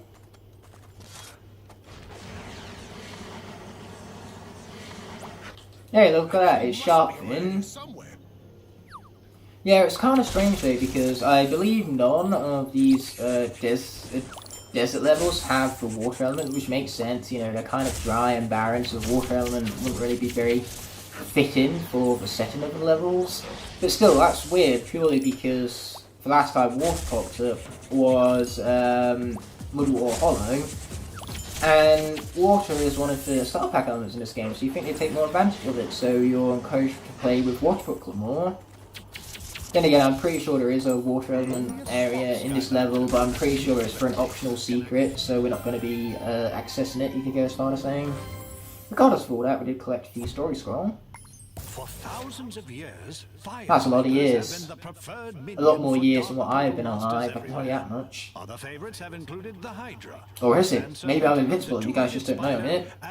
Rather than being 19, I'm 1019. I mean, you can tell that I have some sharp teeth. Where are they? Right there, I have a really sharp tooth. So naturally now I found a sharp tooth and didn't zoom in on it in the edit because that would be gross. Regardless of that, I have a sharp tooth right there, which means that I must be a vampire. How on earth I'm appearing on the screen before you, I have no idea if I am a vampire, considering that they can't, you know, be captured in film. But regardless, I'm a vampire all the same. Clearly, that's the one and only explanation for me being 1019 years old. Okay, watch out for the explosives right here, they can be really cheap because they're very difficult to avoid and deal way too much damage. What they are. Okay, there you go, take down all of those, then we can come over here and grab the single greatest middle star collectible type thing, the rubber ducky. You don't get much better than rubber duckies. Right, hint of sarcasm or shadow of doubt. As I go twitch my nose once again. The itchy nose can never escape me. Ever. The nose, simply put, just needs too much attention. Anyway, let's be grabbing this gold as it circles right round. It circles right round, baby, right round, baby, right round. Oh, do I? Do I really? Is that what I gotta do? Yeah, I suppose that's what I gotta do, so let's do it. No point beating around the bush, let's just get straight into it. Oh my god, I actually used the gears again! And again! I know, I can't believe it either. But I actually defeated an enemy with the gears. What is this? Strangeness right now. Oh, there goes the fire gear god. Unfortunately, I went straight into the blast of these fools right here. Yeah, the problem with those is that they don't just deal damage to where they're being shot, so the big circle things, but because they bounce and then explode, they deal damage in a wider area than that. So you've got to be very careful, and just their trajectory is basically perfect.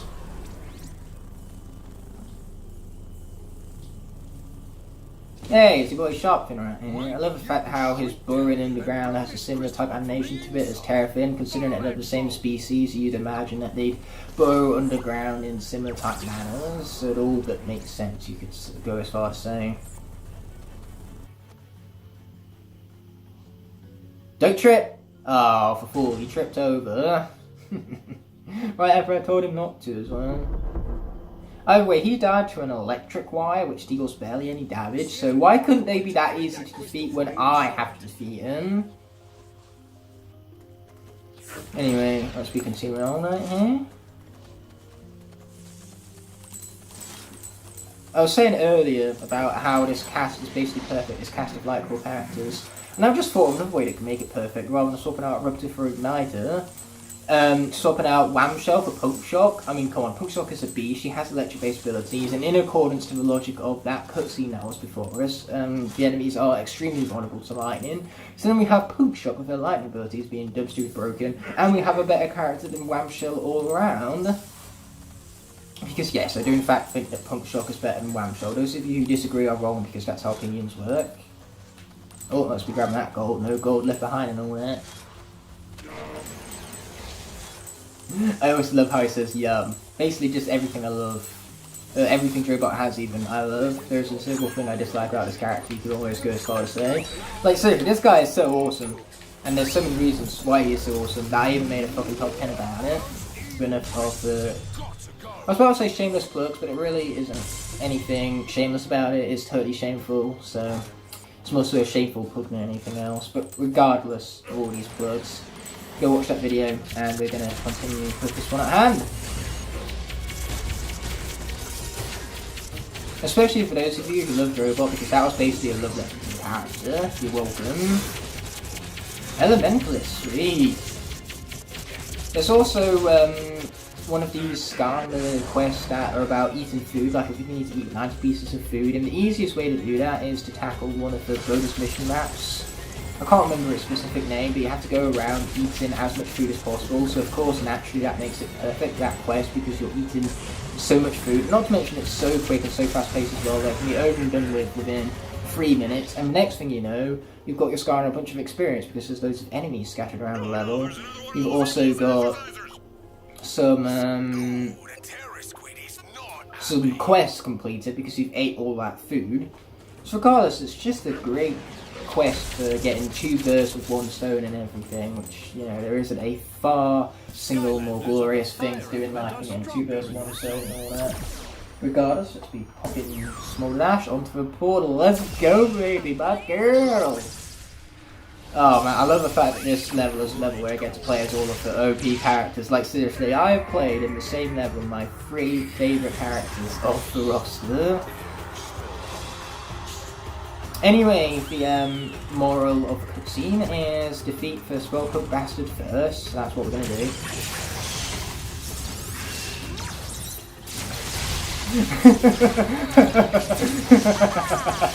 Oh, goodbye.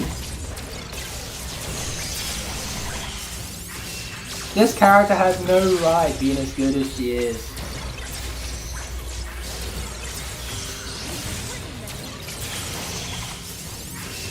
Goodbye! That knockdown is so huge, you can charge that up so easily and just create absolute annihilation on screen right there. Like seriously, what is this character? This character is so stupid, I love her. Oh man, it's almost like she's my 2nd favourite Skylander of all time. If it wasn't for the fact that Igniter existed, she would be my favourite Skylander of all time. She was my favourite Skylander of all time until I bought Igniter. Well, I say I bought him. The fun story behind Igniter is that actually, we're not going to talk about the tech element because it's about to swap back to the fire element very, very soon anyway, so it's not really worth swapping out. But getting back onto my story, because I've digressed far too long. Everyone's favourite phrase that I seem to need to use every single video, despite the fact that that's the first time I used the word digress in this series, but as I digress. Yeah, the story behind Igniter is that my friend got him for me for my 14th... Was it my 14th or was it my 14th? It was 2014, so my 13th birthday would have been. My friend got me Series 2 Igniter, but because this was my 13th birthday of the year 2014, it was just before Trap Team came out, first of all, and second of all, it meant that for Christmas beforehand, Christmas of 2013, I got Lightcore Small Dash, and at that time, those 10 months between getting her and getting Series 2 Igniter, Small Dash was my favourite Skylander. And then, of course, finally getting Igniter from my friend for that birthday of mine, and finally being able to play as Igniter, I learned one very important thing that day, that Igniter is the single greatest Skylander ever created. Valuable lesson, that one. Either way, so yeah, that commentary got pretty crazy for a moment there, didn't it? You know, I think everything I've just said, from when I play Small Dash onto the portal to this exact moment, just everything, every word of mine, put that on a shirt, every last word, every one of them. You know, I think that'll make a pretty glorious shirt if you guys ask me. Anyway, it's time to risk it all for that rubber ducky. Why? I don't know, because I'm stupid. No other reason.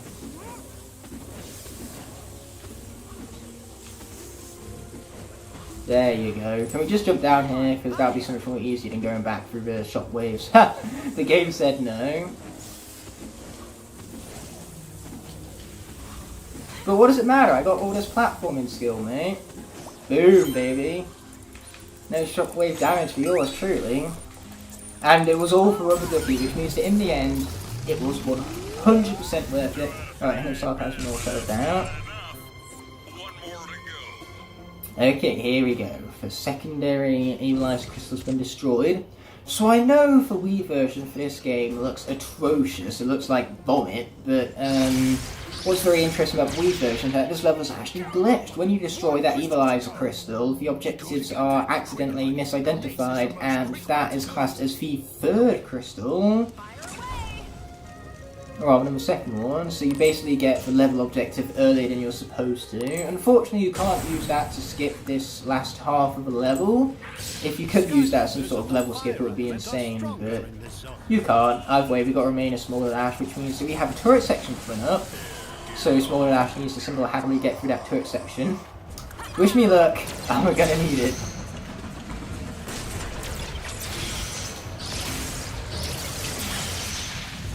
Okay, this time we're going to stay away from the big bad man.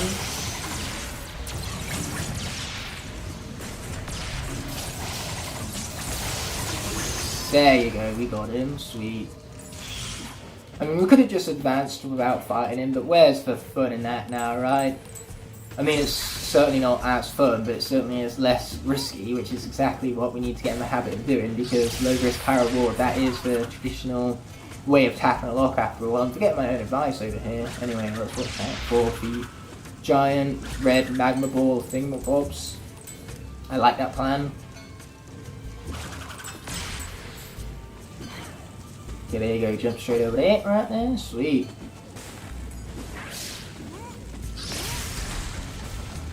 Okay, and through the glowy thing we go.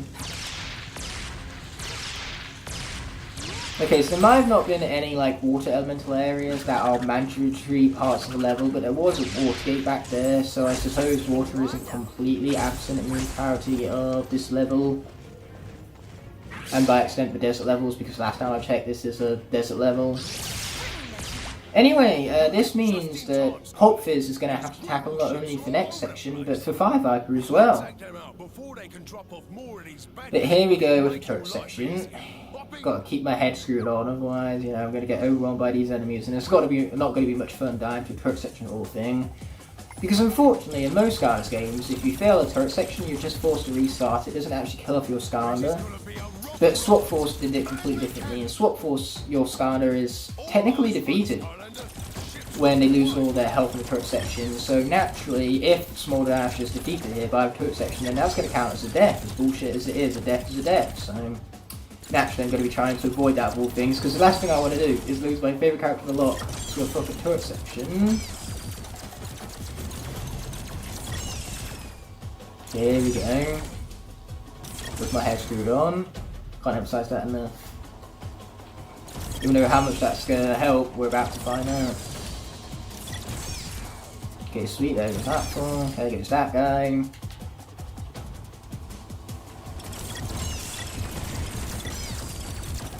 And there goes them fools, sweet.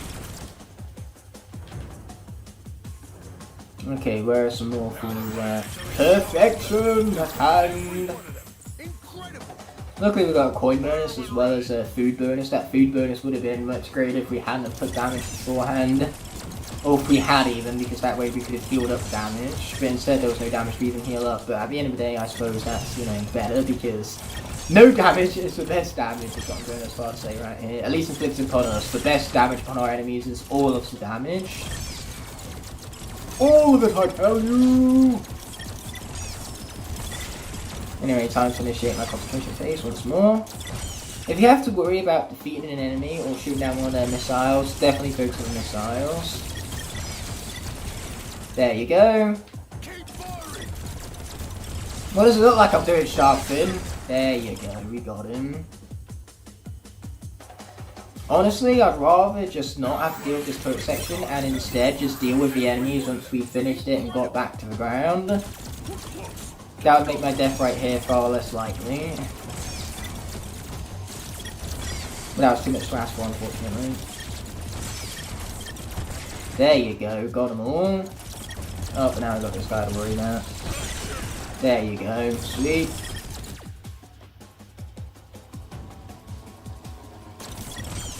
More of them, exactly what we needed. Not really, that's what we call sarcasm in the old business. So watch up those guys, sweet. And that guy too. I don't much like that guy. Okay, there you are. Oh, there comes another big guy, just for good measure.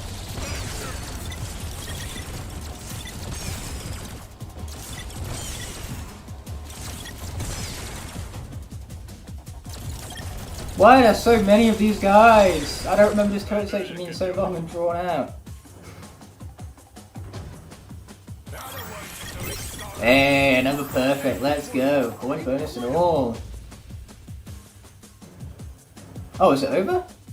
Yes, let's frickin' go. Not a single point of damage. That's what I call pressing the be good at the video game button.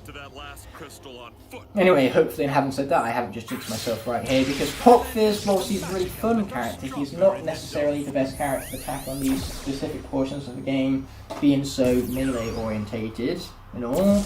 I'm sure he does have ranged attacks, but they aren't as ranged as Star Strike, for example. Watch out for that there, fire, magma, bally, thingamabob. What we're going to do here is we're going to take minimal risk, and by that I mean basically skip over this combat section entirely. You know, why tackle a combat section that we don't need to, right? That's just unnecessary risk. Who cares if it's cowardly? It's for winning way is what it is. Okay, we can't advance right now because that magma wall is coming after us, we might as well. Ah, I think I'm that guy. Oh boy, everyone's coming back at us.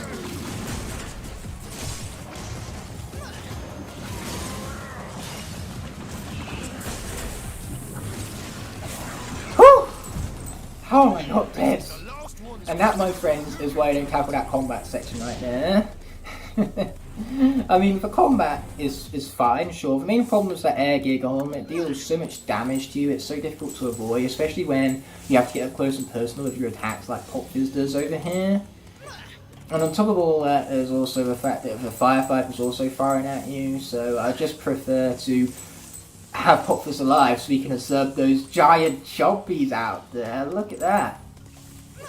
I love the fact that when you defeat this here, you know, crystal, what happens is that it explodes and enemies around you are defeated to give you free experience. So I like the fact that before it explodes, you can see the enemies outside the crystal orb for the sake of the context. It's a great attention to detail and all that. Plus you get to see just how big the enemies look from here. But it sure is convenient that they had a shrink away from the crystal right outside the crystal's location, isn't it? What would you do without the shrink ray being in that exact spot? So now that being said, let's make those enemies explode that we saw from inside the crystal and prepare for the firefighter. Because let's just say this boss fight is easier said than done as per the norm. Boom! And boom! Let's go! We even completed 2 accolades, let's go! Or accolades, as I called it in the first episode of the series, as I hiccup away apparently. The more you know. Anyway, let's be taking this thing down about further down. Yeah, I much prefer this right here, right now, over the Academy incarnation, because one thing I hate about the Academy is that they gave the firefighter speaking lines. And worst of all, you know, it's fine giving the firefighter speaking lines, but do they have to be those speaking lines, considering just how cringy the words coming out of its stupid mouth are? Like seriously, the firefighter is so damn annoying in Academy. It says stupid stuff. The fact that it says anything at all is stupid. I seriously hate Fire Viper in the Skylanders Academy. It's so dumb, it's so stupid, and I hate it. I truly can't emphasize just how much I hate that stupid Fire Viper in Skylanders Academy. I think the show would have been elevated just by the Fire Viper not opening its stupid mouth. That alone would have made the show even better. Anyway, it's time for me to focus on the boss fight at hand right now. With this being nightmare mode, these crystals take forever to be defeated by Pop Fizz's attacks, but luckily it's going to remain this way until the crystal is defeated. There's no time limit to it, which sure is damn convenient now, isn't it? Okay, Sharpfin, will you load the crossbow already? Thank you, Sharpfin. Okay, let's get behind that Terror Squid Tentacle quick like. Sweet, we made it. And here goes crossbow again. Sweet. My goal is always to try and get through these without taking a single point of damage. You know, that's going to be an additional star and it's just going to look so damn cool to capture it on film. But, you know, if I don't do that, then not losing Pop this period is good enough for me. Here you go, there goes the crystal, baby. Sweet. Oh, he's jumping like a madman. So it turns out I'm running out of storage on my phone. I have enough to finish the recording of this level, but I'm not going to be able to record the Boney Islands directly afterwards. I know I said I'd finish this session at Winter Keep, but I lied, so looks like we're ending off this session after the Firefighters been defeated. As if we defeat them with our 15 Skylanders remaining. Who knows, we could lose all 15 Skylanders here. Hopefully we don't, that would be tragic, but still, there's a possibility. Anything in this log is a possibility. Especially knowing me and everything. Let's shoot this guy again. I like that activity in particular. Okay, here we go. I love the fact that there's plenty of feats, just if we take damage we can heal up. But we've got one more phase of this and then we've got to deal with, you know, his insides, which is pretty gross if you were to ask me. It's kind of funny as well that his eyes, you can see from back here, bob up and down, not his eyes, his eyebrows even. The eyebrows are basically the same thing. Regardless of all that, I also love the attention to detail to where everything that is blocked from the fire blast is seen by the shading of the Terror Squid Tentacles. That's really cool.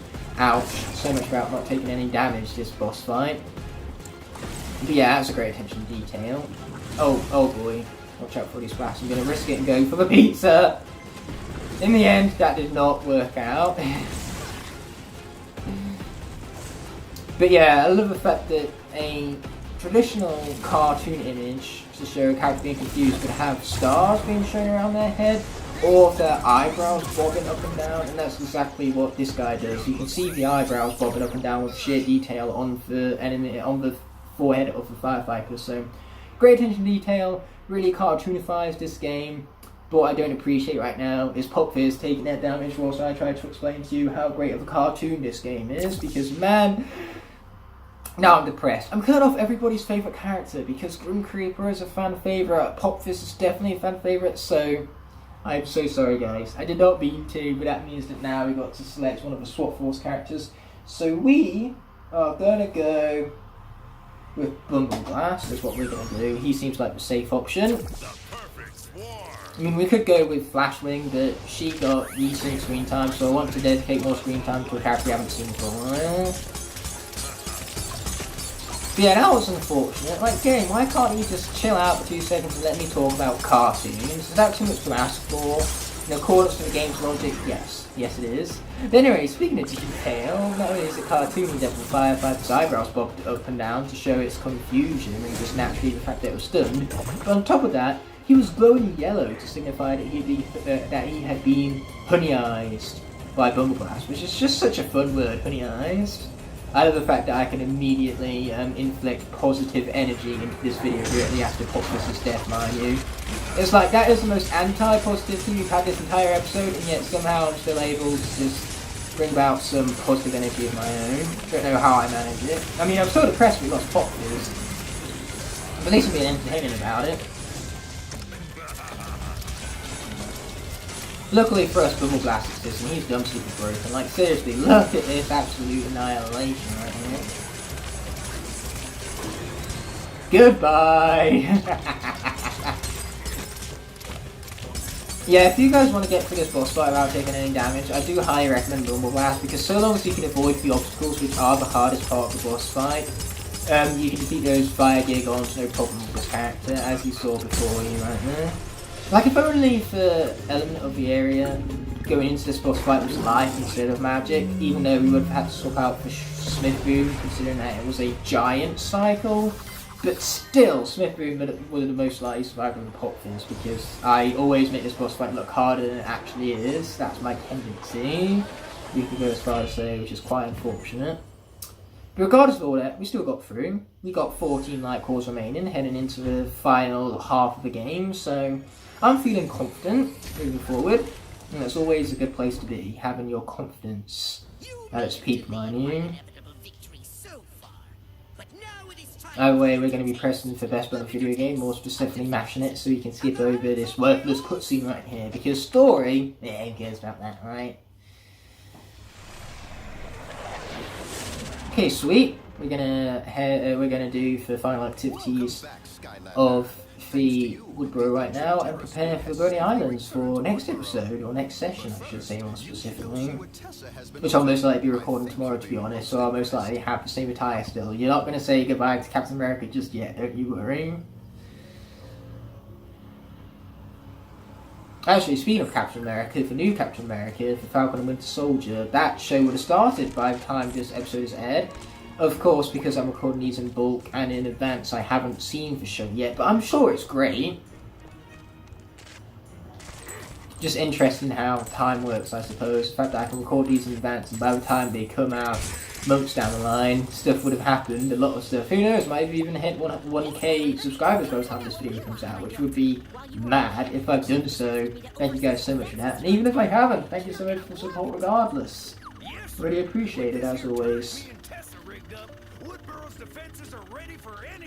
Well, that's convenient. Don't look now, but there's some dangerous looking volcano rocks heading this way. Do you want the honors of shooting them out of the sky? Yeah, sure, let's do it. Actually, no, I changed my mind. Pretty cool, what do you mean? I didn't even test it out. I mean, I could have tested it out, I just didn't. Not the bees! Anything but the bees! You know, a joke is as good as it is when you have to do it twice, just because the second time around it's even more hilarious than the first. Like, everyone knows that's how jokes work. It's not like it gets repetitive nor tedious or anything. So yes, definitely a different style of introduction this week, but I want to get straight into the joke. You know, who wants to hear about sparks and igniting the fires when we can just cut straight to the chase, am I right? I accidentally just made a shortcut reference right here. That's the thing, you can say absolute gibberish and somehow wind up still accidentally referencing a Skylander, because there's so damn many of them. Also, I'm going to turn my headset volume down now because it's a new session and the volume I had in my headset between sessions had increased because I was playing games in between. And so naturally I need the volume a little bit lower for these recording sessions so I can hear myself speak, also I commentate, but when I'm playing games to remain immersed I have my headset volume that little bit louder. What game was I playing specifically? I was playing a game called Control where I press the triangle button a lot, like I just did, because hey, who wants to worry about the deep steering, just skip over it instead. Now I'm alright. But yes, Control, very awesome game. It takes full advantage of the fact that you are playing a game because the main protagonist is kind of like being controlled by an external force, but you are the external force. It's unbelievably immersive. It's just very cool, the premise of the game and how they incorporate your control into it. It's literally the name of the game. And it's a shame really, because it was a very overlooked game, at least in terms of sales, because it came out on the same day as Pokemon Sword and Star Wars Fallen Order. Yeah, that's hard competition to compete with, just because Star Wars is such a big name, and as is Pokemon. And which is funny, what's funny about that even is that Control is better than both those games combined. At least in my personal opinion. And this is coming from someone who likes Star Wars Fallen Order. I thoroughly enjoyed that game as well, even. Well, that sure is inconvenient. This level could have been like 5 minutes long with no caravan sections if it weren't for the fact that the frickin' bridge was on fire. That is the most inconvenient bridge on fire in the history of most inconvenient bridges on fire, which is really saying something considering how long and rich that their history is. Okay, Frozen Fossil Lane. Ooh. Not really interested by it. Cold spear, get it? Because they have spears, and it's cold because it's an ice level. Haha, comedy gold.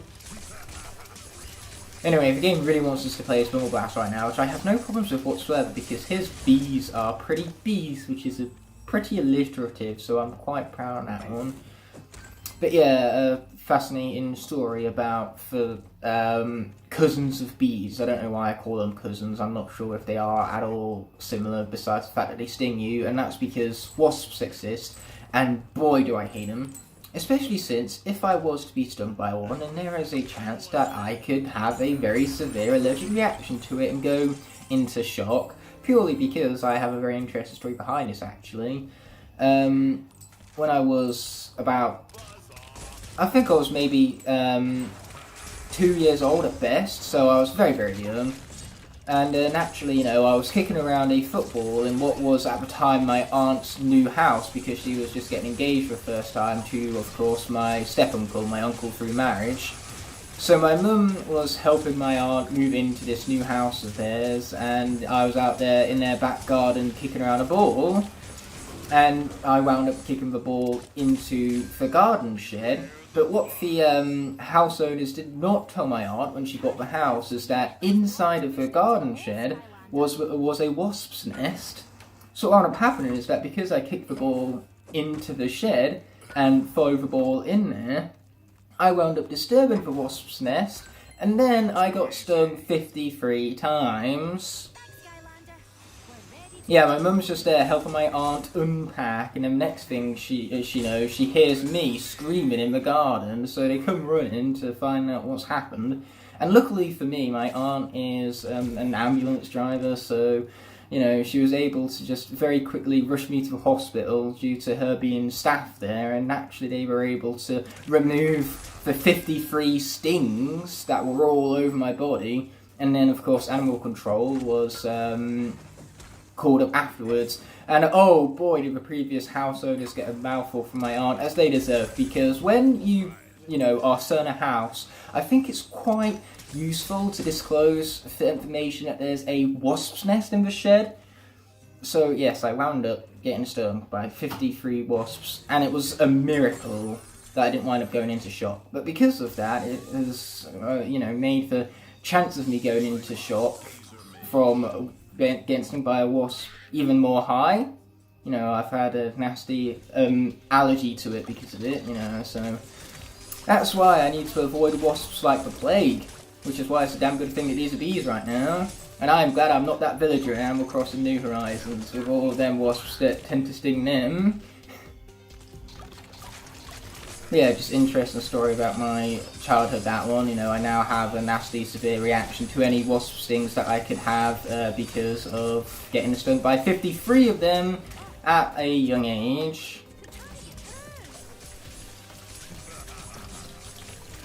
Okay, here we go, let's defeat these guys though on a more lighter note. You know, enough of talking about how a wasp sting could fucking kill me. Let's worry about, you know, these enemies who have to deal with the bees. Yeah, bees, they be lethal is what they be, especially when, you know, they're getting that honey from honey-eyed enemies, mind you, which are slow as well, so their chances of actually being able to attack you with their decreased movement speed is incredibly slim. Anyway, the water element has popped up, which means we've got to go for the giant representative of water element, none other than Chill, a character which we haven't seen for a while even, because water was completely absent in all of the desert levels. In fact, the last time we saw water element was in Mudwater Hollow. What's so Cyclopsy about it anyway? Oh, that's a word. Cyclopsy. I like that word now. I think I've now found a new favourite word. Okay, let's defeat this fool then without further ado. Yeah, they shoot straight, so long as you're not within their straight line of sight, you'll be fine. Otherwise, I've realised that I've probably been missing a bunch of collectible thingamabobs for the middle side this entire time, but at this point I've gotten past the point of caring. I still haven't unlocked any of the charms that I want to unlock, and it's big sad at this point. Ouch. It'd also be big sad if I lose Chill right here, so it's time to initiate concentration mode. Why are they still speedy? Yeah, Spellpunk Thingamabob is dead. There you go. Now, as are they. But yeah, Chill's health has definitely seen better days. This better be exciting. I'm putting Chill's life on the line here, so if it's not exciting, then that's just a nasty anti-payoff. You know, it's the opposite of a payoff, it's a letdown.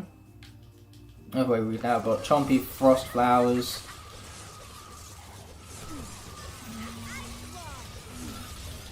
Okay, here we go. We're getting them slowly but surely, baby. Goodbye, stupid Chompy Pod thing with bobs and ooh, bright light.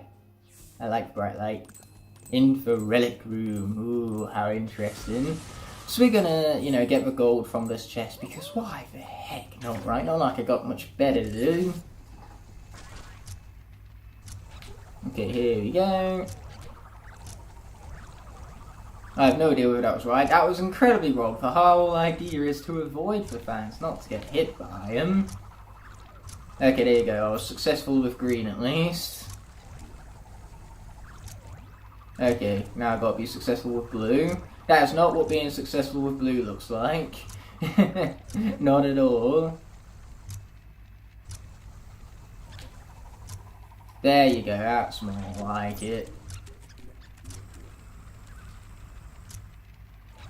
Okay, here we go. We've got to hit the fans this time. There you go. So now I've gone and got myself a green spark. So now all I got to do is get myself that blue spark and we'll be all set. There you go. The blue spark, it is mine, and now the two can reunite. How heartwarming. Regardless of all that, now that we have synchronized sliding, let's be grabbing the fruits of our labour. And by fruits, I mean gold. I'll take gold over fruits any day, because with gold I can buy fruits, but with fruits I can't exactly buy gold now, can I? You know, it's not exactly a two-way relationship, that one. Or better yet, I'll have fruit made of gold that's edible. Edible gold.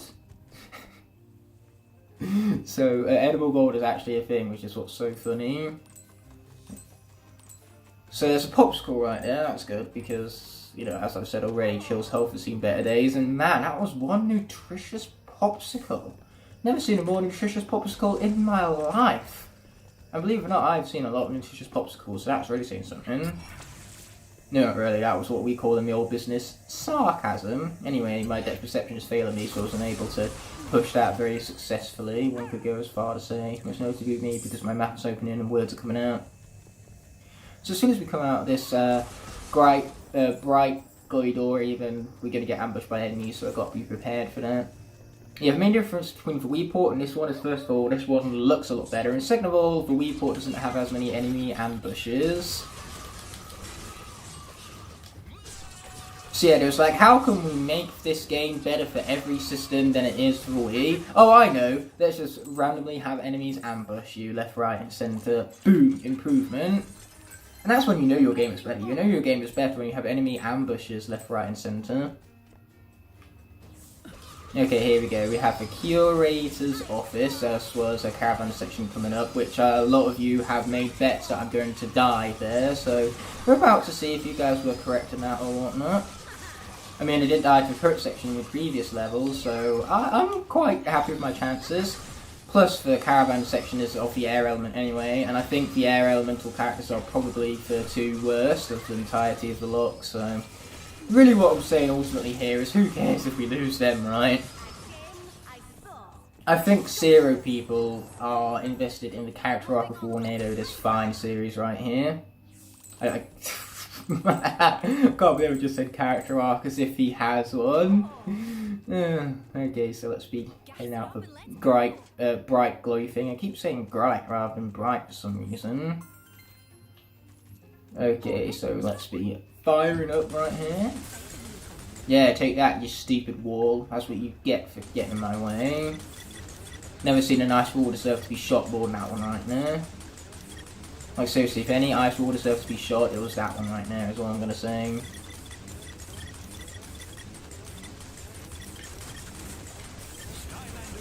Okay, air element. Let's bring in Warnado without further ado, the Air Assault Force representative. Speaking of which, air is actually an element that we haven't seen much of recently either, as well as water. Okay, let's shoot that guy. I would say in the face, but I'm not confident it has one. Okay, here we go. That means blasting. Okay, boom, boom, and shake the room some more with my epic blast of epicness. Okay, there goes all of them too. Unfortunately for me, when it comes to the turret sections, that was the easy one of this level. So yes, we didn't lose one here, but there's still, you know, more difficulties to come, unfortunately. But I'm not going to say no to this gold right here, regardless of whether Warnado is fully maxed out on gold or whatnot. That's what's so funny though, the fact that I say these air Lightcores are the worst ones, and yet air is one of the only elements from the Lightcore Locke that I have completely maxed out both of the characters on. Air, and I believe both of the fire ones are fully maxed out as well, purely because my play type on Smolder Dash, Lightcore Smolder Dash, must be cursed. Like, I don't even want to look at how, you know, long her playtime is. Let's just say the entirety of the MCU Saga's runtime don't got nothing on that. I don't even want to see what the playtime is, because if I do, I might just make the entirety of the universe implode. Okay, there goes that guy at long last. Okay, we gotta get this guy next, that's what we gotta do. Boom, baby, just like that. I believe there's more museum souvenirs over here. Yes, I believe so correctly. Whether we've collected all of them thus far, I have no clue. But we've collected 2 of the 4 at least, and that's, you know, a minimum, if you go as far to say. Okay, boom, let's grab all the gold. You can't go wrong with the gold. And now we've got plenty of enemies too, you know, just for good measure. I mean, I have no idea why you ground pounded there. I did not press the, I did not hold the attack button even, I simply pressed it. And last time I checked, to press was not a hold. Anyway, let's kill that guy with the block. It's one very conveniently placed block, you could even go as far as saying. And hey, we even have a nutritious popsicle for later on, should we need it. In my luck, that's exactly what I'll wind up needing. Probably, anyway. Okay, sweet, we got him. Okay, 5 year golem, do me a favour and just stay right there, would you?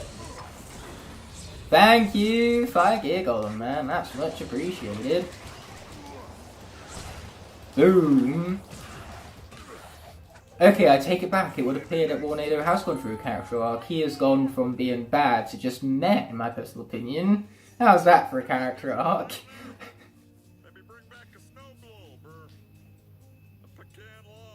Now that he mentions it, I could go for a pecan log as well, to be honest.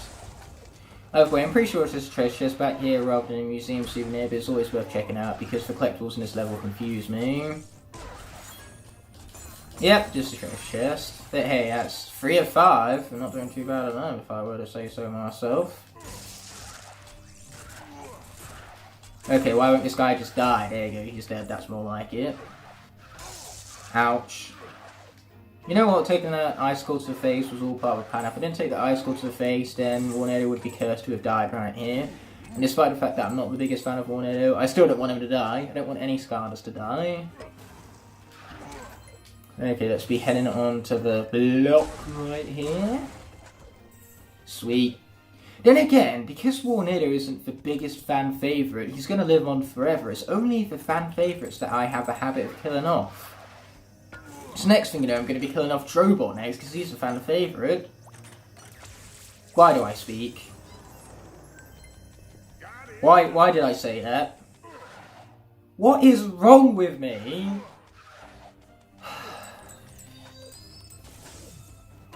Yeah, I wish I could literally zip up my mouth right now, but unfortunately having a zip closed mouth is biologically impossible.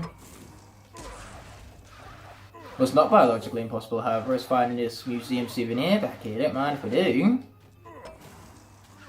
Okay, the key thing about the spin right here is that it's not fast-paced, okay? It has a really slow cooldown, and, you know, it's very direction-based, so if you want to change your direction mid-spin, you can't. So therefore, people could use that as an excuse, oh, Warnado's fast-paced because he has that spin ability. Nope! I disagree with that, which therefore makes it wrong, because everyone knows that if your opinion is anything other than mine, then it's wrong. In fact, having opinions on the internet as is a sin. So I can't believe I'm even expressing an opinion right now. How dare I? Dislike the video, I deserve it for that. Oh, enemies! Yeah, we're not going to fight those guys, we're just going to advance already. Because as always, why fight guys that you don't need to fight now, right? Okay, so let's continue to push these into place. A boom, baby! I just felt like saying that, so I said it. Deal with it all the same with words of mighty tough luck. If only she said deal with it all the same, because that's the one thing that could have made tough luck even more epic. Not that she was epic to begin with, but still, that would take her epicness and make it existent at the very minimum. She'd go from being anti-epic to at least a little epic. But no, it's just deal with it. That's it. And it's dull and boringness that I always want to reference it anyway, because I say deal with it a lot, naturally speaking. By the way, it's Drobot's turn, because it's the tech representative from Giants. I would say sorry for these enemies, but I'm not sorry, so that would be a lie.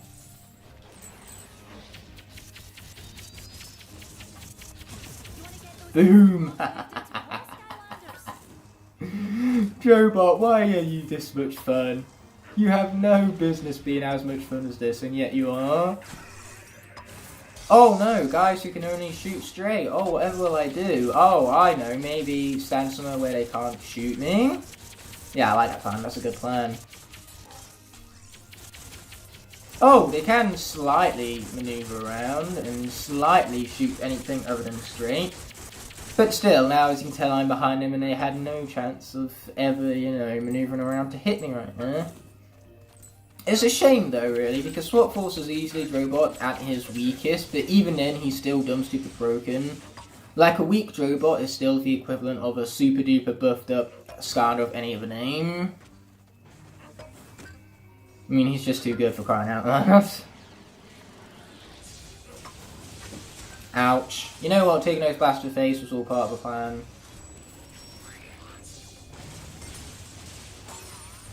Okay, here we go. He's going down now. That's the plan anyway. Oh boy, that's not good. I almost died to an icicle. That would have been humiliating. Just moments after talking about how broken Drobot is, losing him. That's not going to be ideal, so let's try to avoid that exact scenario that I just created in my head and said out loud. Anyway, I believe the final museum souvenir is found around these parts, so let's go grab it, shall we? Boom, boom, shake of the room. I was indeed correct in the statement that I made a few seconds ago. Thank heavens this is not superchargers. If it was, then I'd be brown bread right now, which is slang for fucking dead, so that's one thing I don't want to be. Oh, let's grab all this gold as well as a popsicle, a nice nutritious one at that. I mean, I've said it before and I will say it again, it makes no sense that food heals up Drobot. I think it would make so much more sense, to be so much more cooler if Drobot was instead healed up by things like gears or gold, metal, you know, stuff that maybe improved his armor rather than him having health that was healed up by organic food. Because he is... Then again, I say that, he is technically biological because he's simply wearing a suit that is robotic, whereas he does have a soft biological underbelly. But characters that are robotic only without the biological elements, unlike Drobot, you know, characters like Matter Charge, for example, should have exactly that, where they're healed up by, like, metal and gears, and they have armor rather than health. Because honestly, I forgot that Drobot had his soft little underbelly for a moment there. You know, simply a mechanical suit protecting his dragon scales. A bit like the armor ring from Race to the Edge, like how the armor ring, of course, has his soft, scaleless dragon body, and then that's protected by some armor that it forges itself.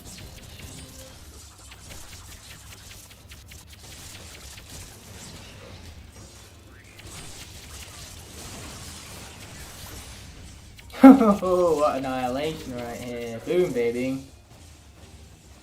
Okay, I have a plan. Rather than taking some hits to the face from that loose cannon right there, which shares its name with a Transformers Prime episode, let's instead just, you know, avoid that altogether. I like that plan. Also a plan where I avoid the lasers too. Okay, sweet. There goes that guy. Now I'm going to grab this key over here as well. Sweet. And luckily for us, there's another popsicle waiting for us, which is exactly what we're going to need heading into this final caravan section over here. I've never wanted food more in my entire life than this exact moment right here, right now. So anyway, now all of them keys haven't been grabbed.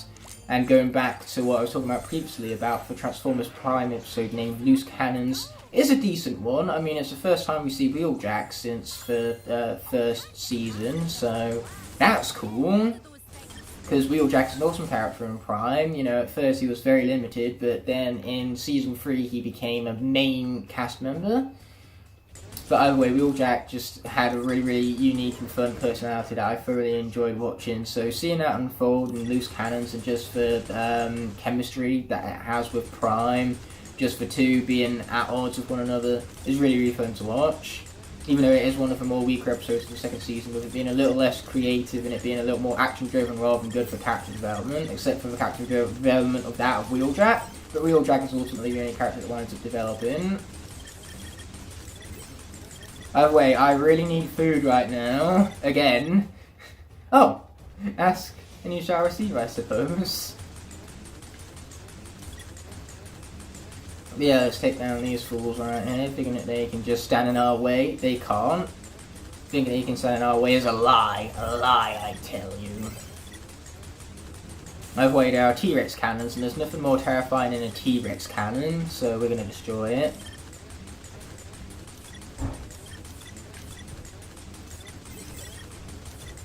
T-Rex cannon, be gone! Haha, no more T-Rex cannon. Okay, gotta watch out for mines too while we're at it. Okay, what we got here? Plenty of gold to go around, it seems. And more caravans just for good measure, as well as for loose cannons, which are definitely the biggest threats in these sections. Okay, here you go. Mines everywhere. Ouch. Like that one. Woo! Woo! No idea how we didn't die, we just didn't. Oh boy, let's not jinx this. You know, it's not over yet, far from it. Okay, is that food? Yes, thank you, game. Food coming in clutch. Man, this game is very generous with its food, I've noticed, and now I'm not moaning at all about that. Okay, watch out for the spikes right there, the wooden spikes.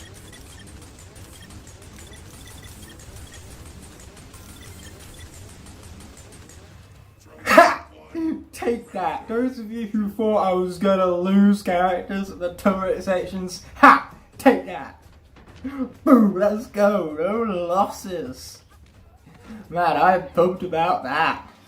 I pressed the be good at the video game button, and it truly is nothing more satisfying than pressing the be good at the video game button, even though the game has glitched out again and didn't give me the no Skylanders defeated objective. Clearly no Skylanders were defeated. I got close several times, but close doesn't count now, does it? So yeah. Don't we just love ourselves a traditional Skylanders glitch, right? And it's funny how that glitch has occurred twice in the same series, this series. Oh wait, let's press the death button on video game for the skip button. You know, the only button that is superior to that of the be good at the video game button. So yeah, we still have 14 characters heading into Winter Keep, and then we have Winter Keep, we have Frostless Mountains and Mesmeralda, then we have Phantasm Forest, which, that one I'm most certainly worried about. Like, those turret sections, if you thought the ones leading up to that were hard, you ain't seen nothing yet, so Phantasm Forest I'm actually fearful of. But then we have Kaos' Fortress, and then the 2 boss fights and the 2 Adventure Pack levels. So all I'm saying here is that we are set to win this thing. But hopefully, and having said that, I haven't just jinxed myself, because that would be tragic. Aye, I'll do that, but I believe there's a hat in wait for me, and I want it because it's going to look cool.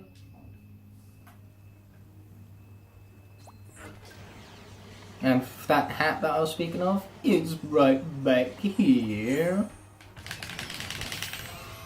Well, I just made it very easy to sync up because that controller made a whole lot of noise as I went side to side. Swish! Anyway, we're going to wear the Puma hat because I think it's going to look pretty cool. I was right! Well, the fact that the Puma hat kind of sparks up because we can see the little light from the Lightcore element of Drobot. And actually, whilst we're here, let's see what Tuk has to offer. Aye, I like that plan too, so let's see what we got here. Loads and loads of hats, but not many of these are superior to one I have already, except for that, where was it? Fancy ribbon. But except from that, they don't have much to offer, and I believe the same can be said for, well, actually no, that's completely wrong. There's this, for crustaceous cloths. And then there's some bonus mission maps, which we can't afford. And by can't afford, I mean they're still not unlocked yet. Same with the life elixir, which is just plain tragic. That would have been very useful right now, but we need Portal Master rank 19 to access it, and the chances of us getting to that rank anytime soon is pretty slim. Anyway, what I'm going to do here is I'm going to head on back to the Tibbet's pedestal back here in order to swap out the legendary treasure for that new one we just acquired, revolved around for 20 maximum health increase. Yeah, here you go, 20 maximum health increase. Okay, let's shoot on back on over, and before I end up the episode, I'm actually going to go and get that fancy ribbon, so that then Joebot can have an increase of 40 maximum health. You know, we're never cutting this close ever again, in other words, because that 40 health could be the difference between victory and defeat. I can't wait to see that. So where is my fancy ribbon over here? Ah, there it is, sweet. We're going to wear it. Well, that Puma was glorious for the 5 seconds we had it on, but this fancy ribbon, you know, that's just something all on its own. Today we have the Winter Keep to deal with, and hopefully we can continue on our streak of being completely deathless, because those of you who thought I was going to lose characters to the caravan section in Boney Islands, yeah, you just ate your words last episode. We got through it, no deaths. I mean, Joebot here most certainly would have died, and that would have been tragic if it weren't for the fact that the food came in clutch. Even better, it's a special relic of the Frost Elves of Winter Keep. That's really saying something, because the snow globe in of itself is pretty fancy and awesome, but fancy? Most definitely. I mean, fancy is the word of the episode, so I have to make sure I shoehorn it in at every single moment possible. So this is just fancy UI right now, asking me whether I do or do not want to head out for the fancy Winter Keep. And of course I want to head out to it. It's rather fancy, and I enjoy myself some delves into the fancy things in life. That reminds me of the episode of The Office where it's all about the Finer Things Club. Oscar, Toby, and I are founding members of the Finer Things Club. We meet once a month to discuss books and art, celebrate culture in a very civilized way. Sometimes the debate can get heated, but we're always respectful. There is no paper, no plastic, and no work talk allowed. It's very exclusive.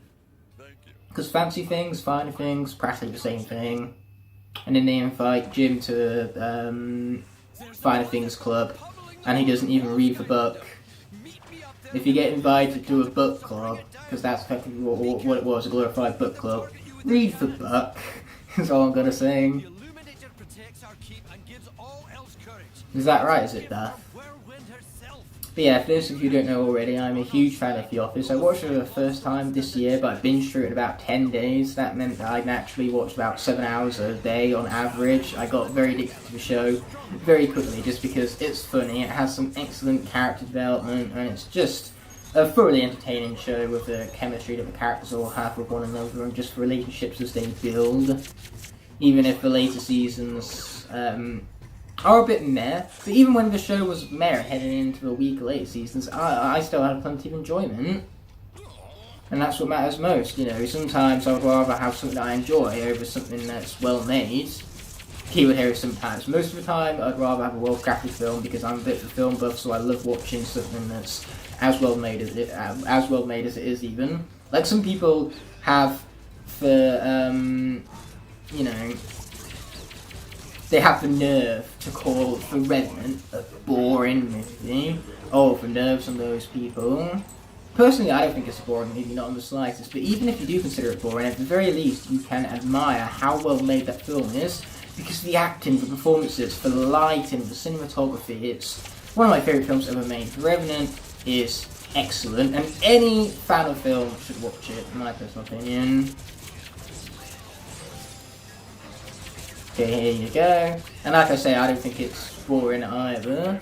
Mostly because I was so captivated and invested in the performances of the characters, as well as just the action and wide cinematic shots, helping with the pacing and helping the film generally move forward. That's unfortunate. Luckily, the Skylander I really like the fact that this story scroll references a Skylander. You know, it's very unique in that manner because no other story scrolls actually reference specific Skylanders. Of course, now the elves never know when it's time for bed. Yeah, I suppose that's for one downside. But yeah, Whirlwind coming in clutch right there, you know, mostly because the Illuminator is structured around her. You know, her horn is a beacon of light, which is just, is really, really cool attention to detail. I mean, in Superchargers, they have the Cloud Kingdom, which had lightning rod statues all over the place, because that's the kingdom which he is from, so that's a great attention to detail, mind you. And it's great that even though it was Superchargers and lightning rod hadn't been used since Giants, they still remembered about lightning rod's backstory and, you know, his incorporation into the Skyline. So, you know, seeing that referenced was great for making an old fan like myself just squeal at the mere sight of seeing lightning rod in Superchargers to a certain capacity. Imagine if Lightning Rod was the Supercharger character rather than Jetpack though, how bizarre that would be. You know, everyone would question that choice. I mean, I think people question Rollerball enough as is, let alone, you know, what Lightning Rod would have brought about in terms of controversy within the community, because let's just say that picking Rollerball over Chop Chop for Superchargers, definitely a controversial move on behalf of the Superchargers developers. Though personally, I really love Bone Bash Rollerball. I think base Rollerball is better than Chop Chop anyway, so I'm glad Bone Bash Rollerball is in the game, but I can definitely see where the big Chop Chop die-hard fans are at, or where they're coming from, you can go as far to say. They're what's the word? I was about to say emphasizing, but that's not the word. They're being over empathetic towards Chop Chop, in other words. That's what I was looking for, empathetic, because empathetic and emphasis are way too similar for my puny brain with only 3 cells to compensate for. Okay, look at that guy. Has gone boom! That's right, big Blizzard Brawler go boom. That's a bit of a mouthful, it's not as easy as Blaze go boom, which is a bit of a Horizon meme of mine. I guess that's my favourite thing about Horizon Zero Dawn, just igniting the blaze, so then Blaze go boom. I like it when Blaze go boom. That is potentially the episode of the title of the episode now, Blaze go boom. Purely because that's a far superior title to Blizzard Brawler goes boom. I didn't even say it correctly, that's how lame of a name it is, because it's Blizzard Brawler, not Blizzard Brawler.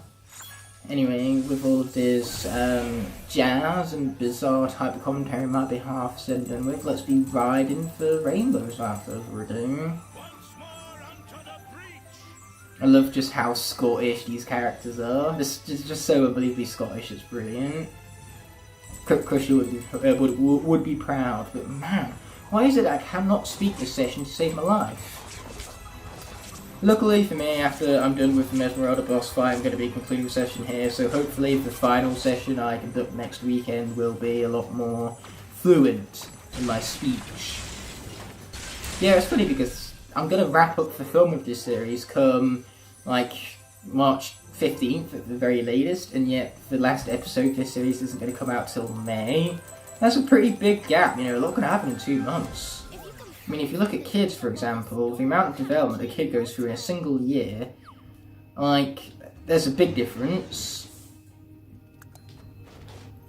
You know, it's why films have ratings that they do, and it's why you can be lenient with film ratings. Like, something could be a 12, but, you know, maybe your kid when he's 9 years old can't quite handle the mature themes and visuals of a 12 movie or the language, maybe. But then 1 year later, they've developed to the extent to where you can trust them as a 10-year-old to watch a 12 movie, for example. I mean, I was watching 12s at the age of 9 because my parents were rebellious and let me watch them. But most of the time, when a film was highly rated, they would watch it first and then they would, you know, decide whether it was appropriate for me or not.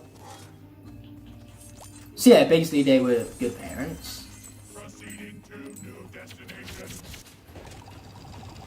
But yeah, case in point, people just put it down to kids are stupid and can't understand mature themes about life and death, so that's why Soul isn't made for them.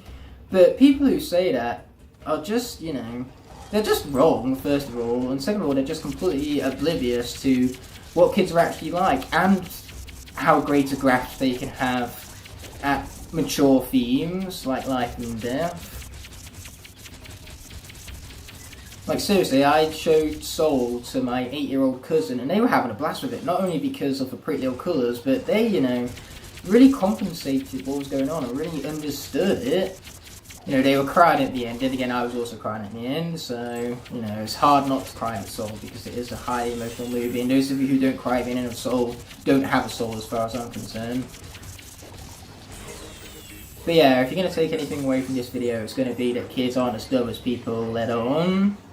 And they have a greater capacity for understanding mature and darker themes than what you could possibly ever, you know, imagine. But regardless, we now have the Swap Force representative of Water Element, Whamshell, as I itch my armpit because I have an itchy armpit, the same name as the island that they discovered at the beginning of How to Train Your Dragon 2, because that was a reference I couldn't help myself but make. What should we name it? Itchy armpit it is. After all, this is How to Train Your Dragon talk about here. It's like my favourite film trilogy of all time. Why would I do anything besides reference it? Here's a question. So we could have continued on, but right now what I really want to do is push this block into place. Yeah, sure, whatever you say here, Whamshell. So yeah, we have the secret keep with a treasure chest. Ooh. Not that Whamshell needs it much of him being maxed out on gold, but still, it's pretty cool that I've discovered the secret all the same. So yeah, let's pop back out of here, initiate for Water Element once more, and finally be opening this gate without further ado. A water wonderland. What do you know, this game predicted Skylanders Imaginators, because in Skylanders Imaginators, Winter Wonderland is the name of one of the main areas in the abandoned amusement park. So, you know, let's just say that Swap Force went on ahead and accurately predicted that. Okay, watch out for that guy before he hits us, that will not be convenient. There you go, he's dead. And this guy will be too, just give it enough time. Sweet. Boom, knock him back and finish him off. I love the fact that that combo has knockback damage, that's what makes it as useful as it is. Oh boy, and here come the ice gear golems that I do not like very much. That begs the question, is there any enemies in this game I like? No. No, there is not. That's more of a rhetorical question than anything, because I thought the answer would be pretty fucking obvious if you were to ask me. I love the fact that the entirety of this level becomes darkened now that the Illuminator is no longer there to illuminate the world. You know, it's some beautiful light in this, and the fact that it transitions so smoothly as well without frame rate drops is incredible. You know, there's a lot of technicality behind that. Like seriously, to code things like drastic lighting changes like this, or to transition between 3D to 2D, you know, it takes a lot of processing power, and it's not the easiest to code for. So credit where credit is due. Oh boy, let's be digging up right here. Let's go shoveling, snow shoveling to be exact.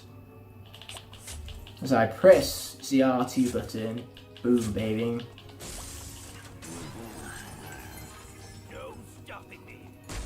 Oh, is that right? Is it Whamshell? Is that right?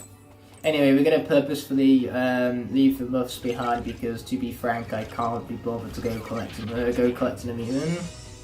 Hopefully we now have a Chompy Blitz Bloom. Once again, I said that completely wrong in terms of my pronunciation, but never mind, who really cares, right? I know I don't. The only thing I do care about is Whamshell surviving here, which definitely seems quite successful so far. Sweet, that gate unlocked, because I've been soft locked at that gate far too many times, and what I mean by soft lock is that I would defeat all the enemies but the gate wouldn't open, so I'd basically be stuck at their gate indefinitely, and that's happened to me far too many times. So thank heavens it didn't happen here, and man, there's a lot of chompies. Goodbye! Nice. You know, I've got these final dudes to deal with. Okay, goodbye to that guy too. If you're doing the combo, but you're worried that you're going to get hit whilst you do it, because it leaves you incredibly vulnerable, you can just jump out of it to cancel the animation. That's my bombshell advice for the day. You're welcome. I'm going to push that into place and get on up here. There's even a little skip you can do here that's great for speedrunning, because normally you'd have to go back down there, push the block back to the very right, and then platform over to this,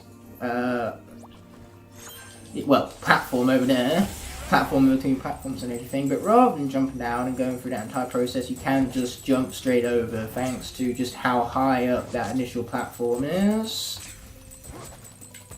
So yeah, that's a skip that's going to save you about 2 seconds, but still, every second counts in a speedrun. As far as I'm concerned, that is the speedrun tactic, but you know, you can never be too sure, so that's why I felt it worth mentioning regardless.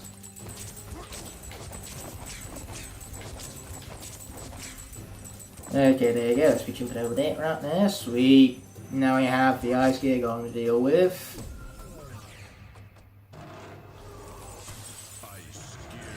Yeah, I still don't care. Get that thing off my screen! In the words of the mighty demigod Schmurder.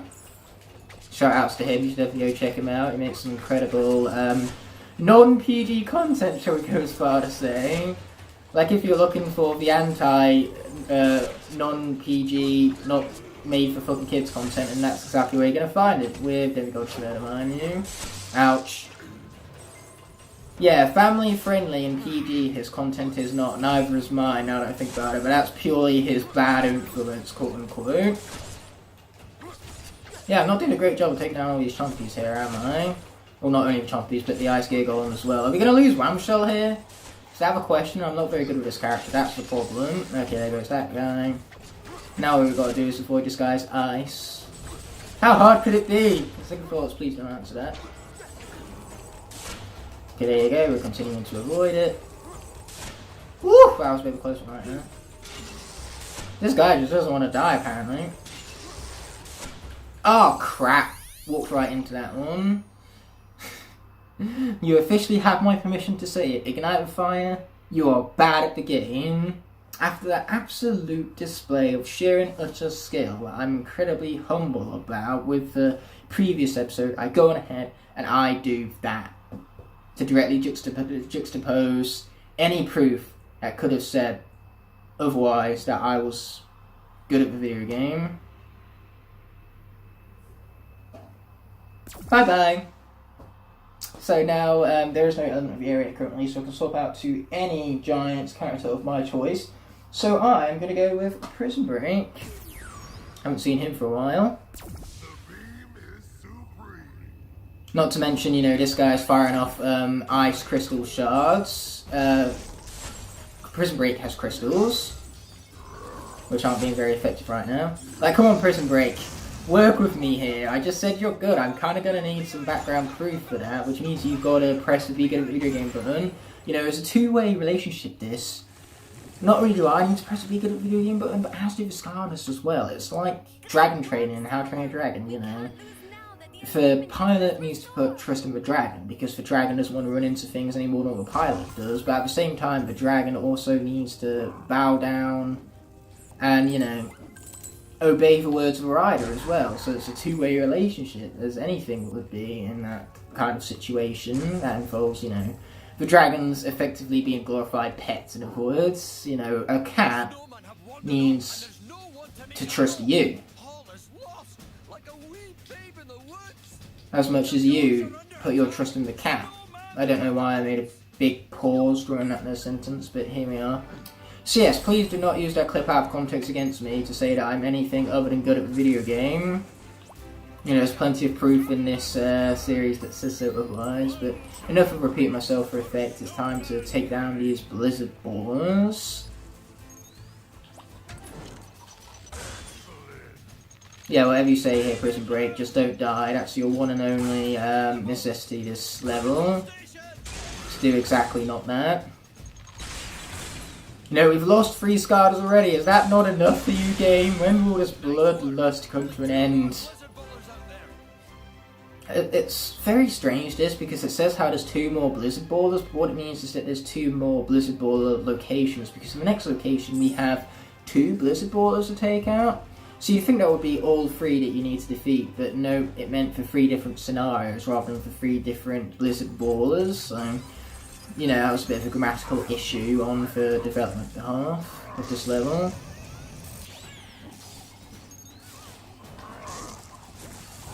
Oh! Oh, those guys just died, okay.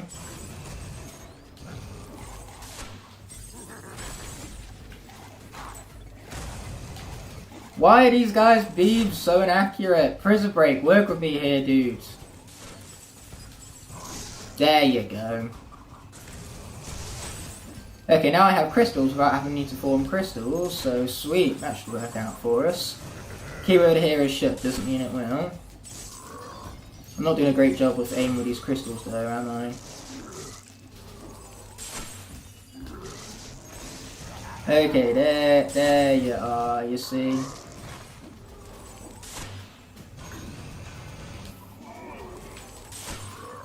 Okay, once again, that crystal didn't even hit him, but whatever. You know, who would want the crystal to hit him? Hitting bad guys, that's just overrated, I suppose. Go watch out for the ice chunk, let's not walk directly into it like I did with Wham Shell. You know, let's learn from my past mistakes, or at least attempt to. Okay, fine, you're going ahead and destroy that crystal. I didn't want it anyway.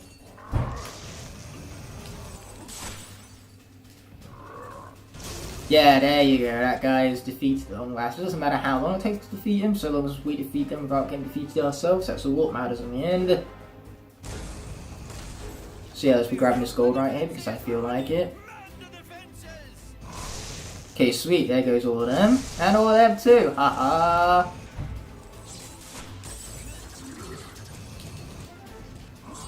Why do my crystals keep phasing through them? It's highly awkward and annoying. Okay, that guy's still not dead yet. And he's still not dead yet.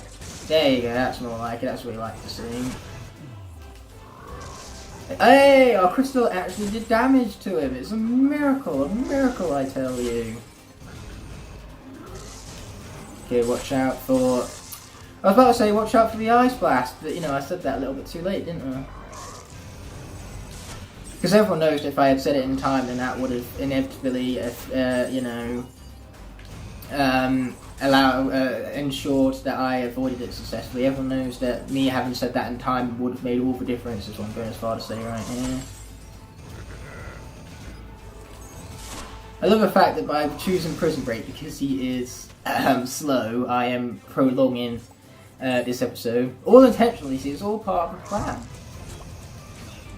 Because yes, I am totally doing the scummy move to make this video as long as possible right now, because I'm one of those YouTubers 100% without a hint of sarcasm or showdown. And I said shint almost right there, which is kind of like a combination of hint and shadow at the same time. Anyway, boom. Boom. We don't even need to fight these guys, so what we're going to do is not fight these guys. As always, we're taking the low risk and high rewarded for it, because our reward is not losing Prison Break by not taking risks that we don't need to take. Anyway, let's be taking down these Blizzard Balls without further ado. Boom, there goes that one. Well, it doesn't go just yet, but it got hit all the same. Oh man, we keep just barely missing this top one and it's annoying me. There you go, we finally got him dotted, which is what we like to see. Oh, I thank you, Duff, and your Scottishness. Yeah, let's just pretend I didn't say that. Specifically in an accent, let's just pretend none of that happened right here. None of it was off occurrence. You can go as far to say. Anyway, here we go. Very simple, basic, easy, stupid puzzle. Bye! Okay, let's be pushing these out of the way so then we can say goodbye to that next frozen pillar thing with Bob. Goodbye! And now we got one final push of the blocks to be destroying this final ice crystal thing with Bob. Boom, and goodbye. As simple and easy as that.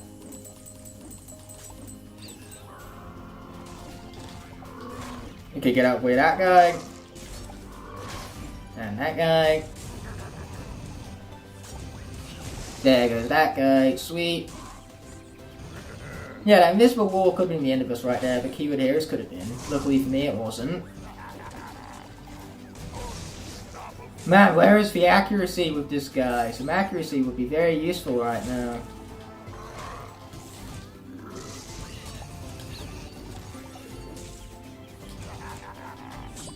Or, you know, better yet, my crystal's actually doing damage rather than... What the heck happened with that crystal? That crystal didn't... that crystal went flying in who knows what direction, let alone phased through the ground. Prison Break's crystals in this game are some of the most jankiest things I've ever seen in gaming history, without a hint of sarcasm nor shadow of doubt. Okay, there you go, sweet. Yeah, again, just slow and steady is how we're going to be taking this. Oh boy, watch out for that spinny dude.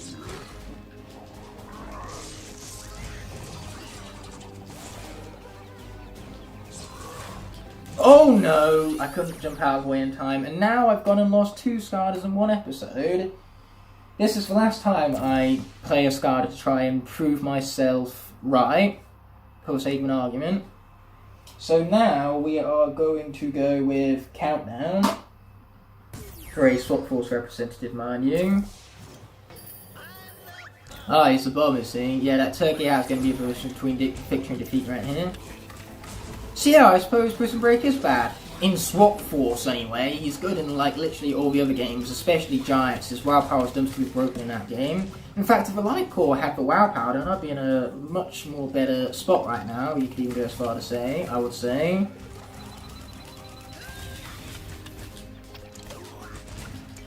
So yeah, we lost two Skylanders this episode. It's the first episode where we've lost 2 Skylanders in a single episode, unfortunately. Purely because it turns out I'm definitely not as good as this game, as good at this game as I let on. Let's just go as far to say that, shall we? Can't wait for those clips to be used against me in context. Or in out of context even. Because that's how out of context stuff works. Anyway, we have to push this one right here. And then not touch it again until the time is right. So then what we've got to do is we've got to push you there. And then we're going to push you up and to the left, baby. To the left, everybody move to the left, to the left. I'm pretty sure that's how the lyrics go, right? Anyway, now we've got to push these out of the way so the laser can reach that final ice prism right now. Oh boy, I said the word prism now, that's just reminded me of the depressiveness that is Prison Break's death. But regardless, that ice prism has now been dealt with, so it's melted away and I can finally get that last snowman right now. Here we go, let's deal with these final Blizzard Brawlers then, shall we? Blizzard Brawlers even. Man, my stuttering is through the roof this episode.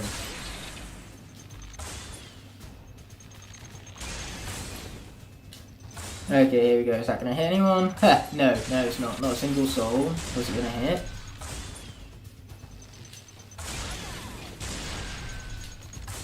Okay, here we go. Just gonna charge these things up all the way and hope for the best.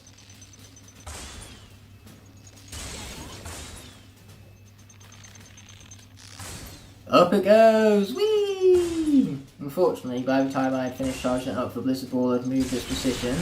But fortunately, just like that, the Blizzard Ballers have all been defeated, so we can move on to the finale of the episode. Hopefully not for the finale of the entire series. The last thing I want to do is lose my 12 remaining Lightcores to the next combat section, which, given the amount of skill I've displayed this episode, is most certainly a possibility. But yeah, seriously, this game, they did Prison Break bad this game. They did him dirty.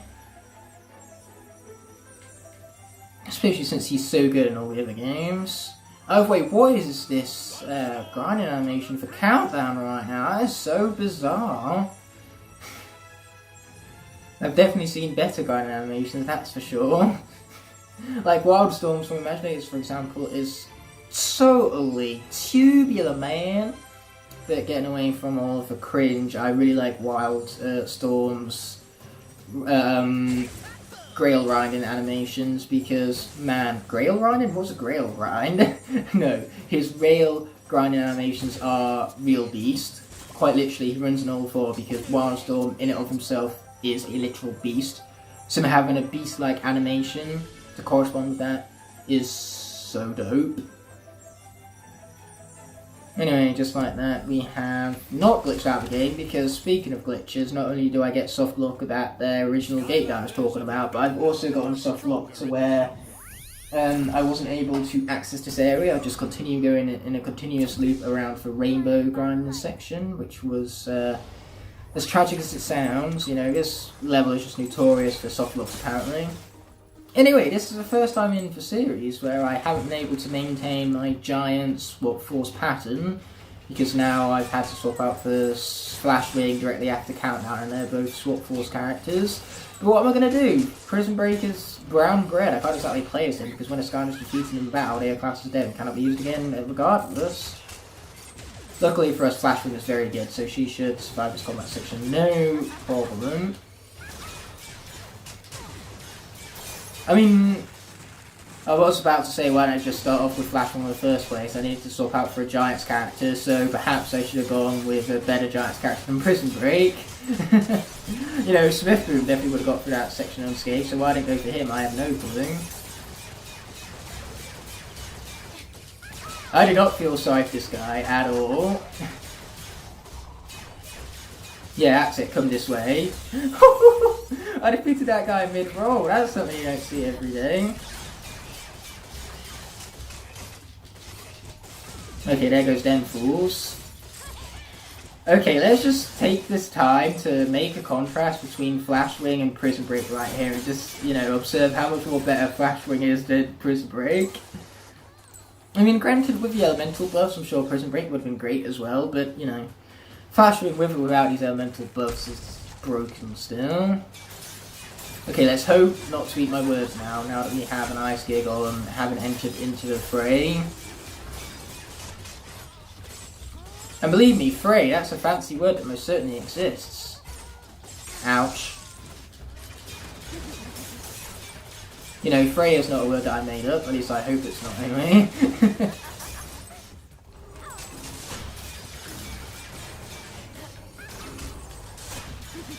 Okay, let's finish off this fool.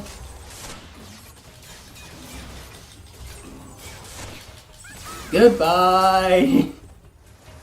I almost feel sorry for his enemies right there. Flashwood just came in and swept the floor with them. And unfortunately, Prison Break was lost in the process of getting from point A to point B. But who really cares, right? I mean, I do, because as I said earlier, I don't want to lose any Skylanders. But unfortunately, that's just the fate that the universe had set out for us. Watch your pivots. This is an high-performance vehicle, not one of your snow-plowed jalopies. Sure thing, Shopkin, whatever you say. But still, I think things are looking good for the future of Locke. We've still got 12 characters remaining, which is a good, well-rounded cast. You know, we still got the main 4 beast-type characters in the form of Flashwing, Drobot, Smolder Dash, and Bumbleblast. Yo guys, I've got a spark which I'm going to use to ignite the fire as I collect this hat for the Skylanders Supercharging Locke. It was at this moment that he knew. He fucked up. Shit, that was the first time I messed up that intro right there. Oopsie! Anyway, at the very minimum, we did at least collect a bonus mission map for this Skylanders Supercharging Locke. That's right, I'm calling it that from now on, because if I make a mistake, rather than sweeping it under the rug, I'm going to make it absolutely abundantly clear to everyone who can use it out of context and laugh at me with their stupid laughing faces, which are hilarious. There's only one thing more hilarious than something that's hilarious, and that's the face of someone who finds it hilarious. I mean, seriously, think about it like this. When someone says something funny and somebody starts laughing, if you weren't laughing at the joke, you certainly do start laughing at the other person who's laughing. It causes a chain reaction of laughing. It's insane. Ooh, fancy white type transition. Yep, no hard feelings, alright. Anyway, I can't wait to press the best button of the video game to skip over this cutscene already, as we tackle the beginning of this level with Yigil Flashwing. Hey, Fizzy! Oh boy, that's reminding me of Pop Fizz. You know, you add a pop and take out Y, and you've basically got Pop Fizz, and that's depressing for one reason only. Pop Fizz is dead! Yep, now I'm depressed. Thank you, game. You have officially made me depressed. I hope you're happy. Well, it sure is convenient that Illuminator Thingamabob, which I think is a descriptive name enough as is. No need for improvement. ITO, let's do that then. Something strange is happening everywhere.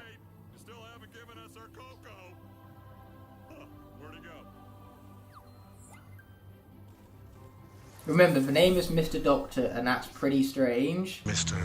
Doctor. Mr. Doctor. It's strange. Maybe. Who am I to judge? Yes, I just made a Doctor Strange reference because that is the best part of that movie, or at least the best joke, mind you. It's the best joke of what is an otherwise very unfunny, formulaic, dull Marvel movie. And that's all I can say about Doctor Strange, really. It's dull. It's just far too similar to the MCU movies. And I know MCU movies get a lot of flack for them all being the same, but all of them have some sort of experiment in tone, except for Doctor Strange. Doctor Strange is basically Iron Man, but with magic.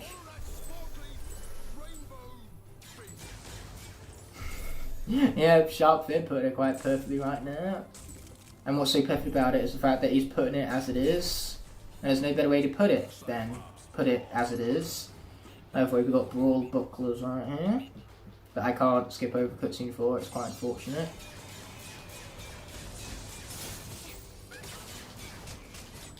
Oh wait, you think these guys would have some sort of like adapted features like infrared based eyesight so then they could see in these eternal blizzards?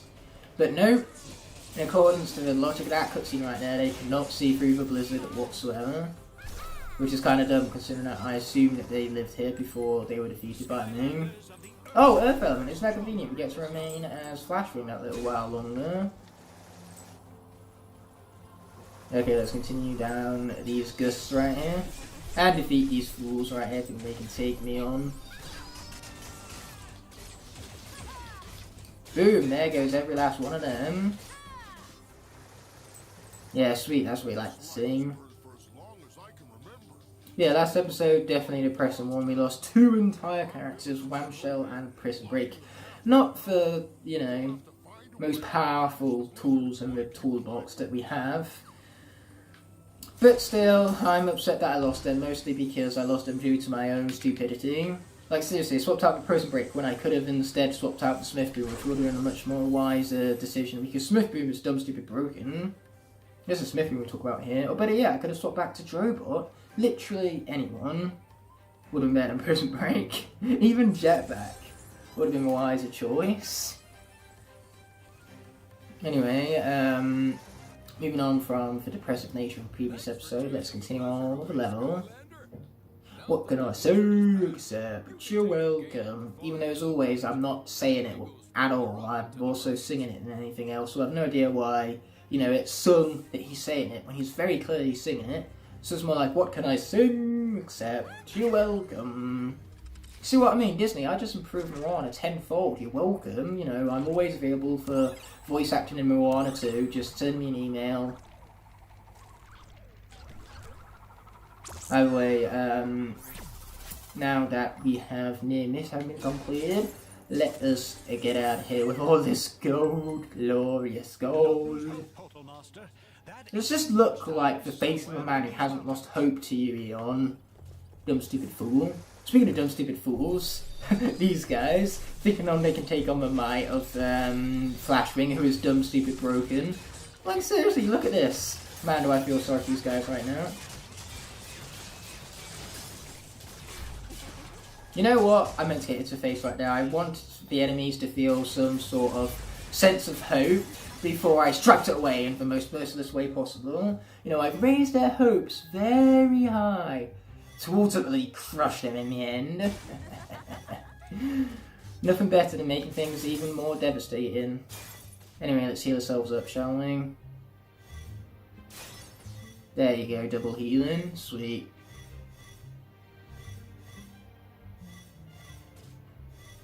Okay, you can kind of see it out the corner of one's eyes, but there is a treasure chest up here, so let's be grabbing that. There might be enemies around here, but this is Flash we're talking about right here. They are no problem for her. And even if we do take damage, we just do exactly what we were doing earlier and heal ourselves up. Before we head on to the next combat section, mind you. And hey, we even got a star for that. If only we were somewhat close to being able to acquire for maximum health charm, but we aren't. You know, that 100 extra maximum health would have came in real clutch with Prison Break and Whamshell previously, but it just wasn't meant to be now, was it? The game said no.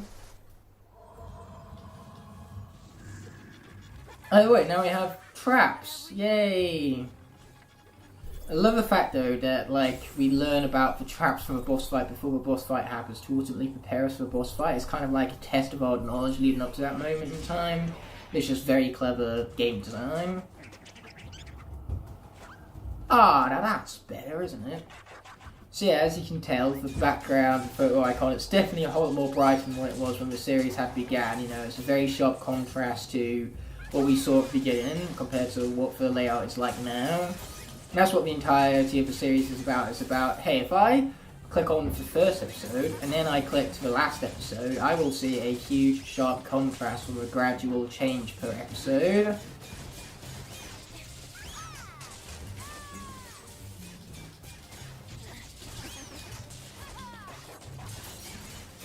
Okay, there goes that fool.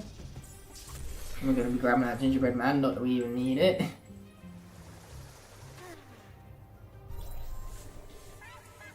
Oh boy, it's a chicken trap. Anything but a chicken trap. Okay, luckily we've got an air unescaped, which is what we like to see.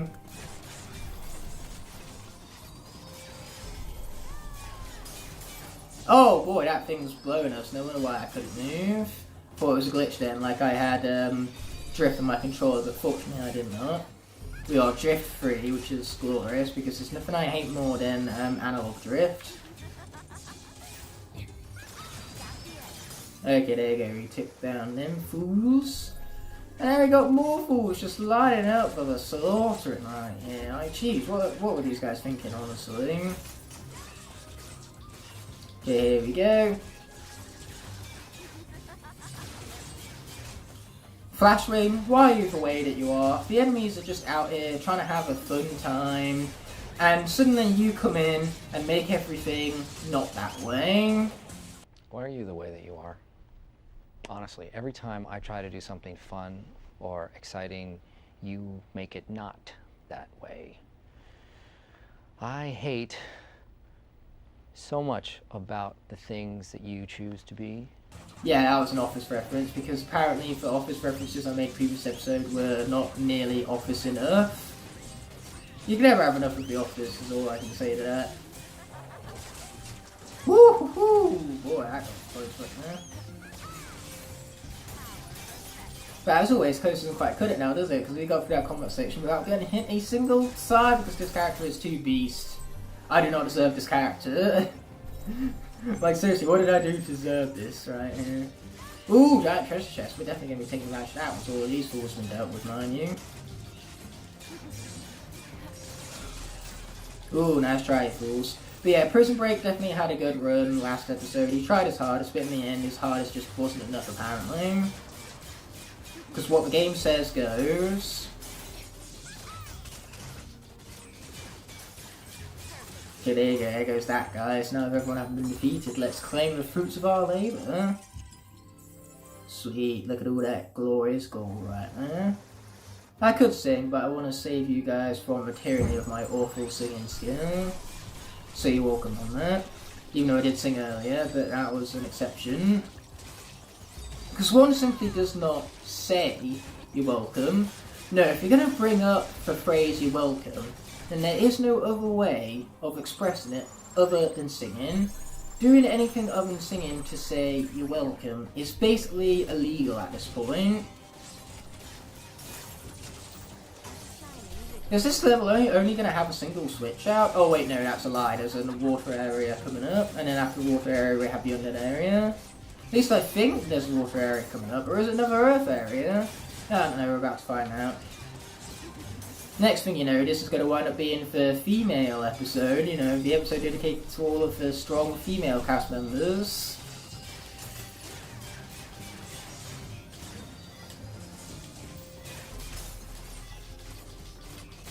Okay, take that guy down, sweet. Take these ones down too while we're at it. Why wouldn't I now, right? Ouch! That was a nasty one. I've got to be careful here, otherwise I'm going to die. And the last thing I want to do is lose the beast that is Flashwing.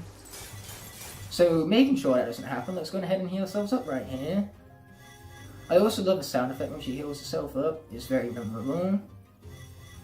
There you go.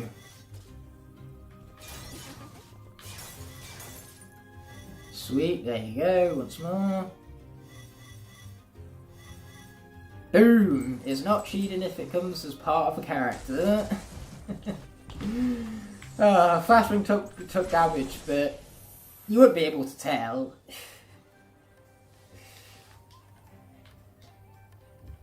Man, I'm loving this music though. It's good music. All music in this game is very, very good.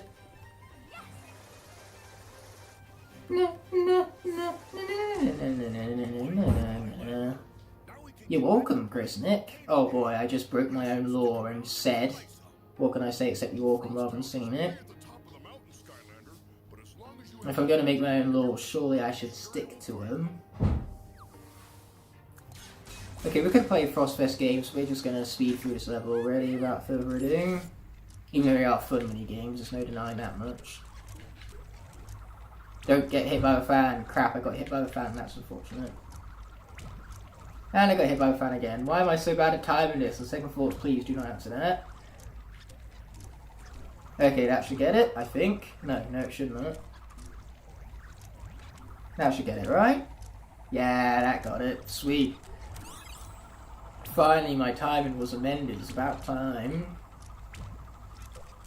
Actually, no, let's leave the green guy over here so then we can at least get the blue spark. Boom, mine. Oh, we got a green spark as well. I must have got it subconsciously because I cannot remember getting a green spark. I must be honest with all of you. So yeah, now that Flashwing is that little bit richer, let's be continuing on with the level without further ado. As we find out whether or not this is a water elemental change, because I honestly cannot remember for the life of me. Nope, it's an earth elemental change. This episode just really wants me to play as Flashwing apparently. Ouch, that was painful.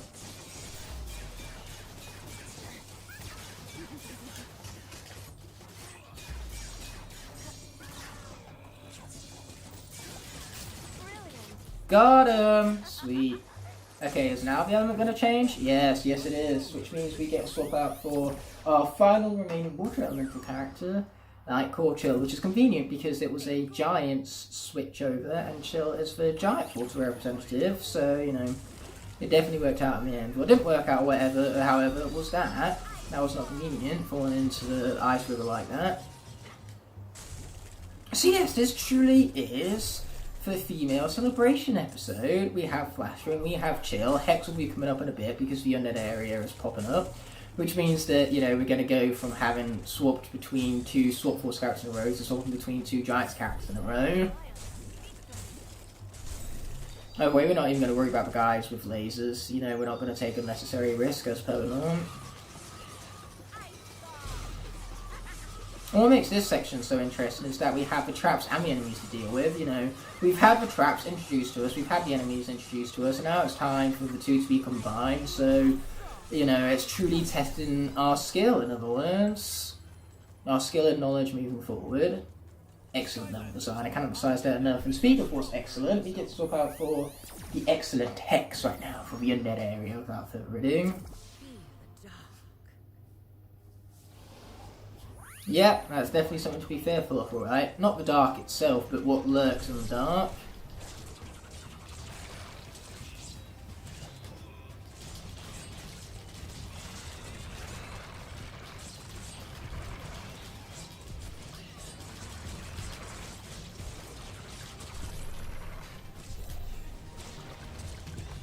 Ouch, I got hit by the trap right there, that was not good. There you go, we took out all the enemies at least, that's nice.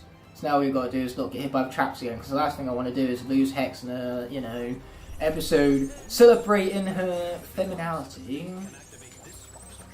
Pretty sure that's the word anyway. Watch out for the chicken traps! Anything but the chicken traps. Okay, luckily for us there's a candy cane right here, that is convenient, especially since we're near enough fully healed up again. Sweet! There's even a treasure chest back here. So those of you who were struggling to find that their treasure chest, you're welcome. Okay, sweet.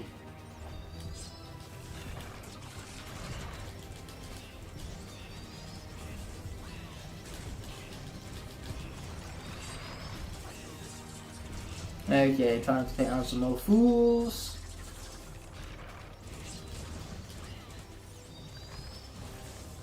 Ha! No lasers to the face for us today. Which is just the way I like it.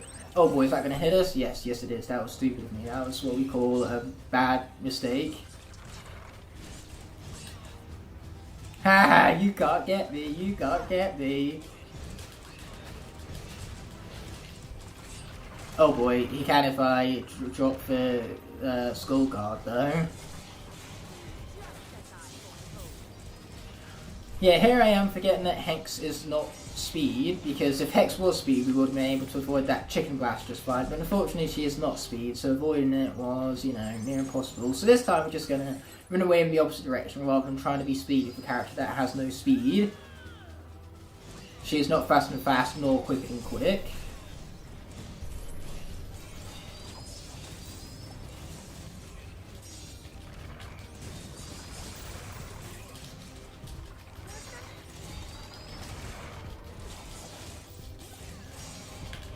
Okay, we now have more guys to hit, so let's be doing exactly that, shall we?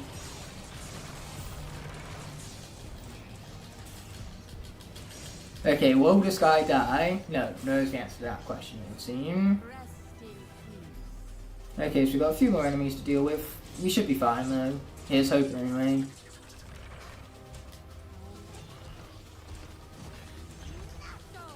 Okay, there goes these fools. Goodbye!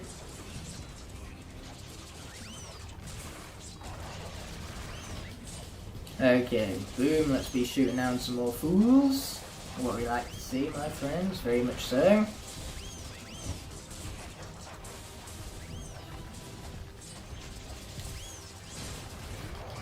Oh boy, watch out for a big massive blast right there. You know, I've got to pay attention to my own advice, and my advice several times has been keep in mind the grand scale of the battle. Rather than just focusing on my character, I also need to worry about the enemies, where they are and where their attacks are going to land. And unfortunately, I did have quite big success because we didn't get hit a single time during that combat scenario. So yep, now we have completed this level, but the episode still has a bunch more stuff to go because we now have a Mesmeralda boss fight to deal with, which means we've got to mash the skip done as fast as possible because we do not want to be watching Mesmeralda's cutscene. Otherwise, you know, YouTube will have one thing for me, that thing being a copyright. Not a copyright strike. A copyright strike is completely different to copyright infringement. So regardless, to avoid said copyright infringement, we are going to be skipping over that cutscene as fast as possible. And the main difference is that copyright infringement means that you can't monetize videos. However, copyright strikes mean that until you remove a video that has been struck down, you can no longer upload videos over 15 minutes long, and you can't have any ads on your videos neither. And you can't have thumbnails either, I believe. So basically, it's the equivalent of no longer having your YouTube channel verified. Because that was happening with me the other day, like I was doing some editing for the Luke and Ignite channel. You should go check that out, by the way, link in the description below. But all plugs aside, I couldn't upload the thumbnail for video because I hadn't verified the channel yet. Either way, let's be blinding Mesmeralda right here, since she was played as Flashwing previously. You could even say that she will be blinded by the light. Couldn't help myself with that pun, I must admit, and I'm not sorry. Okay, here we go. This is taking its sweet, very little time, isn't it? What does it matter? She can't fight back, and that's the best thing about it, really, is the fact that she can't do exactly that. There's still a lot of show to go with scads Yeah, I think evidence this part isn't as copyrighted as the cutscene, mind you. You know, this music and just Mesmeralda in general during the boss fight, it's just the cutscene before it's copyrighted. And to be frank, if I made a cutscene as glorious as that, I'd want to copyright it too. Luckily for us, Hex is projectile based, and those things blow up as soon as they're hit by a projectile. Like, you don't need to go close and personal with them with your Skylander, like, physically. So that's very useful for getting the snipes from downtown. Either way, Mesmeralda is right here. We're going to watch out for the chicken bomb. Then we're going to deal with Mesmeralda right here. Okay, here we go for Skull Rain. Sweet. Where did the Skull Rains go? Well, that was a waste of time, apparently. Yeah, I have no idea if Mesmeralda actually times out or whatnot, I must be perfectly honest with you. I hope she doesn't, because that would be convenient. I know the window of opportunity to blind her by the light is ran on a timer, but afterwards, I'm not so sure about that.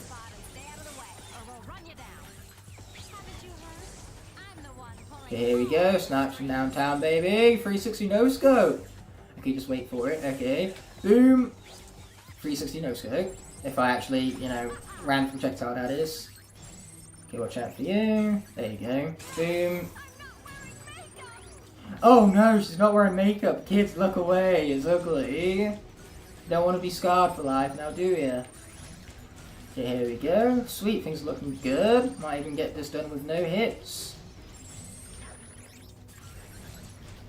But I don't want to, you know, jinx myself in having said that. So on that note, I'm going to shut up. Definitely the wisest thing I could do. Not that I am the most wisest of people, because I tend to do that a lot. By do that a lot, I mean jinx myself. Yeah, whatever you say here, Mesmeralda. Remember, I have a 360 no scopes. Okay, what do we have now? Oh, the spinning dancers coming in yet? I always forget what phase the spinning dancers are introduced. Yep, here they come. Okay, here we go. Yeah, in case you couldn't tell, this is my concentration phase. Sweet. Yeah, there's certain parts of the stage that the spinning dancers never go to, so if you stay in those parts, then you can never get hit by them. Or better yet, you just jump over them when you have the opportunity to. Okay, there you go. I accidentally pressed the wrong one right there. Now let's deal with Mesmeralda. See what I mean? If we're up, all the way up here, then we never need to worry about spinning dancer hitting us, so long as we just swerve from side to side, because that thing takes so long going along its lines that, you know, chances are, as long as you're careful with this, you're never going to get hit by it. Of course, there are more phases coming up, harder phases, so I'm going to shut up while I'm ahead. Not that I'm even that far ahead, but still I'm going to shut up all the same. Okay, here we go. I think now we have 2 spinning dancers, don't we? Yep. Okay, here we go. Yeah, my apologies that Concentration Ignite isn't the most charismatic person to be around, but he most certainly is good at the video game, and sometimes that's just as glorious as having him yell down the mic at the top of his lungs. I'm so sorry, lungs. I know it's not quite tyrannous for you at times with all my yelling, but who cares as long as it's entertaining now, right? The things my lungs do for you guys. Hashtag appreciation month for Ignite's lungs. Let's get that trending on Twitter. Over way, I believe we're moving into the final phase. Sweet. Ladies, gentlemen, and creatures of all shapes and sizes, we have reached the moment you've all been waiting for. I'd like to thank myself for such an incredible... Hey, she's humble, just like me. We can relate. You ain't seen nothing yet. That's true. We really have not seen nothing yet. The grand finale already. We're only on like the 10th episode. I've lost track of what episode number this is, but you know, it's awfully soon for grand finale, don't you think? Ouch, ouch. That was nasty. So much about getting through this without taking any damage, because I jinxed it. Oh, someone left me some food. How very convenient for them. Much appreciated. Either way, there are so many dudes around here, and luckily, not luckily for us even, it's the complete opposite of that. Unfortunately for us, Hex's projectiles aren't very powerful, so it's going to be very hard for us to have to hit her and deal with the chickens and the spinning dancers all at once. As long as we don't die, that's all that matters, really. The chickens keep getting in the way, there are some really annoying chickens. Now we have a spinning dancer too. Don't give in, Light, you got this. Well, if this thing is on a timer in terms of how long Mesmeralda's done for, then it certainly is a bloody long timer, isn't it? Okay, is she done yet? Not yet. Oh, wait, no, never mind, I take it back. That's exactly what she is. She's done. No deaths. Let's go. I mean, we didn't get through it without taking any damage, but, you know, I'm okay with that so long as it means that Hex gets to live on. This is great! We get through the episode without any Skylander deaths. We celebrate, you know, for strong, independent female Skylanders. If you could name a single thing that could make this episode more glorious, then I would like to hear it, because honestly, it most likely doesn't exist. That thing that will make it even more better than what it is already. That also, if I could hear how to make it better, then I absolutely would love to make it better from having heard from you how it could be better. That's how feedback works. Thanks to you, 3 of the ancient elementals have been saved. That's great. That's also great.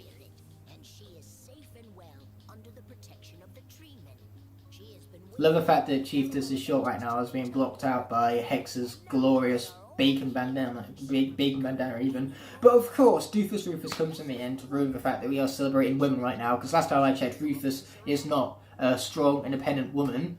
Doofus Rufus, you ruin everything. Like seriously, first of all, he doesn't know when to shut up, and second of all, he comes in and ruins female empowerment episode. Stupid Doofus Rufus. So disappointed in him. Like, my level of disappointment is immeasurable. Even though I just measured it right now, believe me, it is immeasurable still. And when I measured it, that was what this here expression meant. Me measuring it. Measuring something that was immeasurable. Today we're tackling the Phantasm Forest after an incredible clutch for Frostfist Mountains. Hex single-handedly took down Mesmeralda. We did take a few hits along the way, but fortunately for us, Hex was able to, you know, power through them and clutch out Mesmeralda in the end. I'm trying to say this in the most epic manner possible, but I am failing on every conceivable level, it would seem. But hey, at the very minimum, I can at least meme the fuck out of that. My failures, I mean, what I mean by that. Oh wait, off to Phantasm Forest we go. A level which is going to be difficult, but that's just what's going to make it high. The main difficulty is definitely going to come from the firefighting sections. And then outside of that, there's also some really cheap enemies. I'm not looking forward to the missile maulers, for example. Anyway, one thing I'm looking forward to, however, is skipping over this cutscene using the best button of the video game. Yeah, not for words I'd use to describe you there, Kaos buddy. Don't know why I called him a buddy right there, he's not my buddy.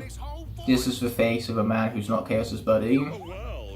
With the lighting and all, because you can very tell the harsh lighting on my face, the sunlight coming from that general direction, and then the lack of light over here, creating, of course, the harsh shadows on my face. That's just how lighting works. Why is it how lighting works? Because the universe said so. What other reason? Anyway, we're going to come around destroying everything in our wake, because there's truly no better activity to conduct besides destruction of things. I mean, there are only things, who really cares, besides people who like the things, but besides those people, nobody really cares about the destruction of things. And speaking of things, I'm now going to be swapping out for another thing, that be the Starstrike thing, because she's our only surviving magic Lightcore Skylander.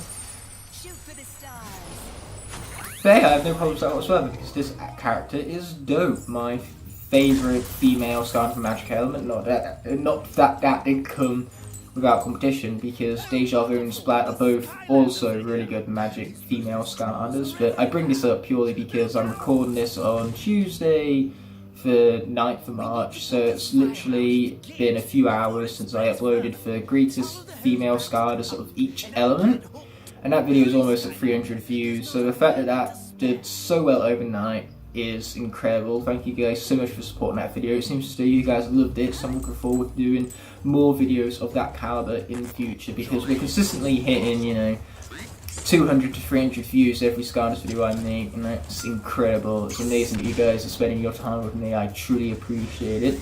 But regardless, what we want to do here is we want to defeat these guys before we take on the hose, because the last thing we want to do is we take on the hose and one of these guys come in and interrupt me to blow me up. I'd rather, you know, not have that happen.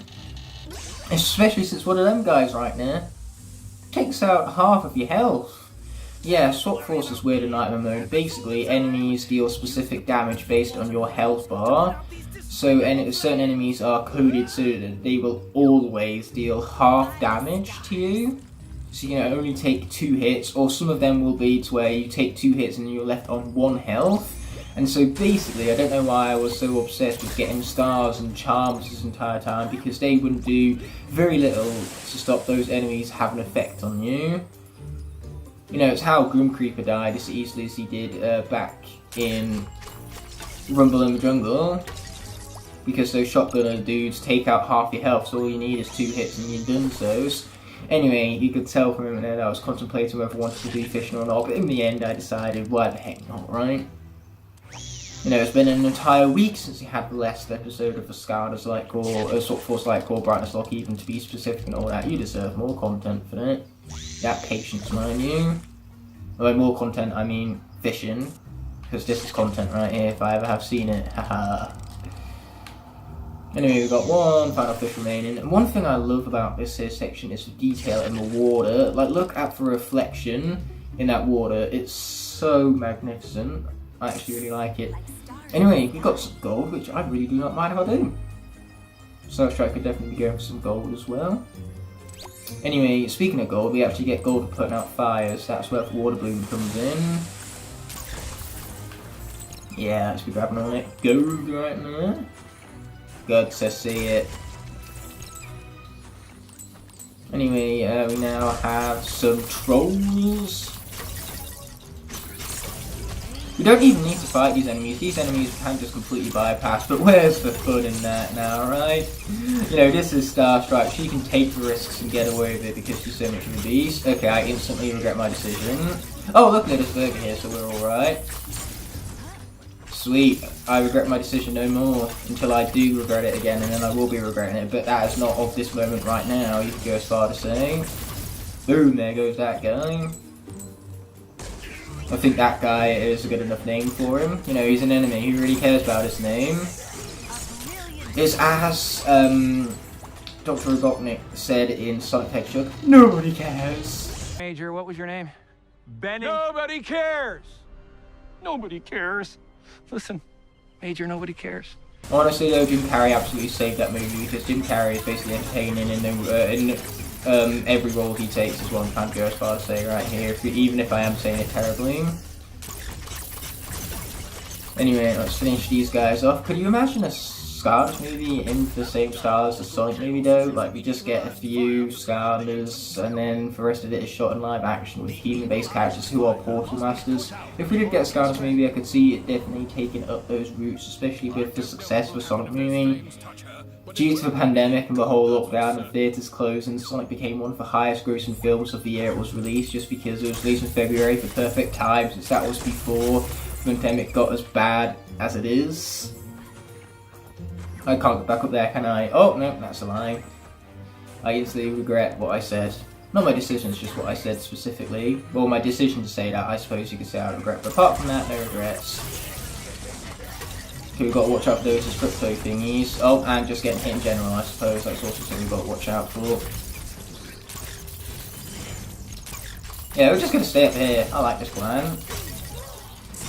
Oh, I like this plan very much. This fun plan. But yeah, say Sonic, big successful movie based purely around the time it came out, and because there was no other films in theatres that year, you know, Sonic wound up grossing more than most of them.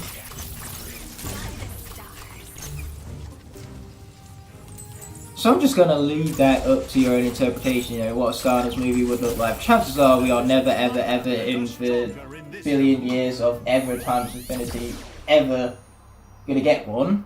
We are going to get, however, a Smith Boom, which is a fine alternative. But regardless of all that, yeah, chances are we're never going to get one. But if we were to get one, I could definitely imagine one in the style of a Sonic movie with Portal Masters and just, you know, we'd probably wind up getting 5 Skylanders in the live-action type style, Spyro, Stealth Elf, Eruptor, Jetpack, and Pop Fizz. So basically the same cast as Skylanders Academy, I'd imagine. You know, maybe we could see someone along the lines of Gilbert and Trigger Happy as well, but you know, films have these things called budget, and the more CGI characters you want, the more budget it takes up, which is why we didn't get as many Skylanders as we should have in Academy. Like seriously, Academy was done dirty. That third season deserved a way bigger budget, because if it had that bigger budget, we would have seen way more characters, like T-Rex, who was originally planned but had to be cut due to budgeting restrictions. Ouch. You know what, this is fine. Swift Boom, you got this, buddy. You better got this. After every compliment I gave you in the series. Then again, if Prison Break has taught us anything, it's that never compliment a Skylander. Oh boy, this is not looking too good. I just want to defeat the spell because that's too much to ask. Oh, there you go. We got him and got some food too. Sweet. You see, Swift Boom clutching us out. He just wants to keep things close. You know, he purposely gets himself to the very brink of death so that then we have goosebumps travelling all over our bodies and chills through our spine.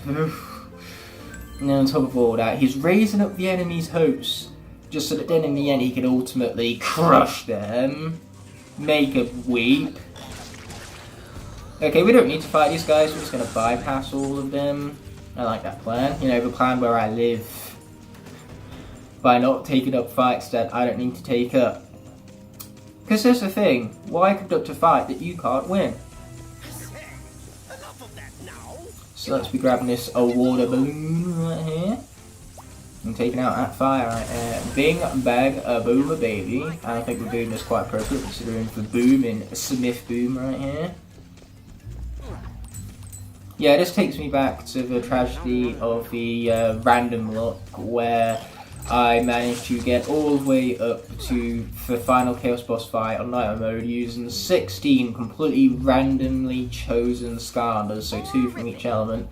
And Shroom Boom was our last remaining character who basically was too slow to avoid Chaos's Hellfire type move. I don't know why I'm nicknaming it that, I just am. So yes, let's hope that that's not going to be the situation twice in a row. Because hey, this game fooled me once. It fooled me into thinking that, you know, as cast of 16 characters to beat this game in Nightmare mode, and only wound up fooling me in the very last few phases of the Chaos boss fight, which was ultimately very tragic and disappointing. And you know, I'm still hurt to this day from it. But you know, if it does that to me again, and it fools me again, you know, shame on it, because the game isn't it. You know, the game doesn't exactly have a life of its own. No, this is purely digital orientated, and I'm going to take down that missile waller because I don't like him very much. Okay, here we go. We're getting them slowly but surely. Sweet. These guys are significantly easy to deal with than the Undead Spellpunks, apparently.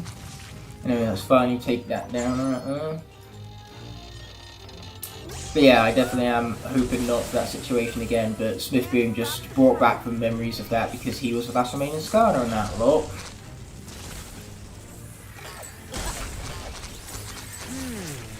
Okay, let's watch out for fire once again.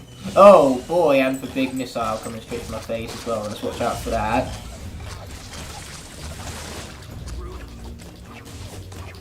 Okay, here we go. There's some stuff back here, including, ouch, a treasure chest somewhere. But you know what? I'm going to worry about defeating all the enemies before I worry about that treasure chest because I'm definitely on the brink of dying. We could go as far to say. Okay, there you go, there's that guy, now I've just got to take down that undead Spellpunk. Woo! That was a close one, that hammer. A little too close to comfort, I must admit, but luckily for us, we closed it out again! Smith Boom with these saves right here. That's why Smith Boom is a absolute living legend. And now, I feel like he's deserved some fruits from his labour. Those fruits of his labour being in the form of a treasure chest that we, you know, caught a glimpse of earlier. Hop in, Skylander. The Gilman ships are still on fire and need our help. Okay, but here's where things get problematic, them firefighter sections, because enemies can shoot you, and it's rather hard to shoot them before they do so. So in other words, concentration mode must be initiated. But for now, let's worry about opening up this treasure chest right here. Oh yeah, and then we also got Tech Gig Arms coming up later on. I'm not looking forward to this level. The credit where credit is due. Not only is there the detail from things like the reflection in the water that we saw earlier, but there's also all the different colours. Like the fact that the petrified fire is like a combination of blues, purples, greens, and reds. You know, it looks really cool. It's just a visually dazzling level, even if it is just set inside of a forest, which is kind of a generic setting that we have seen done before. Anyway, let's take down all that. Save the Annabelle. That's a very appropriate name for a ship. It's quite often that ships were given names like that, especially during the era to which pirates roamed the seas. I remember for Christmas one year I got this huge like pirate encyclopedia, so it gave you like all sorts of different terms of pirates. It gave us different like documented pirates diaries from real pirates, you know, it had puzzles. It was just, you know, something really fun to tackle. And this was back when I didn't have a huge interest in pirates, but I would say to people pirates are cool, so you know, I'm getting that for Christmas and thoroughly enjoyed it, and you know, I'm just sharing along those memories I have of it, you could go as far to say. And pirates are common in Skylanders as well, since the sky is effectively the ocean in this world, so you find characters like Dreadbeard and pirate themed levels like the Cutthroat Carnivals, for example. In fact, the Cutthroat Carnival is in combination with Dreadbeard, because he's in that level, and it's a pirate themed level with a pirate. You would have thought that would come in. Okay, it looks like we got a plan. The first was first, I want to take advantage of that church just right there. But first and first, we got to swap out for our fire representative from SWAT Force, Michael. Oh boy, these enemies are about to go through absolute humiliation right now, and I am not going to feel sorry for them at all. So yeah, what do we have here? Boom, let's do that. Okay, the boom, then we've got to go all the way over here. This is actually a pretty dope puzzle. I don't know why I said it like that, I just did. So deal with it all the same. Okay, let's get you on there. Sweet. Now all we got to do is completely bypass all this. Sweet.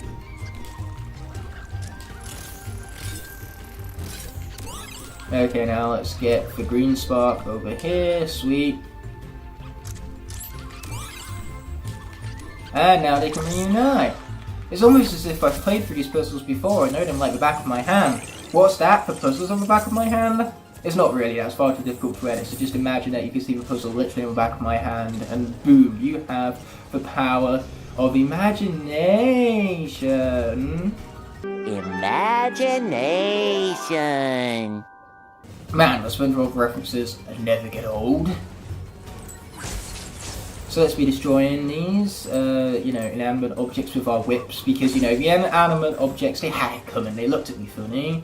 And it turns out that, for those of you who didn't know, there's actually a story scroll back here, and oh boy is it a well hidden one. It took me far too long to discover that one's location right there, purely because the path had very little hints towards it. It is unwise for tree men to volunteer for the Skylands. Yeah, I'm one included as that many.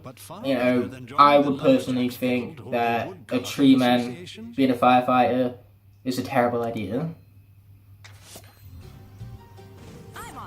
Yeah, at least they got a dope name from it all, and it appears that dope is now the word of the episode. Uh-oh, I've cursed the episode because everyone knows that dope is a cursed word. Not as cursed as for Super Mario references, but cursed all the same. And here we have the Screechers, I believe they're called. Yes, I believe so correctly. Knowledge is power in this game, and by power I mean Smolder Dash is power right here. Knowing that this guy is a Screecher, not as powerful as knowing that you get to play as Smolder Dash. Because that's the thing, knowledge can certainly get you power. Like in armies, if you are a well-known, powerful strategist that, you know, can use their brains over brawn to win battles, because half of a battle is strategizing, whereas the other half of the battle is, well, battling. So naturally, having intelligence is just as important in war as having, you know, raw brute strength and everything. Why am I bringing up war? This is supposed to be a nice, light-hearted video. Anyway. So, yeah, knowledge can become power. But in this case, knowing that that enemy was a Screecher, not necessarily power. However, knowing the Screecher's attack patterns and the fact that if you jump over its shockwave, you'll be safe, knowing that gives you power over the Screecher, because you can hit it without it hitting you. But just knowing its name alone isn't enough to defeat it, so I'm going as far to say right here. Man, I went on a large tangent right there, but it wouldn't be an Ignite the Fire video without a large tangent now, would it?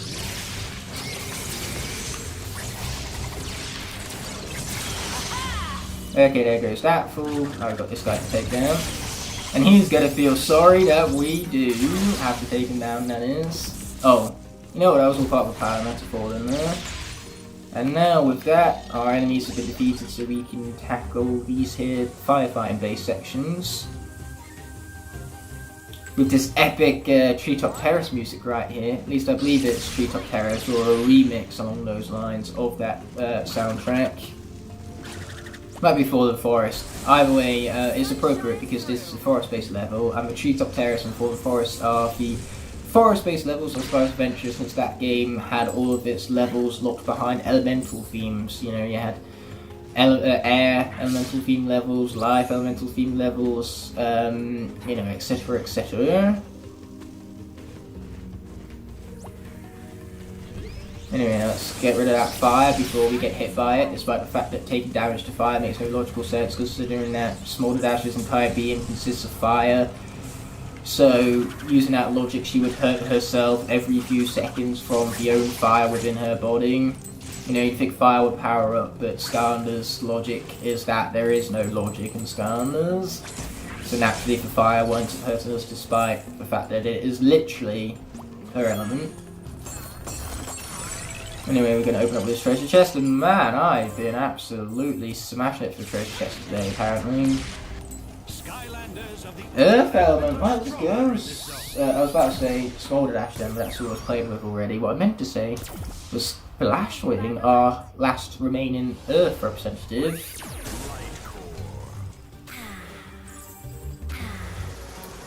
Oop.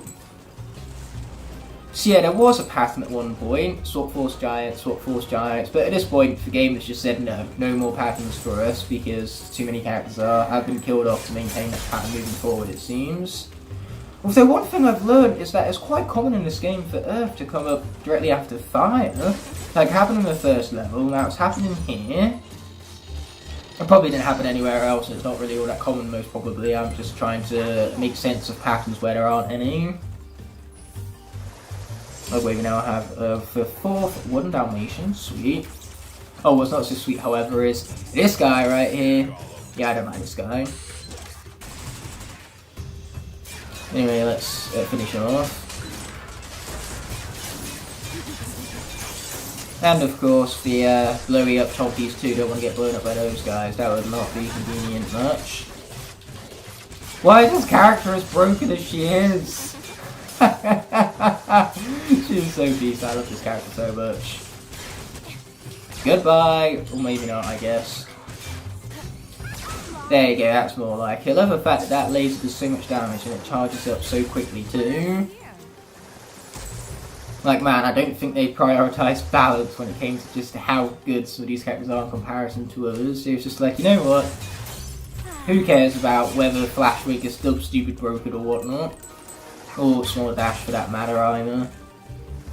But then again, since when has Skylanders games ever really cared about balance? I mean, you have Wildfire that does 300 damage per shield hit. If you had PvP in Track Team, then you could take a Skylander like Trick Happy, pit him up against Wildfire, and then Wildfire has won in a single hit. Because of how small Trick Happy's health bar is.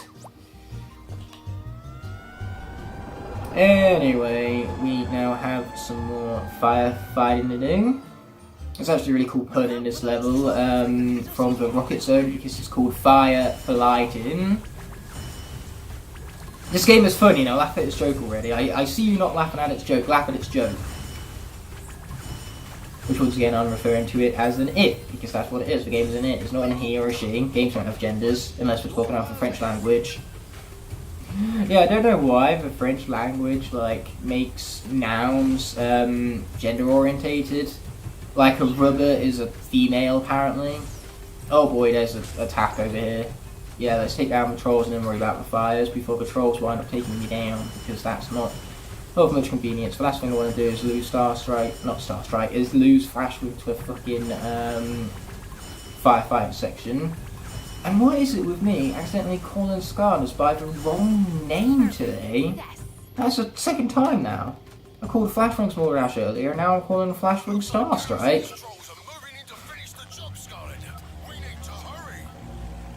Well, let's do exactly that then. You know, put this thing in a high gear. Yeah, this isn't very quickly.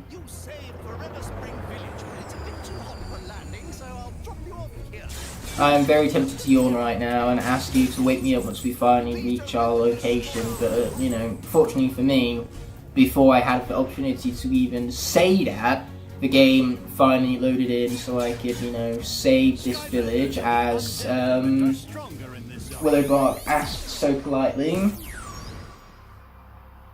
Either way, we now have Hex to swap on Bake to.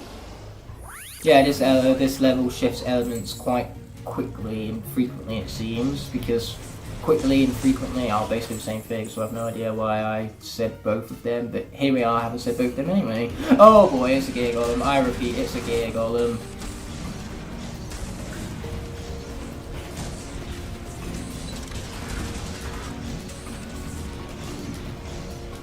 Okay, watch out for his fire again. All you gotta do is wait for him to fire and then go behind him because he can't hit us from behind him.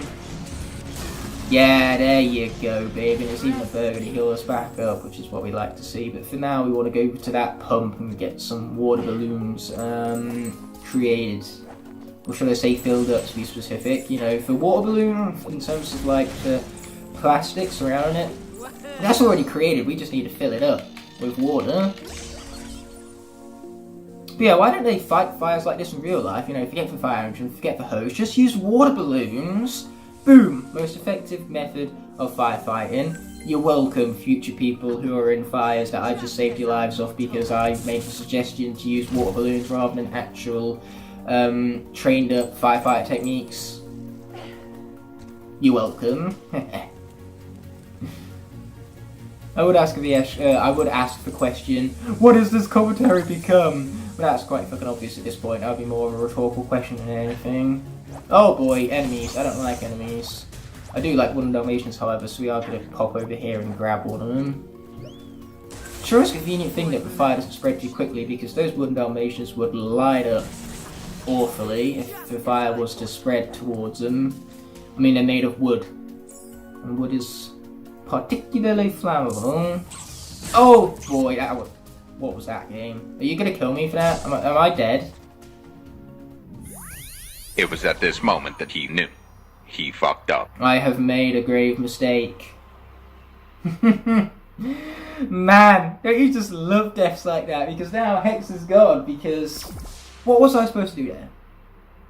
You name me the situation in which I could have kept this character alive, and I will reverse time and do it. But otherwise, Hex is dead now, and that is the cheapest death of a lot thus far. You thought I was going to lose characters to the turret sections. Haha! No, I lose characters to bombing chompies that don't give me any chance to react to them due to knockback damage and me having to go back and forth between the glowy door thingamabob. That was quite a mouthful, but regardless, we now have to swap out for a Swap Force character, so let's go with Countdown. If in doubt, go with Countdown. I think that's my new motto, and I like that motto. After all, you can't go wrong with Countdown. He's the bomb, he literally just said so. And I have an idea, how about this time we go out through the other glowy door thingamabob? Yeah, that could work. Oh, that was still too close right there. But no, seriously, like, all I needed was just 2 frames of invincibility coming out of that there glowy door and Hex would be fine, but the game said no.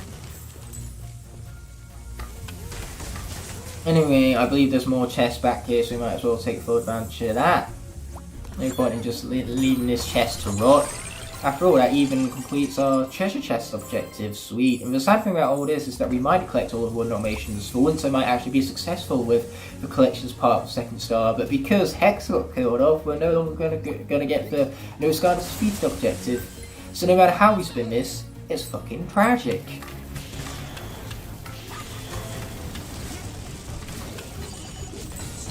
If you guys just hit a little ding dong notification, I believe I got an email that I need to check. Oh, watch out for that. I was going to charge up my blast, but then I realised that I would have got hit if I did that, so I decided not to because that was an appropriate strategy to take up to avoid getting hit, mind you. So watch out for that guy, and then finish him off. Yeah, get him, Mini Bob thingy minion McBob. Yeah, if in doubt, just add McBob to the end of your name and then you instantly have guaranteed yourself an epic nickname. That's totally dope. Because you can't go wrong with McBob now, can you? That's just an impossibility to go wrong with McBob, mind you. Oh wait, we might have took some damage, but luckily for us there's a burger over there, so we're going to go grab that.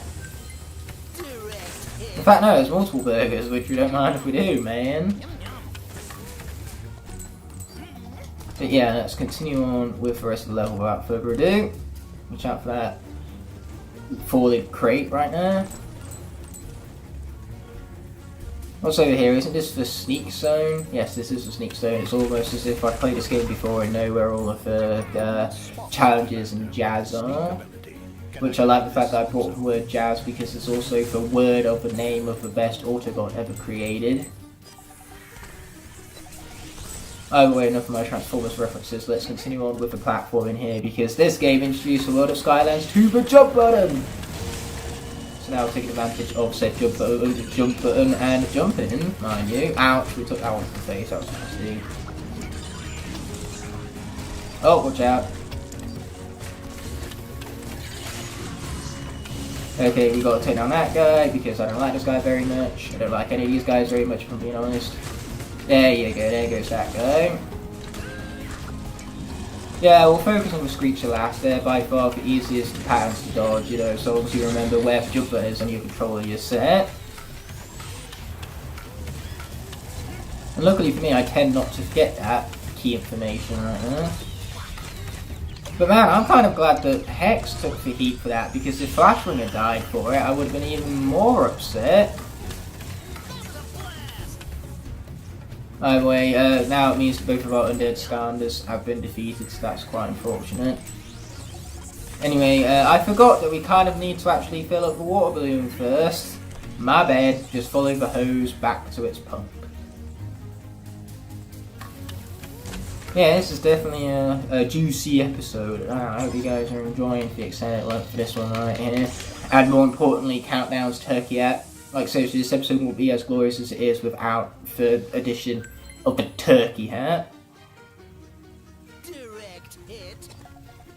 Which is funny because it's based around the holiday Thanksgiving. I was about to say the American holiday, but I believe Canadians celebrate it too. But regardless, Thanksgiving is not a British tradition, so I've never actually partaken in a Thanksgiving, and it's normally like when a Pixar film isn't released in the summer, it's normally the Pixar release date for, you know, US and Canada and all those other people that celebrate Thanksgiving.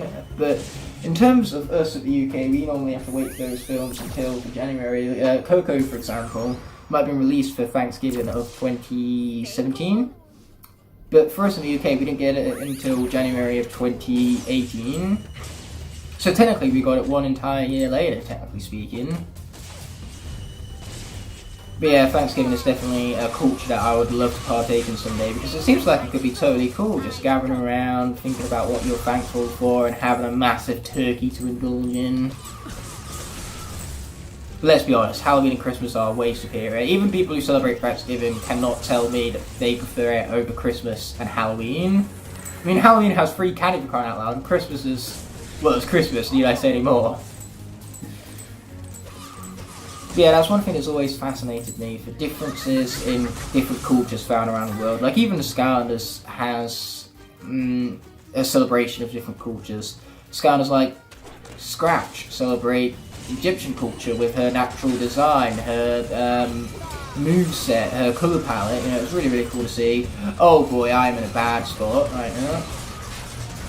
Ouch. Yeah, that one hurt.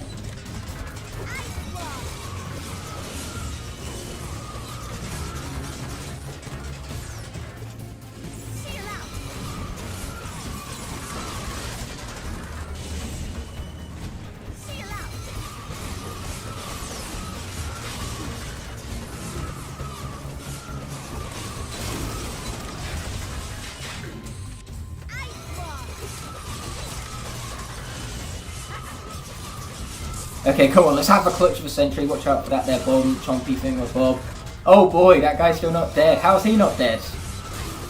Okay, he's gone. No idea how we avoided that bone chompy right there, but we will take it.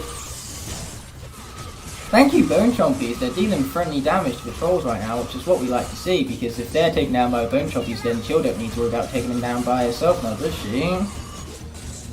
For bomb chompies even, I don't know why I keep calling them bone chompies, but regardless of all that, for bomb chompies are the imposter among us.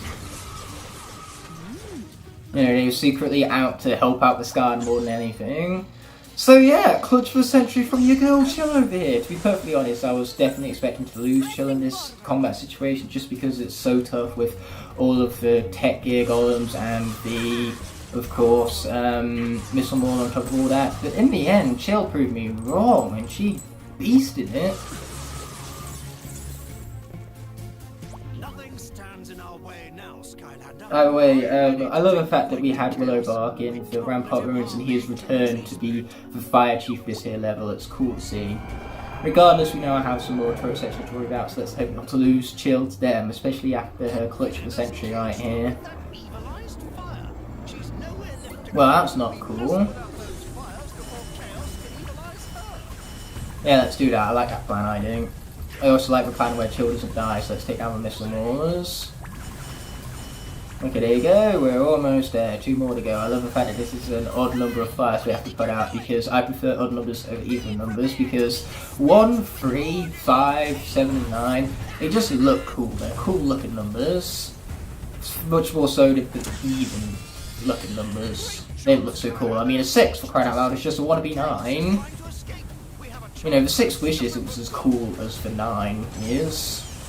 Anyway, let's be taking out these dudes. I just realised that halfway through that water combat section, my face cam loadout wound up cutting off for a few seconds. My face cam always chooses to do that during the most intense moments now, doesn't it? Yeah, I'm gonna have fun editing this together later on. And all of its extended glory. Okay, here we go, we gotta hit the missiles and we gotta hit Kaos's butt. Or at least the butt of his machine. And butt is just a funny word, so just laugh at my joke already, you fools. Anyway, I love the fact that he goes down in smoke. That smoke is incredibly detailed like the rest of this level, mind you. Okay, we earned some gold for that. Now we're gonna continue to take down these fools over here. Yeah, they might be firing missiles at us, but what chances do you reckon they stand? Yeah, I referenced for random lock earlier, but all I can say is that in terms of how many characters I have left, I'm doing a whole lot better than what I did with that random lock, mind you. You pitiful Skylanders can't escape me now. Oh, is that right? Is it Kaos? Is that right? Is it? Okay, we now have missiles to take down, so let's do precisely that. We almost got him, almost as a count, so hopefully we can get him in the next phase by pressing the B good video game button and not taking too much damage, since that's the complete opposite of what we want to do.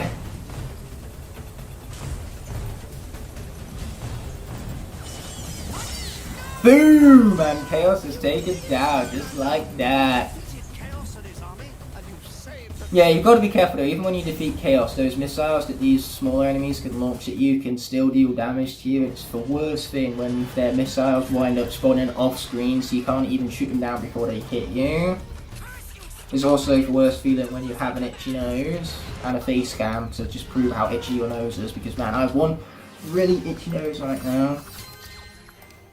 So yeah, we were doomed with this second star no matter what, because I didn't even find the final wooden Dalmatian in the end, and we lost Hex. Man, if only it wasn't for the cheapness right there, because if it wasn't for that cheapness, we could have got through this level without any losses whatsoever, and that is rather skillful, especially on Nightmare mode. But hey, I have made lots of dumb, stupid decisions throughout this series, and Hex's death was one of those. Also, along those lines, is Whamshell and Prison Break. They mostly died because A, I'm bad at video game, and B, I'm also really bad at making good decisions. Be careful, Skylander. This may be a trap. Anyway, turns out the cutscene that I was so eager to skip was a cutscene where Tessa got captured, so we will be saving her in the next episode. And then after we've defeated Kaosandra, we're going to tackle the 2 adventure pack levels. I'm definitely confident with how many Skylanders we have left. I mean, we have 11 left, for crying out loud. 11 left to carry us through the last 4 episodes of the series. That's an average of, 3 Skylanders per episode. But yeah, I love the fact that the music has appropriately changed up the atmosphere of the whole hub world, because of, things are rather hopeless right now. It's depressing. Tessa has been captured and she means a lot to us, so naturally we want to save her, and the fact that she's gone now is rather depressing, and so the music matches that and builds that atmosphere further. This music is far too depressing and is really starting to get the tears rolling, because we not only in the last episode did we lose Hex to the most cheapest death of the entirety of the lot thus far, but we also lost Tessa. Kaosandra captured her. She wanted revenge for us capturing Kaos, which just isn't a good way to go about things, but, here we are, her having done it anyway. But don't worry, Tessa won't get captured for long, because we're here to rescue her. With a new and improved Dread Yacht right here. I love the fact that this is basically a glorified promotional film even for the Dread Yacht. An advert in other words. Because a promotion can mean 2 different things. A promotion can mean you stepping up the ladder in the job you're at, going from, say, a second assistant camera to the first assistant camera for the sake of the film industry, which of course I've been studying at university as of recently. And then on top of that, promotion can also mean for advertising of something. I could make a promotion about certain Skylanders, like Kaboom over here. But because I'm making a promotion on him, it doesn't mean he himself is being promoted. That's where the difference in the grammar comes in. That's why grammar is as important as it is, just the way you say things can change the meaning of a sentence tenfold. And the tone in which you say it can change someone's reaction to that sentence as well. So tone and grammar are all important in speech. Either way, we need to hurry up and skip this by pressing the best button of video games. I continue to itch my face away. Yeah, soon enough I will itch my face away to where the flesh will just be ripped from my cranium. That's not a terrifying image whatsoever. This is as far as we can take you. You're going to need to find a way over. Oh, that's no worries, Baron Sharpfin. We will, absolutely ace this level with our aceness. Which I'm pretty sure is a word, but if it wasn't, then it is now because I said so. And now we have the energy drink consultant himself. If you ever want to know anything about energy drinks, you want to speak to this guy right here, just look at how he flinches. He's got so much energy to him. As far as I'm concerned, he's an advocate for energy drinks right here. We need to speak to him about his, energy drink intake. It's not healthy.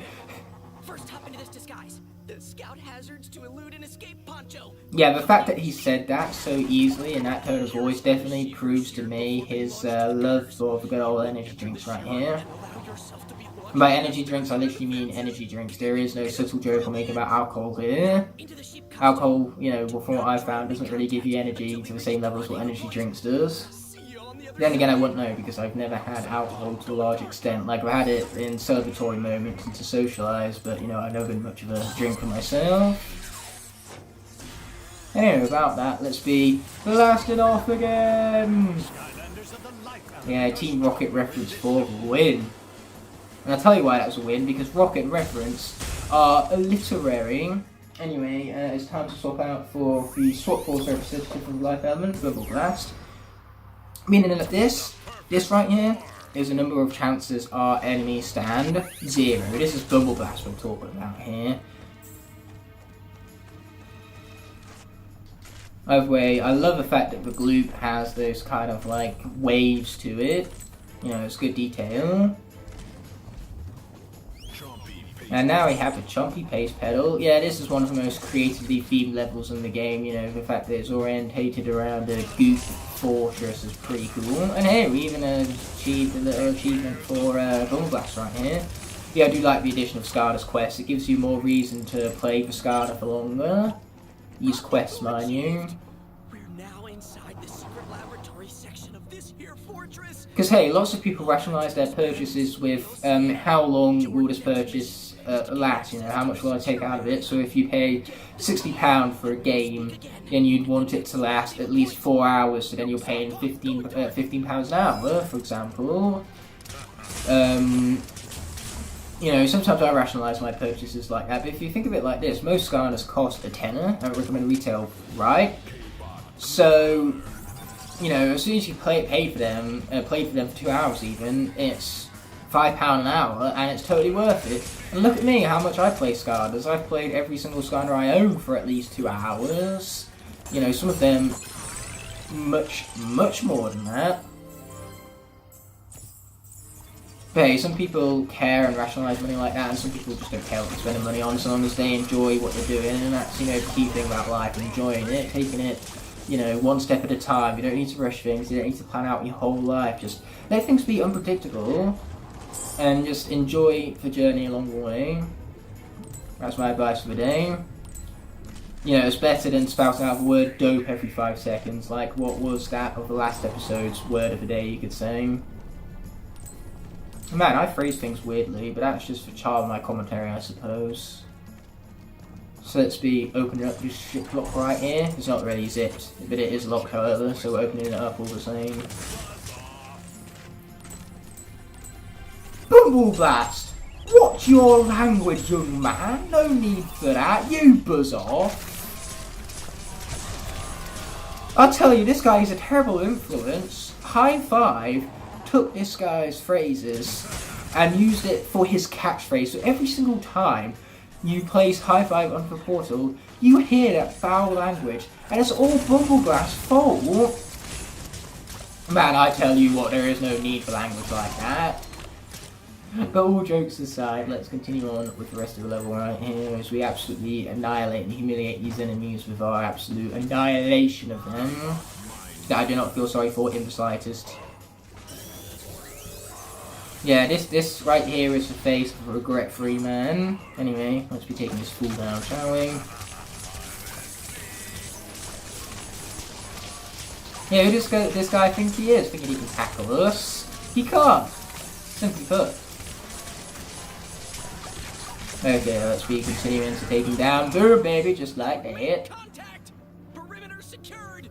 We are now free to speak. Oh, that's convenient.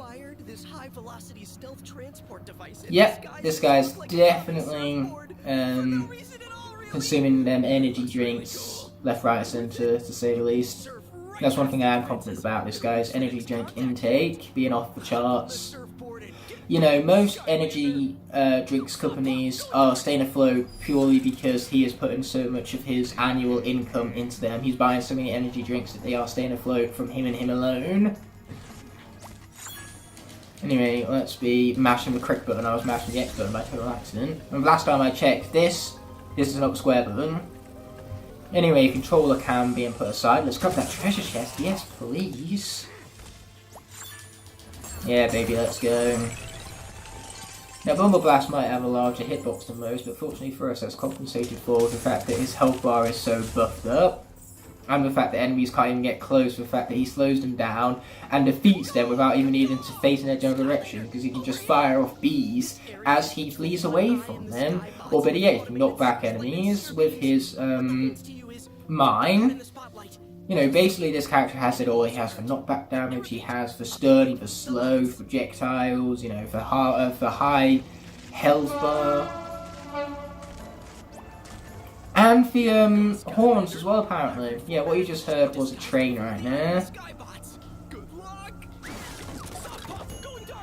So yeah, who would have known that Bumble Blast is so well equipped that it even has train horns of all things? Like, not many Skylanders can say they have those. Except maybe Drill Sergeant, because Drill Sergeant's little bulldozer type, you know, mechanic at the front of his body, you know what I'm talking about, little bulldozer drill type thing. Yeah, it looks similar to that of a train, because trains of course have those at the front of their engines to disperse for snow in front of them. If railways are ever just full to the brim with snow having felled, then naturally those bulldozer type things can disperse it and leave the tracks free so they don't slip and the brakes work more efficiently. But anyways, because Drill Sergeant has that kind of design with the train looking mechanic at the front of his body, mind you, my primary school friend, so we're going back several years at this point, managed to once trick me into believing that that Drill Sergeant could full on transform into a train.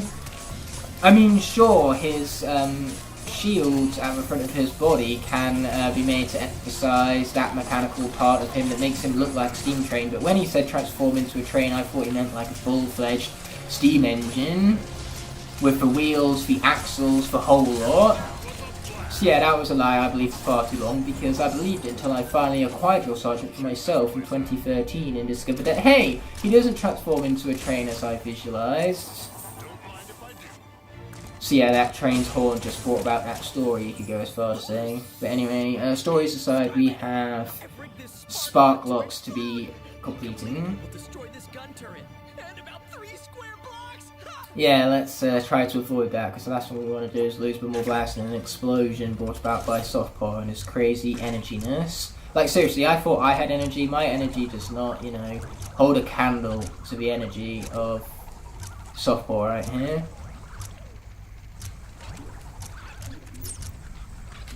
Oh, whoopsie. Didn't mean to do that, but whatever. Okay, here we go. Yeah, we're not worried about collecting all the sparks this time around. We're just going to reunite Shock and Bolt without further ado. Feel like they've been apart for long enough. Yeah, I like this plan. This is a good, solid plan, this one right here. So let's conduct it already. Softpaw, shut up and let me get out of here. Yeah, can you imagine that just in real life? You need to blow something up and get out of the way immediately, but instead of having a chance to do that, instead you're stuck in place by some person who doesn't know the meaning of the words, shut up! Yeah, that would be inconvenient, wouldn't it? Anyway, we've approached the next area right here, and the air element is stronger, meaning that we get to go to the giant represent the air element, everybody's favourite character, Jetpack, who has lived as long as he has by some miracle. Oh wait, let's be heading over here. Sweet. But yeah, I feel as though even if I didn't stupidly lose Prison Break to Winter Keep, his death was basically inevitable, because he no doubt would have wound up having to fight off the enemies at the Phantasm Forest, and I doubt Heidi would have got through that scenario unharmed. You know, if you can't get past the Winter Keep, the Phantasm Forest is even harder than that. Ouch, ouch, ouch. Yeah, that was not very wise of me. That was Jetpack quite literally sucking in combat is what it was. I sucked them in a little too close and was unable to get away from their attack patterns because of my own stupidity. Okay, let's suck up that there gold, because that's probably what I don't mind if I do. What matters is that for now Jetpack is still alive. For now anyway. Not sure how much more longer that will last, but now that we've fully healed up, thanks to the help of that jelly right there. That's definitely pushes in the right direction, you could go as far as saying. Oh wait, I'm pretty sure there's something over here. We're about to find out regardless, aren't we? Enemies! I don't want to fight enemies, we're just going to continue with the rest of the level before we wind up pulling off Jetpack to some stupid decision of mine. Okay, here we go. Boom, baby.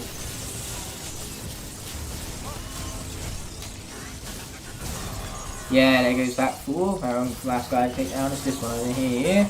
Thinking he stands a chance against me, the fool. Haha, sweet. We could get that story scroll down there, but for once I can't be bothered, so that's precisely what we're not going to be doing. Okay, here we go with some magic spell punks. And of course there's other enemies I were introduced, but I immediately forgot the name for. You know those guys do. Regardless, there goes the magic spell punk. Sweet. Now I've got these guys to deal with again.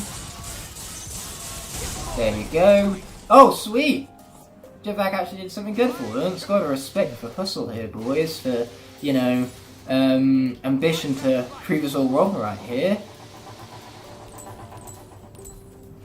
Oh, whoops, I forgot to press a jump button. Oh dear, looks like I am going to be collecting the story scroll after all. So what we got right here? The experimental laboratory section of Kaos's fortress is responsible for many of the unusual oddities found in... Oh, is that right, is it? Yeah, I like the fact that as we're playing the level, we're given the additional context behind the level via a story scroll that is, you know, giving us said context. That's pretty cool to see, you know, it gives you, or well, it grants you even further immersion into the level now that you have all of the background knowledge behind it. So say, they're definitely really cool story scrolls, so those of you interested in the lore of the Skylanders. But it's much more better when they're funny, like the Chaos Diaries or the Flynn Appendix, or the Flynn Chronicles even. In Trap Team, the appendix come in when there are additional Flynn, you know, telltales during the Adventure Pack levels. Yeah, you can call them the Flynn Telltales, you can call them the Flynn Chronicles, you can call them whatever. I prefer the word Flynn Chronicles because that's just a funny name. Anyway, we have a tech element popping on, which means that we get to go back to Countdown once again. Man, this guy's been beasting it. He's been clutching out so many combat sections, as it would seem. This guy is definitely my MVP, but you let me know in the comment section below what you guys' personal MVP is. Ouch.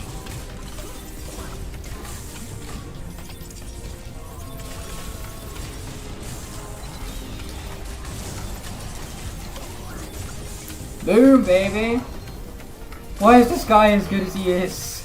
The enemies don't deserve this. I feel sorry for even them at this point. Man, Countdown, he's so good. Love this guy. And that's why he is my personal MVP. Him and Bumbleglass, Flashwing, Small Dash. Basically just every Skylander remaining at this point is my MVP. Because they've all been such beasts moving forward. That's why this cast is as good as it is. Like, in my personal opinion, this is the greatest cast of 16 characters you could ask for.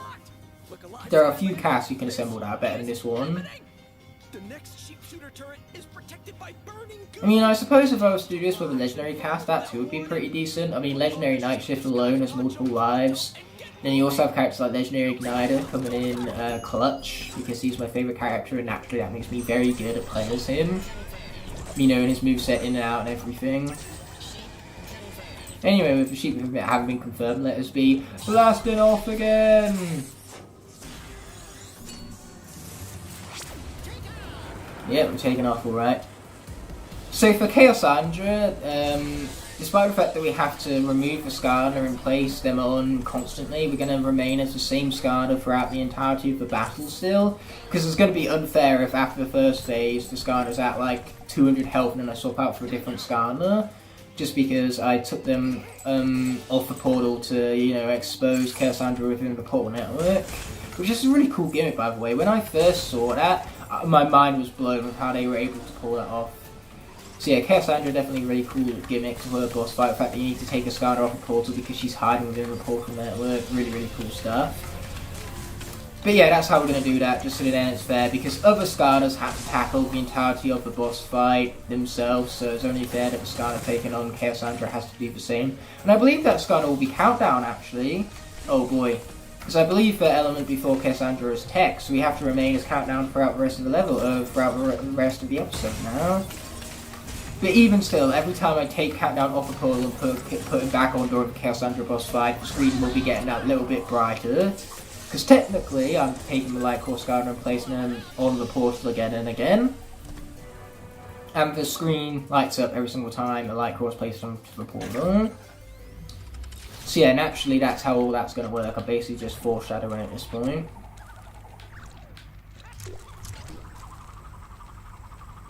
Timing! So So yeah, now with Ice Break out been said and dealt with, let's grab that gold, don't mind if we do, and then get out of here, because this time Softcore isn't going to speak with us for far too long as I mash the correct button on my controller and itch my nose for good measure.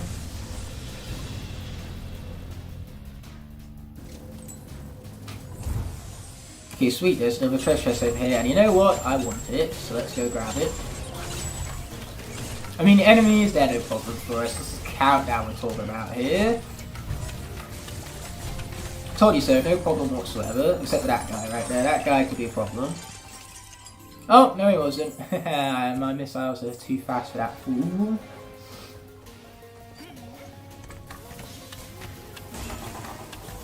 Okay, there you go. Big booms all around, baby. Okay, here we go. Gotta watch out for the orbs. Don't want to be taking no orbs to the face now, do we? There you go, there's that stuff all destructionified. That was a very old way of saying it, but here I am having just said it anyway.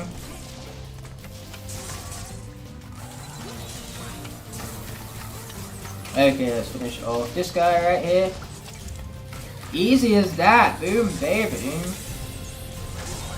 Oh boy, watch out for the blast though, we don't much appreciate the blasts, as per the norm. Like, why would we appreciate them as a true person should be asking themselves? There is no reason to appreciate them, so therefore I do not appreciate them. Yeah, here we go, this is the moment where Countdown's got to come in clutch.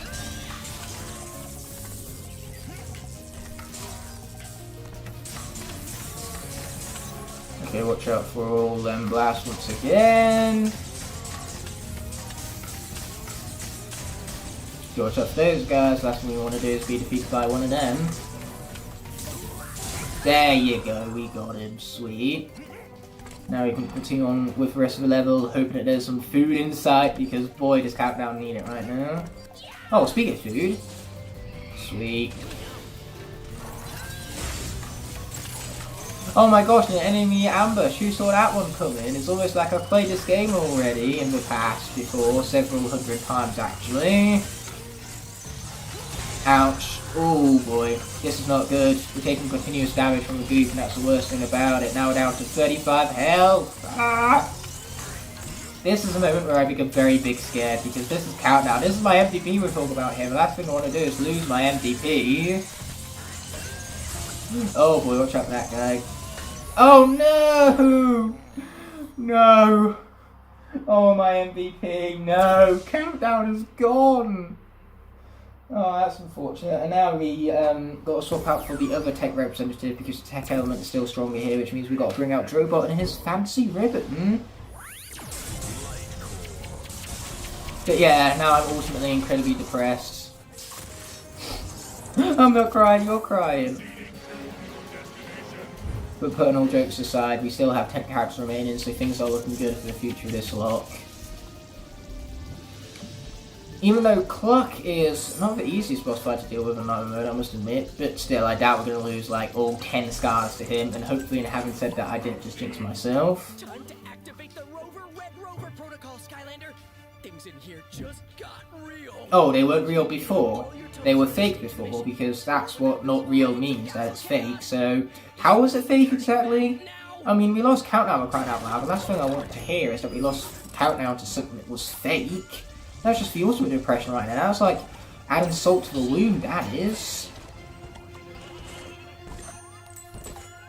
Anyway, now moving on with what is apparently very, very realness. Let's be taking down this next combat section with Drobot, as our enemies will cease to stand a chance. And despite the fact that Countdown was defeated, he's still the MVP in my eyes. Nothing's going to take that away. It was the final moments of Countdown, which is a pun, because of the final countdown. Regardless of all that, Countdown still beasted the few combat sections he was in. He still, you know, had that charm and charisma of detaching his head and annihilating enemies with it. You just can't get past that charm right now, and that's what makes Countdown such a blast to have watched in this series. Anyway, we really need to hurry up and take down the magic spell pumps before we get hit by something that we could not see. Oh my gosh, I actually used the gear ability. I used it again. What is this? How strange. Ouch. There you go, there goes that guy. Now I want this food over here. Sweet, let's hope we can close this out with Robot now.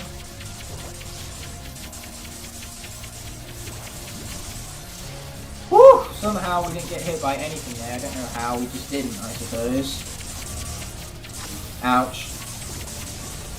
Okay, let's grab that food right there. Thank you, game, for very conveniently placed food. Okay, watch out for that, and for that, and for... Oh, I thought another one was coming. Always good to be safe, though. Ouch, that one hurt. Yeah, as if the enemies weren't enough, then we also got the goop to deal with. Oh boy, watch out for the blast, there you go.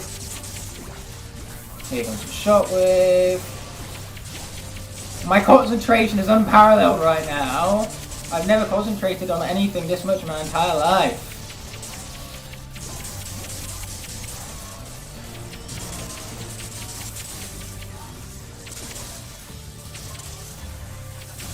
Okay, there goes one. Woo! That was a close one. That was too close. Oh my god, that clutch from Drover. Woo! My heart was pounding, I must admit. The last thing I want to do is lose the most overpowered character in the entirety of the lot. Like, if I haven't proven yet that I'm a bad player at this game, then losing Jobot would have definitely been the final nail in the coffin to prove that, mind you. Anyway, this time I actually feel like collecting the bolts, so let's do exactly that. It's not exactly like they're hard or, you know, far out of our way to do so. And now, just like that, we got all 3 bolts from Tabletop right here as I continue to switch my nose once more. Although once more, I mean 7 times because, you know, the nose just not cease being itchy. That's something that's just far too convenient to ask for it to stop being itchy, that is. So now we've got to take on Kaosandra with Drobot. Oh god. This nose of mine, man, it's a nuisance. Anyway, as you can tell, I didn't pick up any of Wolf Sweaters, mostly because I had the idea in the back of my mind that I was going to lose at least one character. What I didn't think, however, was that that one character was going to be Countdown! Hello there, dearie. Anyway, let's press the best button of the video game skip button so we can even get into this boss fight without further ado.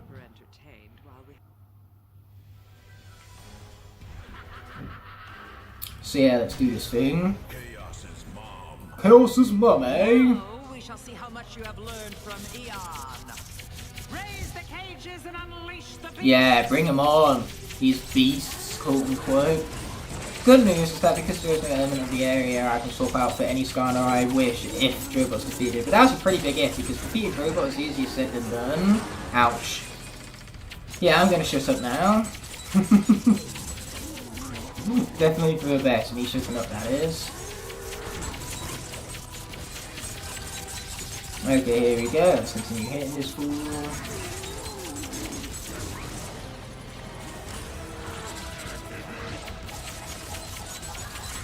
Man, this guy just doesn't want to die right now. Oh, never mind, I take it back, he's dead. That's what I'd like to see. That guy too.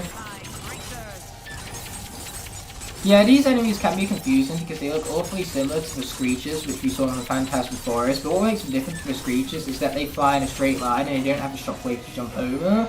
So naturally they're far more easy to evade, is what I'm going as far as saying right here.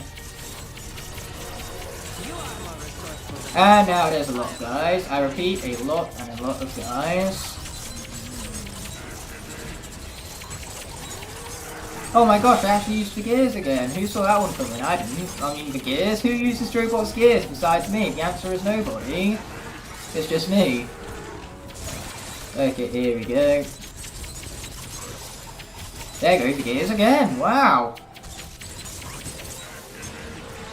The Locke never ceases to surprise me, I suppose. And everyone else for that matter. Okay, here we go. There you go, sweet, he's done. He's done. Now we've got this guy to deal with, and then we've got first phase having said and done with, mind you. Yeah, here we go. I don't want to say that these guys are easy to dodge because otherwise I'm going to wind up dying to this guy, so that's exactly why I didn't say that, but still, they're easy to dodge. Oh, whoops! I said it. He's dead, so nothing even matters. And Kaosandra is in the portal, so let's expose her, shall we? How did you find me in here? Yeah, I have no fucking clue. Though clearly it is possible because I just conducted upon it. It's possibility I conducted upon, to be more specific. So, back to Drobot with his fancy ribbons. Enough of this! Feel the power of the darkness! I mean, Kaosandra, remember, this is your fault, you know. You won't be dealing with Drobot right now for one, for the fact that A, your minions defeated Countdown, and B, the element of the area coming into this was tech, which we totally know you had 100% total control over. I'm impressed that you've made it this far. I'm also impressed about it. Not really, it was basically given this is true, but we are talking about here. Okay, here we go, we got some screeches. Luckily for me, I remember where the jump button was, so I managed to evade them just fine. Okay, we can't stand still though. Standing still is basically a death wish, especially from them chili dogs who launch up snowballs. Where they get the snow from, I don't know, but he loves snowballs, that is all the same. Yeah, what's funny about these guys is that using projectile characters, after you jump over them, you can just follow in suit right behind them because they can't hit you, but you certainly can hit them using your projectiles. Ouch. That was big ouch. Okay, there goes the life spell point. So now we don't need to worry about any healing up. Oh, never mind, there's another one. Of course there is. Apparently our afterburners didn't hit him there. Did hit him there though. Ouch. Oh man. I forgot where the jump button was. Okay, watch out. Yeah, I have a long and rich history of dying to this boss fight, so I'm hoping that I can, you know, put an end to that history here and now, but things aren't looking too good. Oh, never mind, you have food. Thank you, game. Although I almost ran directly into the rolling deuce directly afterwards, so that would have been tragic. Gotta keep my wits about me. That's the problem with commentary, really. Like, you're trying so hard to be witty that sometimes you lose focus of the game. But I'd rather have entertainment value than, you know, be good at a video game. After all, I'm an entertainer. I wish to entertain. That's my longing in life. Okay, here you go. Watch out for these guys right here. Yeah, deal some afterburner damage, and some more afterburner damage, and get those gears rolling. Okay, there you go, there goes that guy. He even gave me some food for good measure. Sweet. And now there's the second phase. Haven't been dealt with. No, not again. Away from me. Yeah, have you ever heard of definition of insanity here, Kaosandra? Doing the same thing over and over again and hoping for a different result every time? Well, the fact that you're doing exactly that, you know, it kind of makes me feel as though you're insane over here. Anyway, bring on the laser. Boom, baby. Oh man, this reminds me of Prison Break because those crystals look just like Prison Break's crystal hands, and now I'm depressed because I'm remembering about how I stupidly and humiliantly lost him. Once again, I believe I'm just making up words on the spot, but we're going to deal with it all the same. The words are mighty tough to look. Okay, let's grab that. Go there, sweet. You are far more troublesome than I ever imagined.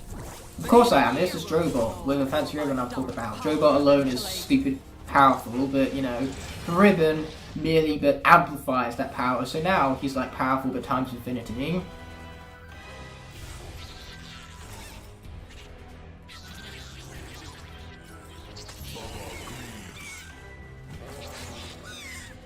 Now we shall see how much of a hero you really are.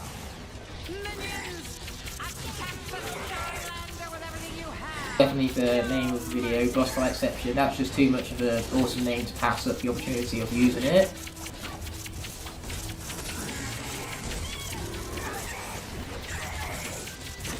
Man, there is just blasts everywhere. Ouch. No! Oh no! so much about putting an end to that history, because now Drobot's dead and I have to go with a Sword Force character, which means there's only one right choice to be had here, and that's going to be Flashwing, moving on from one dragon to the next. But man! Oh, Drobot. Oh. That's upsetting.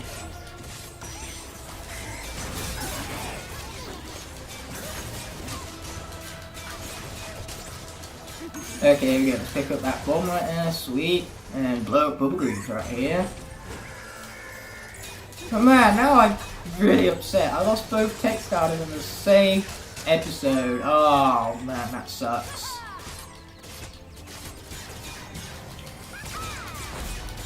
And hopefully we don't lose Flashwing here as well, because man, that would just be the ultimate depression right there, is what that would be. Okay, here we go, we got Soul's another bomb. Luckily we don't have any enemies to worry about, so we just have Bubble Greaves and Bubble Greaves alone to deal with for now. I love the fact though that even without the F elemental buff, this character is still dumb stupid broken, man. Like seriously, look at this. Not that I feel sorry for Bubble Greaves, I definitely don't. Like that's the reason that Drobot's dead now, so I will never feel empathy for Bubble Greaves. Never ever, ever.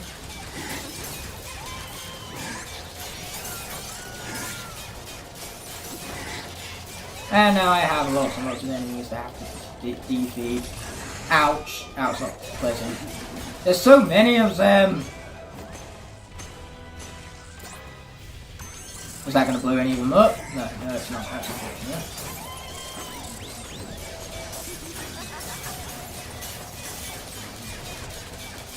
Healing mid-battle, we like to see it. Okay, there goes one of them. There goes more of them. Okay, boom! Now that they've been dealt with, all we have is Bubble Greaves once more. Yeah, let's heal up a bit while we're at it.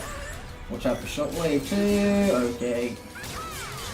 Boom, baby. This is how you play effectively with Flashwing. You just press the buttons and you're just automatically guaranteed to do well, because this is Flashwing we're talking about here. Yeah, that's it. Heal me up. Oh, watch out for Blast though, we don't want to take those to the face. That would kind of nullify the whole effect of the healing and everything. Okay, there you go, we're near enough back up to full health again, which is what we like to see. Okay, I believe now we'll be able to have some more enemies to deal with, I think. Yep, I thought correctly. Man, that treasure is glitched out. I'm pretty sure I'll go straight through it and it's not counting towards my gold count, which is really impressive now that I think about it, and very distracting too.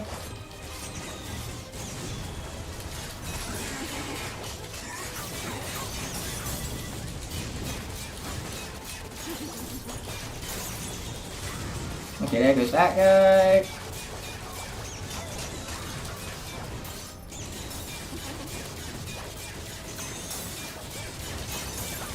And there goes these last few guys. Boom, watch out for Shockwave. Okay, apparently I hit that Shockwave. Luckily I'm not dead, thank God for that. So yeah, we're just going to mash buttons and hope for the best against Bubble Greaves right here. Die, die, die, die, die, die, die, die, die, die, thank you! Yes, we lived that, let's go, man. That's hype. Yeah, no, that ain't quite happening. So we're going to do like what we did with Drobot and basically remain as Flashwing still. It's unfair to swap out. You can't do this to me. But Flashwing dying here, that's a big no-no. I hope. Blinded by the light. Blinded by the light? Hey, that's another Bruce Springsteen song. And a movie. What?! You've got to be kidding me.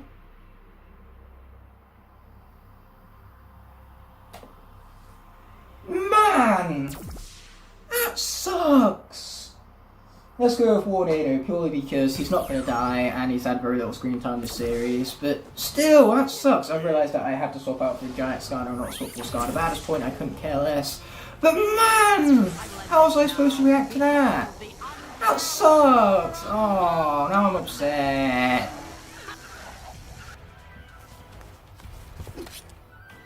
3 losses in 1 episode, that was the last thing I was expecting heading into it, but that's just Nightmare Mode for you, I guess. Nightmare Mode in combination with this guy's lack of skill at the video game. Now let's actually, you know, trick Cassandra into hitting the beam into the mirror rather than Tornado, mind you, because her hitting Tornado is far less effective for us than it is for Mirror. Either way, it's not good for Cassandra. Either way, she makes me mad by hitting me, or she traps herself into the mirror by, you know, beaming it up. In this case, a beam was supreme, just to harken back to Prison Break right here, and not depress anyone by the fact that he's God whatsoever. But yeah, my cast is looking rough now. We're down to 9, I believe. No, we're down to 8, that's a lie. Can't even count apparently, because yes, my Skylanders cast is right down there, and I'm looking at them as I spoke. So yes, 8 characters remaining, 2 adventure pack levels, and a Chaos final boss fight to go. But man, that was so lame the way I lost Flashwing right now. I didn't want to take Flashwing off too early, because if I did, it would have been an absolute waste, because I would have had to put her back onto Portal again, and then take it back off again. But I waited too long, let those sparks summon, and then I had no time to react to where they was landing. Due to, you know, the Portal networks getting in the way constantly, you know, the constant on, off, shake it all about, screw me over. Regardless, we have to stop Chaos at all costs, but not until after we've beaten both adventure pack levels in the next episode. We're not going to do them both in the next episode, we'll dedicate 1 episode to each, but regardless, we will defeat them both all the same. But naturally, last episode was rather depressing because we lost not 1, not 2, but 3 entire Skylanders. We lost 2 absolute beasts, Drobot and Flashwing, as well as my personal MVP of the Locke series, Countdown. If you could name a single worst thing that could have happened all in the same episode, then I'd like to hear it. Truth be told, I don't think something worse than that even exists. So now we have halved our cast going into the final 3 episodes of the series. Yes, I can see that. No need to point out the fucking obvious here, Timekeeper. Can we move on already? Don't negatively impact the pace of my creative well-made level. Oh, whoopsie. There you go, that's more like it. Now we can actually get across.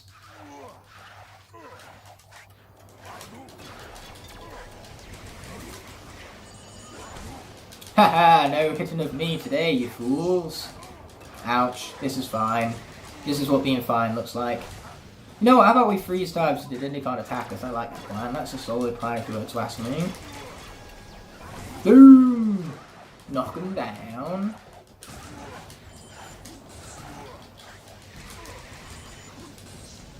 And boom. Oh, crap, he wasn't in my vicinity. Never mind, who needed him to be in my vicinity anyway? I know I didn't, despite the fact that I clearly did, but we're just going to pass it off as I didn't, regardless. Sweet, now that's been dealt with, which is what we like to see. So now we get to head into the next area to grab one of them gears from the Steamworks. You know what, this is fine. We still have enough of an angle to, you know, go spinning right over it. Yeah, I find it really cool how this level incorporates mechanics based around, you know, timing systems, so the steam valves, for example, and then you have to stop time in order to navigate around these time-based maneuvers. It's just really, really awesome level design, to say the least. So now that the time is stopped, we can hit that valve, and be reminded that both our tech Skylanders are dead, because the tech elemental area is within sight. Thank you for nothing, game. Now I'm awfully depressed. I have crippling depression. Like, seriously, how do you lose Drobot? How do you even manage that? Only I could manage that. Oh man, but it's time to put those deaths behind us, as depressing as they are. We gotta move on with our life and hope for the best with the 8 remaining characters that we have. Because we still have some absolute beasts. We still have Smolder, Ash, Star Striker, and Bumbleblast, for example. And those characters alone can clutch out these last 3 episodes, I reckon. And then on top of that, we also have Smith Boom. Can't forget about Smith Boom that easily. But yeah, sometimes I hit the be good at the video game buttons and other times not so much. That last episode was something that was an example of a time where I did not push the be good at the video game button. And also, I was quite the 180 glitch right now. You know, the game just refused to let me pound down.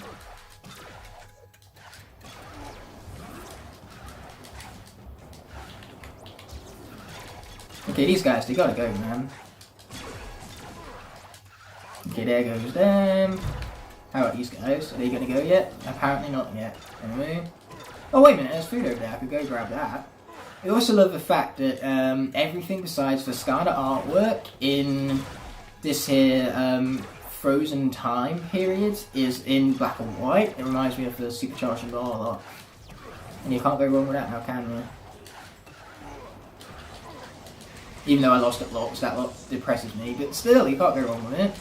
Good old black and white aesthetic and everything. Like, people ask me about my inspiration behind the Supercharged and Locke, and basically, the inspiration is that I just came up with it. I thought to myself, whilst experimenting with the Skylanders trapped in conversion log, what if I put the game in black and white? And then I learned that that made the game look awesome, so I decided to tackle Superchargers with that specific aesthetic. And then whilst I was also editing for the conversion log, you know, and experimenting a little, I discovered the brightness feature, and I thought, well, Lightcores literally have Lightcore in the name. So what if I, you know, experimented around with the lighting, or more specifically the brightness, and that's what resulted in the brightness look. The Lightcore brightness look specifically. I mean, if I'm going to say it, I've got to say it right. So yeah, here we go. This area didn't even have an element, apparently. I hope other areas are going to have elements, because otherwise I need to tackle this entire level with Tornado, which doesn't sound like fun, because this character is not much fun, and B, doesn't sound like Tornado is going to survive for long, because I doubt Tornado is going to be able to solo shot this entire level. He's simply not good enough, in my personal opinion. And if my opinion is that if the Skylander isn't good enough to tackle an entire area by themselves, then that most likely means that that's exactly what they can't do. Mostly because my opinions are based on my own experiences with Skylanders. So Skylanders that I experienced, that I'm good with, that I know can one-shot certain levels, like Smolder Ash, I can say, of my opinion, that she can manage it and solo shot this level, but Tornado, who I don't have a high opinion of, who I'm not as good with, and not as familiar with his attacks, and how to be as effective in combat as him, that I don't like as much, brings about the opinion that I don't think he can solo shot this level, and because that's my opinion, and it's based on how effective I am with this character, and that ineffectiveness of a character would lead, no doubt, to me fulfilling exactly what I'm saying would happen, and Tornado being defeated by the fact that he can't solo shot this level. Man, that was quite a tangent, if I do say so myself. And again, of course I'd say that. Why wouldn't I say that? I am the one who's saying it. They did what? I love Cluck's dialogue delivery. It's so hilarious in tone. Oh no, enemies, whatever will we do?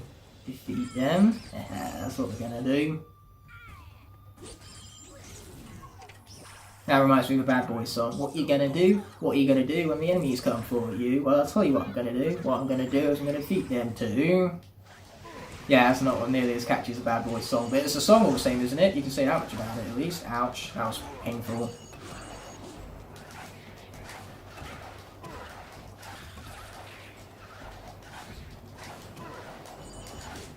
Woo! Still not dead somehow. Don't know how I'm not, I'm just not. There you go, he's dead. Sweet. Oh cool, we can still pick up food whilst the time is frozen. I forgot we could do that. For some stupid reason I was under the impression that you can pick up food whilst the time is frozen. Luckily for us now that we no longer have the time swap up to deal with, we can deal with these guys whilst the time is frozen.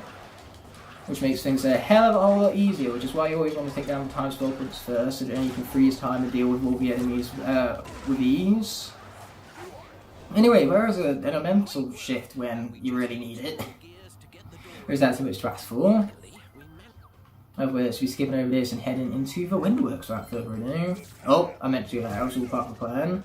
This ain't no superchargers, I don't take full damage. Game, when I asked for an elemental shift, this is not what I meant.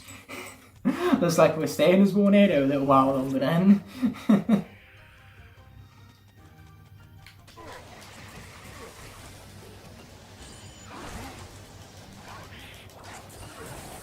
Ouch. You know what, this is fine. This is what being fine looks like.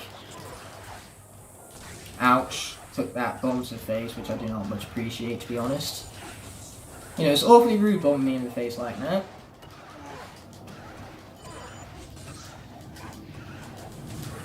Okay, watch out for the ball. That's so much about watching out for the bombs, I suppose.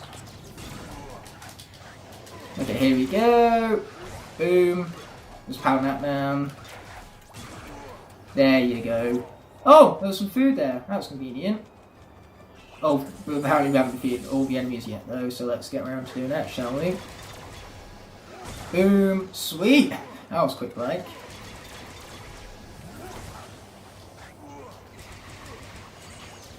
Okay, there you go. Boom! He's been taken down and out, and now the enemy gate has been opened up for us. Nice. Yeah, whenever you say Tornado, because apparently it wasn't on before now. Anyway, it would be kind of funny if, like, Tornado's tornado-based ability gave him the ability to tackle this spin zone right here. I mean, this is definitely quite spinny, if you were to ask me. But still, that's a Swap Force ability, so it makes sense that Tornado can tackle it, but it would just be kind of cool if Skylanders of similar abilities to the Swap abilities could also tackle Swap Zones. You know, like for the flight, you could have a character like Jetpack, you know, for the rocket zone specifically. And then Stealth Wolf could take on the Sneak Zone, stuff like that would be pretty cool, but I think that would take a little bit too much programming effort, as well as just be far too confusing for the player, so it makes sense as to why all of these design elements were, you know, made, all of these design choices, to be more specific. I mean, there's definitely elements, I'm playing as one of them now, the air one. But yeah, let's finish this guy off. Who would have known that this would have turned into the Tornado episode, but here we are, with the Tornado episode all the same. Hope you guys are enjoying the Tornado episode, because it turns out that's what this is, the Tornado episode. I have no say in the matter. Anyway, let's be completing this puzzle right here. You know, if you're fast enough, you probably don't even need to freeze for time for this, but then I realised that you actually do, because like those fans are there as well, so you couldn't even platform up that right ledge that I went up. But without those, you could definitely got up here quickly enough and then jumped over and done that in a motion like that. I've just realised that by saying like that, it doesn't really make much more sense as to what I'm saying. You know, it's not very elaborative, shall we say. Anyway, there are definitely Skylanders who can get through that quickly enough to not need to freeze time, but I don't think Tornado is one of them, unfortunately. And I have seen enough of the air element, and that is the one and only reason why we will not be tackling that air elemental game. You know, this is enough air element for an entire century, let alone this episode. So yeah, here comes the Clock Gear Golem. I find it funny how up until now the Gear Golems have been mostly orientated around elements, like the Tech Gear Golem, the Fire Gear Golem, and they just come out and give us the Tech Gear Golem, the Clock Gear Golem even, which last time I checked is not an element. Imagine that, an element of Skylanders being the Clock element.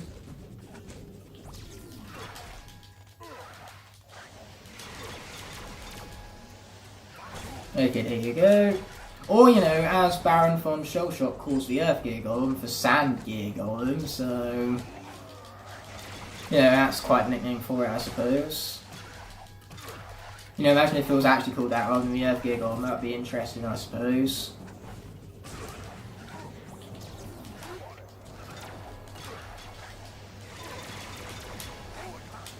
Okay, boom, let's crush down and not defeat him apparently. Yeah, this guy's most effective move is definitely the projectiles, talked about when he enters this tornado mode of his.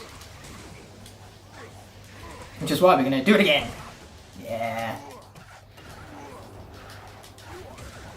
There you go, this guy's definitely thinking this guy's a lot more quickly now that it has the elemental buff of the air element at least, which is good to see. But you know who else could have tackled this just fine? Drobot, but he's dead. And the only of the areas in text, so it wouldn't have mattered either way. But still, he would have tackled it just fine, I guarantee it. This is Drobot we're talking about. Okay, boom and boom.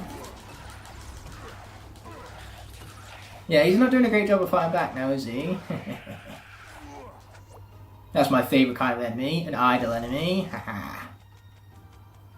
An idle enemy because they are the idealised image of enemies all across Skylands. And yes, I couldn't have helped myself with that pun right now, even though it was terrible.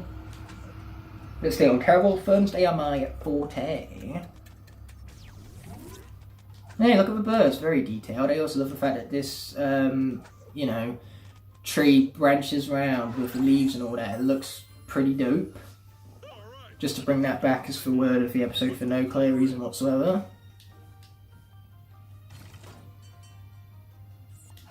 Okay, so now, here we go.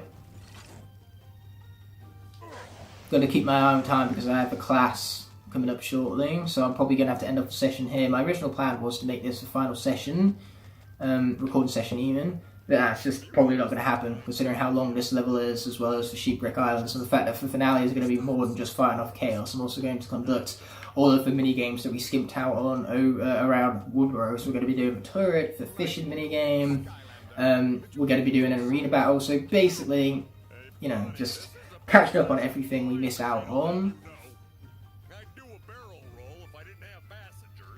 Yeah, sure he would. Oh man, I love Cluck's sarcasm right here. Excellent chemistry between them two characters right there. I don't like how long it takes us to get back over here though, that's a bit of a nuisance. Having to wait patiently and all that, because patience, it might be a virtue, but it's not one of mine. Excellent work. We only need one more gear to get the door open. The next one is in the... Nice, that is indeed excellent work. Oh no, here we go again. Big oh no. Here we go, rewind time. Yeah, it's inconvenient. I quite liked it where I was, you know. In the present, I have video games, I have YouTube. Why would I want to dare leave that behind for the sake of horses and catapults? It's so primitive. That's the past for you. Disgusting.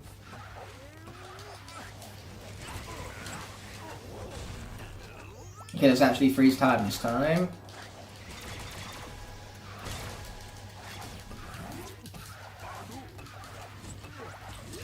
Oh man, we missed the timing, that's unfortunate. Oh, there he is.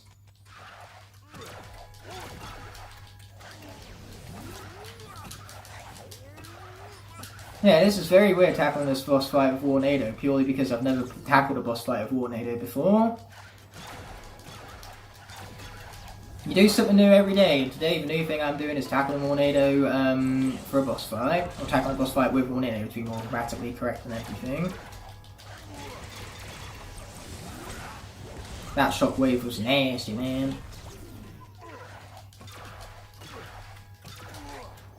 Watch out for the shockwaves.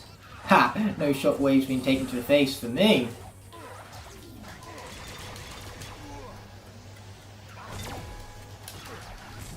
Oh boy, I do be taking explosives to the head face though apparently. That was not pleasant.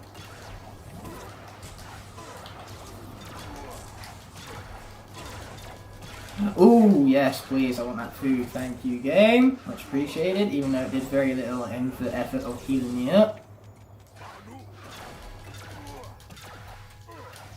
Watch out for shockwave. Okay, here we go. That should leave us enough room to not have to worry about the shockwave directly afterwards. I think we only need to bring them down to half health, so we're almost there in other words. Hopefully, anyway. I don't think one area can take too much more. I was right, he can't take too much more of this. Wow! And now Warnado's dead. I think one area can take too much more. Great. Just great. Let's bring out Smithing without further ado. I mean, he's, you know, indestructible. He can't be defeated so easily, so let's hope that comes in clutch right now, because man, do we need it. You watch, it's going to be one hit and he's going to be done. Okay, not exactly one hit, but close enough. I bet. Oh boy, that shockwave came out of nowhere. But seriously, I didn't even see the shockwave hit Tornado because I was too busy being bad at the video game.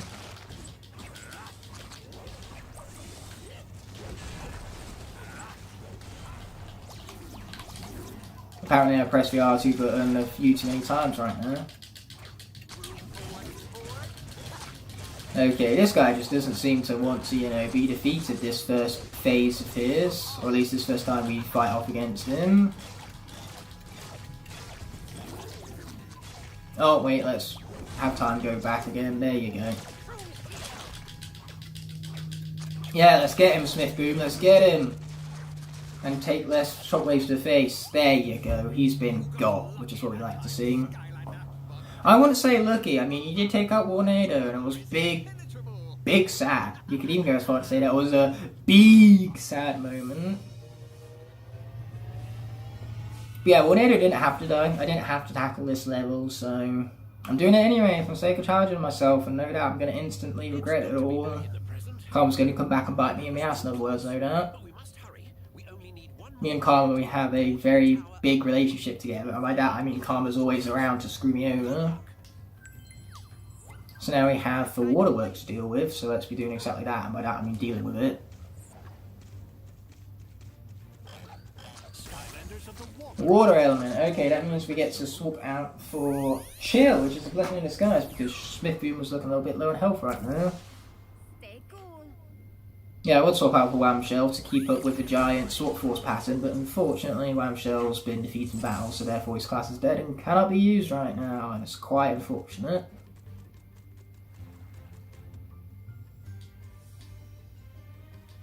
Yeah, I kind of get why I have to do a game. You don't need to give me this long, you know, drawn out cutscenes, quote unquote, right now. Oh, I forgot to freeze the time. My bad.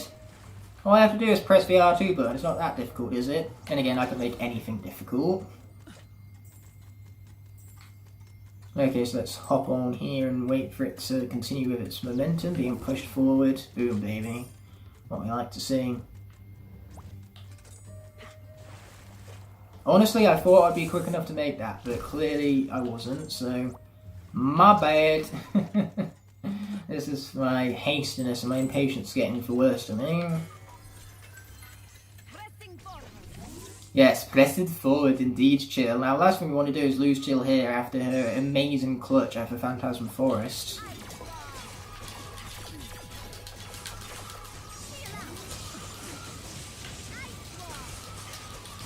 Okay, there you go. Defeat that guy right there.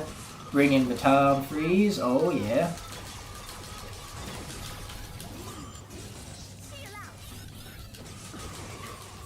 Okay, let's get up here. Take down that guy.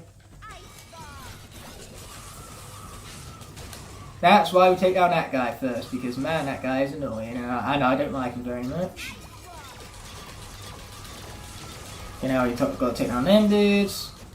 Yeah, there you go. Till being better than Tornado, because she is, and that there is proof of it, you know, because you know who would have died there? Tornado, but who didn't? Chill, because she's good.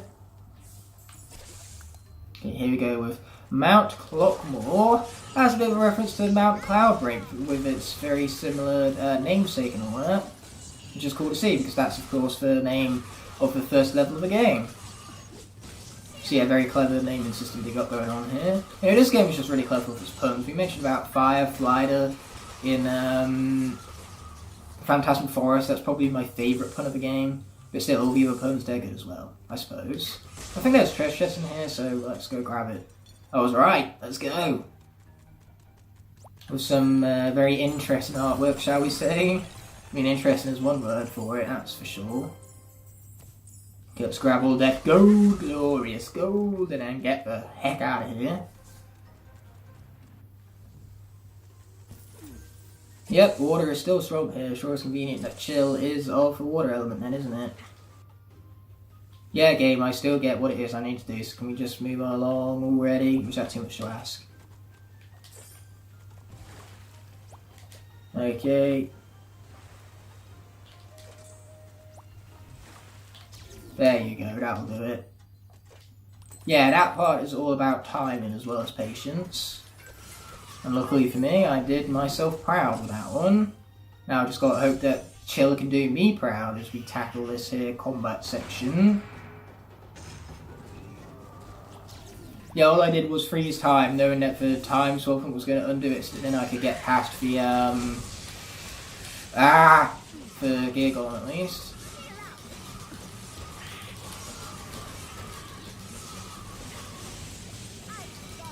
Okay, there you go, we watched out for missiles, took down the Gear Golem, grabbed the food. Watch out for that, guys. Missiles right there, sweet.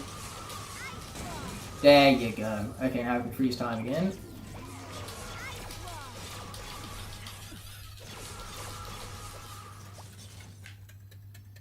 Yeah, and again. No biggie, no problem whatsoever, you guys start saying. Haha, we're gonna do it again, why wouldn't we? Now, alright, bring out the narwhal and everything. Man, that narwhal is pretty cool ability. I mean, come on, you're summoning a fucking narwhal, quite out loud. How can you say that's anything other than dope? Yeah, dope is easily my new favourite word, apparently. Yeah, that's what the universe had set out for me. At least that's what the universe said. I feel like Li Shang from Kung Fu Panda 2, who talks about the universe messages. You know, he literally gets an email from the universe telling him to go to Poe's village to reunite with him. Because that's ultimately what leads to Kai's defeat. Kung Fu Panda 3 does have some cool themes about fate and the universe and everything, but, you know, overall it definitely is the weakest Kung Fu Panda movie, purely because the second film has so much more better emotion behind it and excellent character development, and the chemistry between Tigress and Poe is the greatest in Kung Fu Panda 2 by miles. However, credit where credit is due, the first film has the best fight sequences. Like, come on, the bridge fight, phenomenal stuff. Tai Lung versus Shifu in the Jade Palace, again, phenomenal stuff. The fight choreography in the first Kung Fu Panda film is just unparalleled. It's so good. Not even the second film's action as good as that. Okay, here we go. Let's be opening up this door now without further ado, now that my film discussion is over and done with for the day. Boom, over we popped in.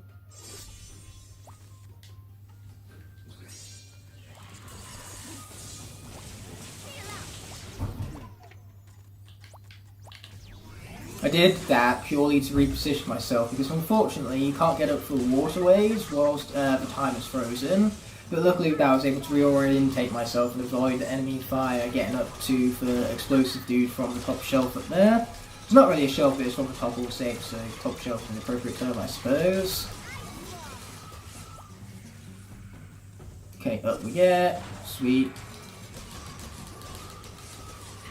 Yeah, we gotta take down this smoking about through before we can worry about that Gear Golem. But luckily for us, Chill has so much distance that she doesn't even need to worry about getting up close and personal with her enemies to get hit by them. You know, she's too busy having dealt with them from afar. Sweet.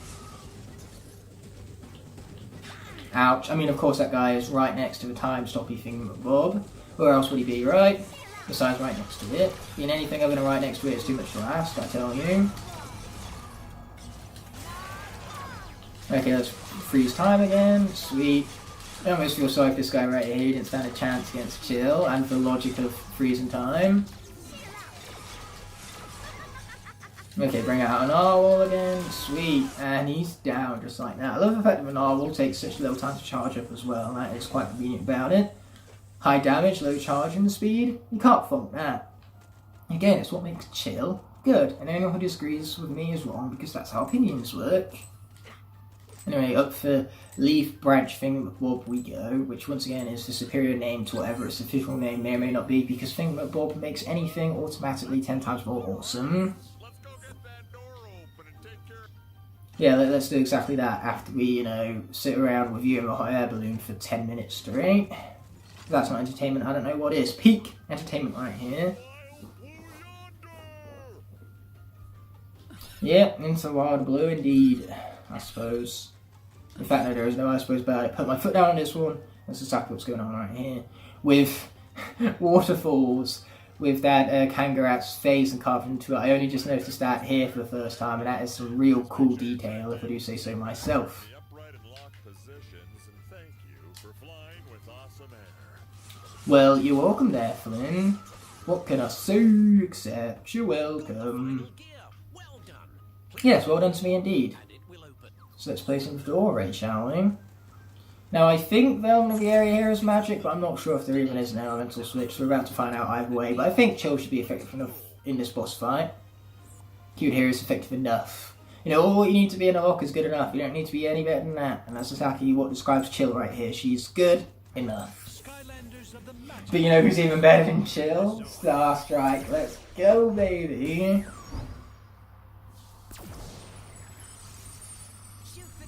Yeah, let's shoot for the stars indeed. Quite possibly the third best character remaining within our roster. Third even to Bumbleblast and Smolder Dash, of course.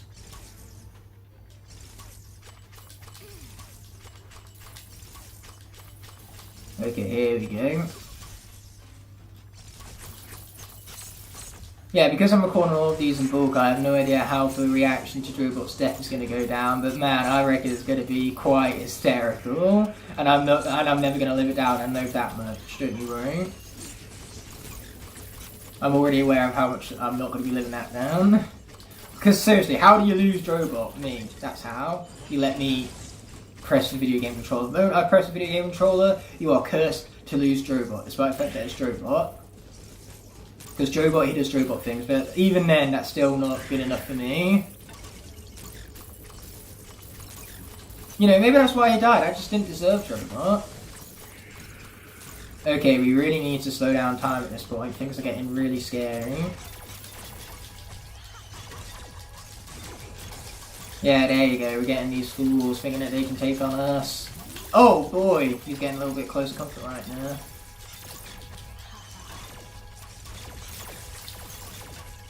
Okay, bring out this again.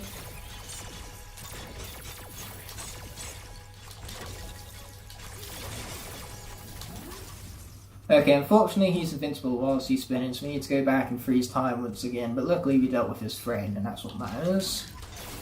Oh, boom, he's down, just like that. Take that to the face, your stupid face. I hate your face so much, you stupid gear golem. Man, oh my god, he has a face anymore, because I really dislike that face. It was an ugly face. Like, really ugly. Face insults. Oh, they're the best. 100%. Anyway, we've got to continue on right here. With your girl Starstrike over here. Yeah, in the Wii version, when you entered into the bright glowy door of the Tower of Time, you literally just went straight to the boss fight. In fact, you didn't even have that mid-boss fight phase and level, so... What I'm saying here is that this level is, once again, ever-living proof that the Wii port of this game is unbelievably inferior. Like, seriously, man, they did dirty the Wii port for this game. And nobody deserves to play it ever. If you played this game for the Wii, I'm so sorry, because I unfortunately had that tyranny until I got the game. First of all for 360, and then I got it for PS4, and PS4 is by far the dominant port of this game. Or the Xbox One, but I don't have an Xbox One. Ooh, Shockwave. Somehow I didn't get hit by that one. That's just Skylanders logic for you. What killed off Warnado doesn't harm Starstrike in the slightest. And that's because even the game knows that Warnado sucks. Even the game knows that.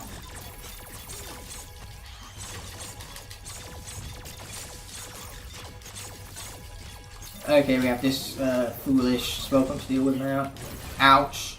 Took some nasty hits right there. Not cool. Oh boy, watch out for Shockwave. And the Shockwave.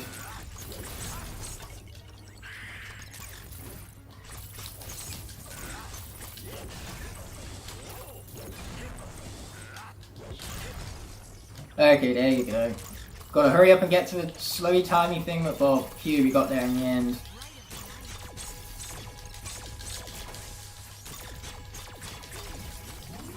Okay.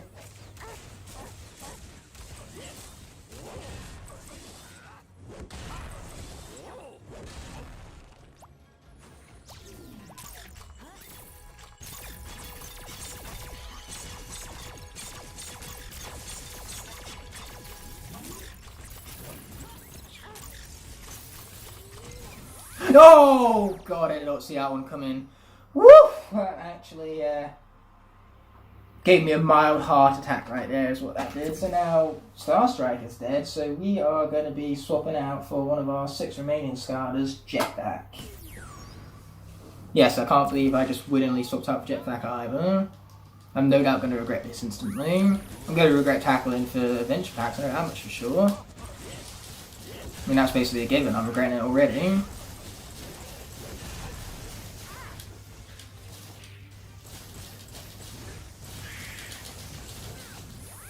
What even hit me? Ah, I hate this boss. Okay, Bumble Blast. Don't let me down. This is Bumble Blast we're talking about here. As we're down to 5. Dun dun dun! Yeah, my advice, if you want to do Adventure Pack levels in your locks, don't.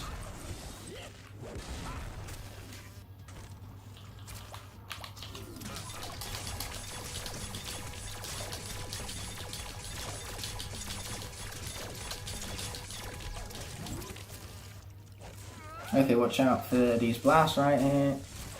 There you go, we watched out for him.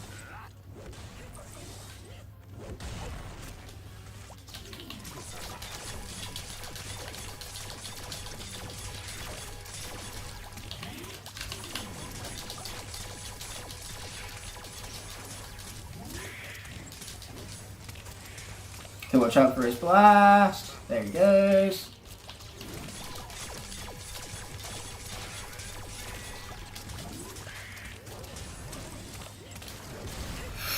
Come on, Bumble Blast, let's clutch this, buddy. And it turns out that all we needed all along was Bumble Blast.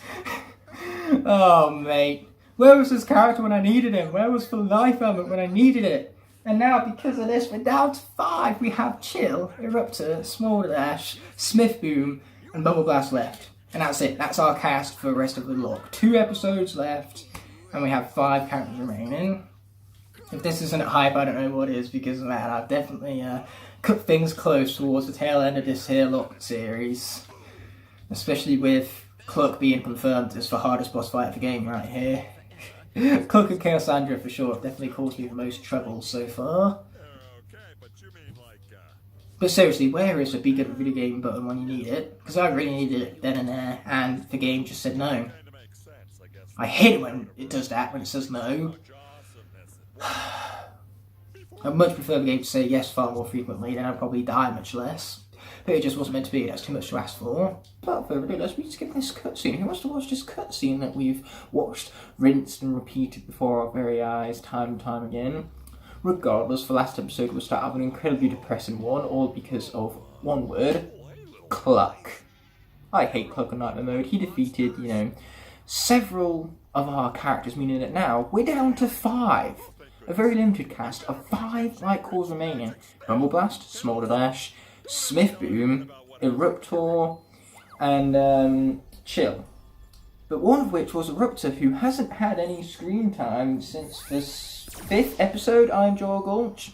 So naturally, since of all 5 of them he's had the least amount of screen time, it's time for us to bend the rules a little bit so that then Eruptor can have the screen time that he deserves heading into the Sheepwreck Islands here.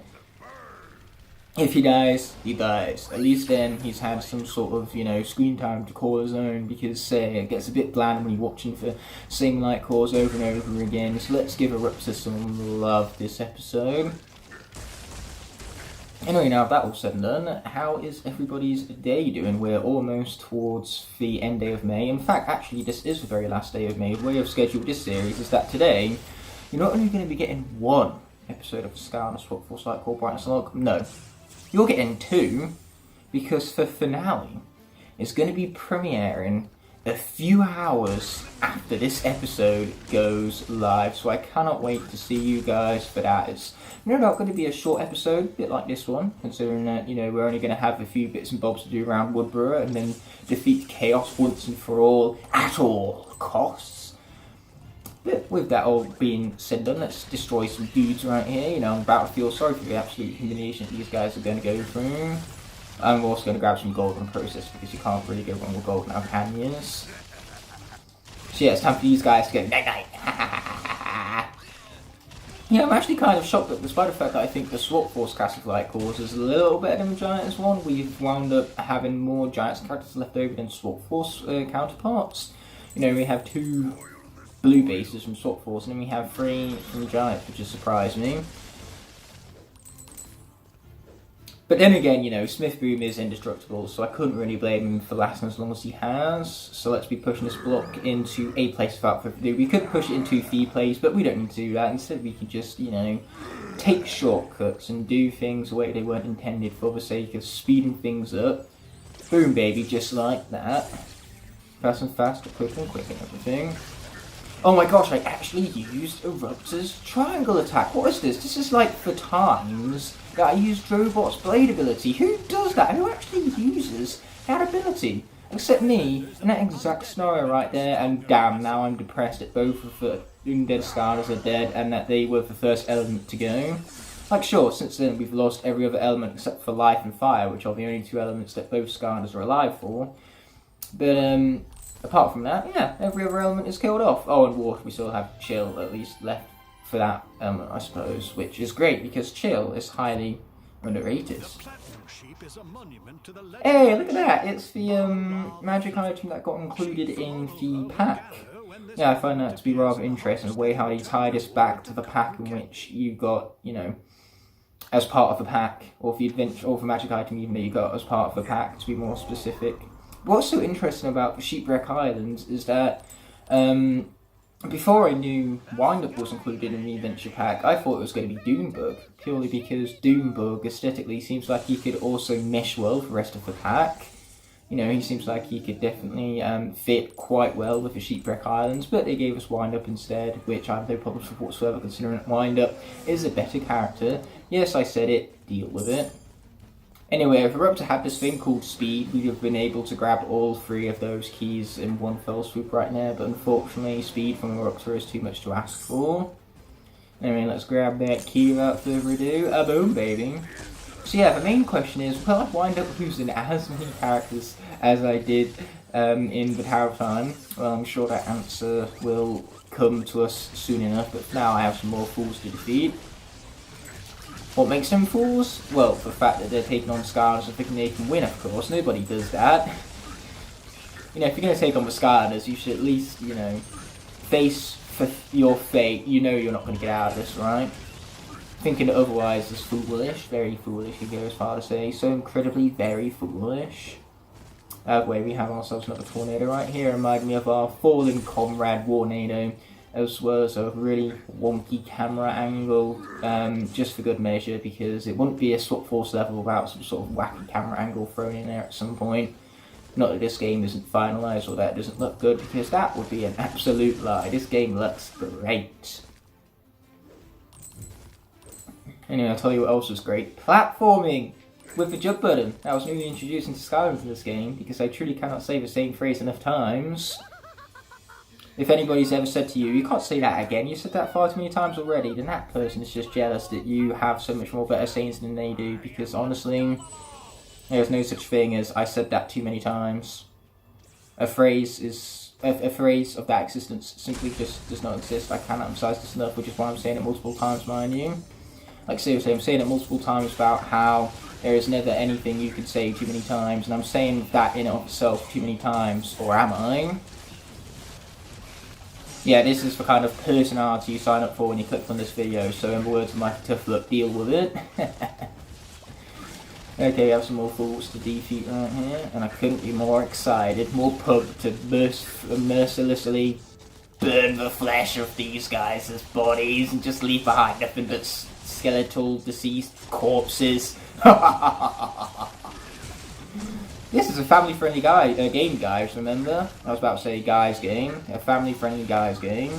Which makes no grammatical sense. And also, my itchy nose almost caused me Eruptor right there, because Eruptor being defeated to a spear. It would not be a very glorious end. Then again, any end period would not be a glorious end. And this is not where that golden sheep is hidden. I mean, I've already missed one golden sheep, so I don't know why I'm even going for a secondary golden sheep when I never found the first one, but, you know. That's just how we roll on the Ignite the Fire channel. Somehow I missed that, which means that now we've got to restart the whole thing. There you go. Yeah, let's not miss the tornado this time. There you go, that's more like it. So is this where the golden sheep is? Nope, I'm getting a little bit too hasty with that golden sheep right there. Oh, speaking of sheep, that Will's having a good time with that one apparently. I don't think it's going to get out that anytime soon. You know, that seems like a loop of blowholiness. I said blowhorn rather than blowhole. And speaking of, you know, blowing, I blew that, didn't I? So now Eruptor died, not to a spear, but to a mine, because some person is an absolute idiot. Yeah, that would be me. So we're going to juxtapose for element right now and swap out for chill, because at this point I could not be bothered about the pattern between swap force giants. Instead I'm here to prove to you all once again why Chill is an excellent character, because, you know, she single-handedly clutched out the water section of Phantasm Forest. That is no easy task. A lesser Skylander, Whamshell, would have died. So yeah, screw the swap force giants pattern if it means I get to play with Chill some more, who's awesome. And am I regretting my decision to slightly bend the rules so that Eruptor could get some more screen time? No, I'm not, because now that we're down to 4 characters, that just makes things all more exciting. Like, will I lose for Locke purely because I stupidly decided to tackle the Interact levels? That is so for sure becoming a possibility, and it's terrifying me. That's what makes the tension so grand in this series. You know, where's the fun in just breezing through and having an easy time with a Locke? You want to see challenge, you want to see excitement, you don't want to see just a perfect run. Where's the fun in a perfect run? Sure, it's fun to watch because you're seeing a talented gamer, unlike yours truly, but there's no excitement in that. You know already that there's going to be perfect runs, there's no deaths to look forward to, there's no dread moving forward. So either way you spin it, for more exciting locks are the locks where you kill off all your characters. Oh, is that right, is it? So if there's no time to waste, I think the perfect thing to avoid wasting said time is to skip over the deep stew right here. No more deep stew for me! So let's see what we got here. Temple of Wool. Interesting name for a temple. Anyway, let's push this guy out of place. Boom, baby. Yeah, we could continue to push characters into place in order to earn certain presents, and that's exactly what we're going to do. Here we go. Yeah, I quite like how that puzzle functions. It's well designed, even though these temple areas remind me far too much of Mudwater Hollow in terms of just how they're structured and their overall aesthetics, mind you. But I do love those torches, because the fire on those torches is so well animated. Like, seriously, look at the animations of that fire just sizzling. It's glorious. I'm a guy who knows a thing or two about fire animations, believe in me. When I did my video gaming course, one of the first things we learned was how to animate fire. I mean, I wasn't very good at it, but, you know, we learnt it all the same.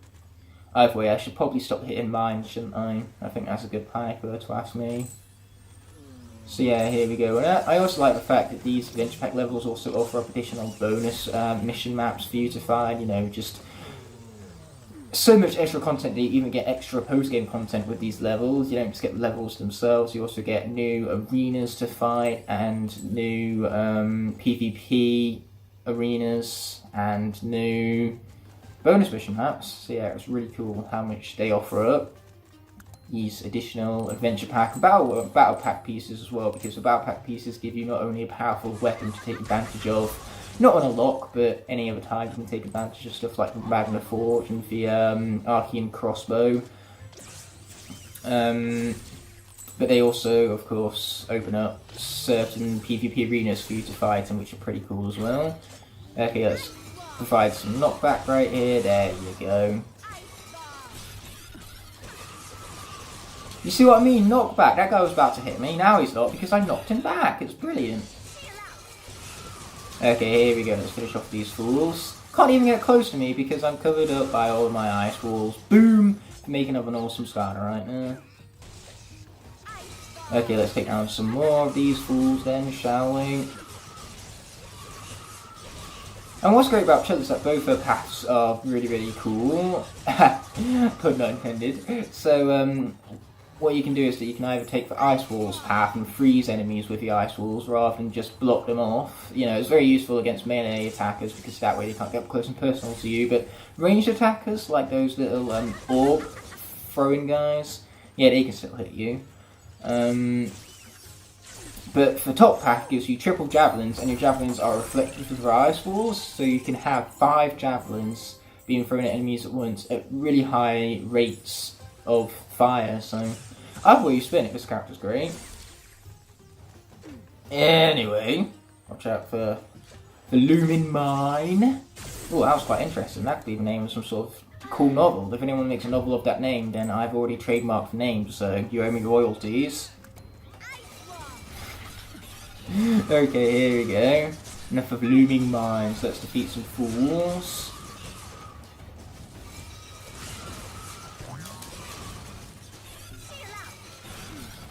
Oh, watch out for that guy. Yeah, there you go. Watch out for him. We did indeed. Yeah, so I can tell you this much. At one point, this brightness lock got incredibly bright with a lot of you know, brightness on it due to the fact we've constantly been swapping out characters. But you know, all of that brightness was most certainly lost when we you know, lost several characters in a row because we lost 10% brightness every time one of them died. So let's just say this lock was bright at one point, not anymore. Okay, we've got to defeat this guy because this guy's one of those enemies to where they're coded so that then on nightmare mode they always take down half your health. So 2 hits from those guys and you're dead. No matter how high your health bar is, it could be 2,000 high and it'll still take out half your health. That's what's so annoying about, you know, the way enemy damage is coded in SWAT Force. I can make a whole video about it, but I won't, probably. Or I will. We'll find out in the future whether I have or have not made the video.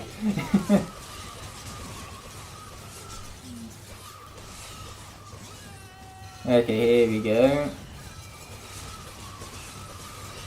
In fact, I don't think it's just the enemies dealing specific damage based around your Skylander's health bar that is an odd decision made for this game. So if I was to do a video like that, it would just be about, you know, the specifics of enemy damage points in Skylanders SWAT Force, but just the odd decisions in general.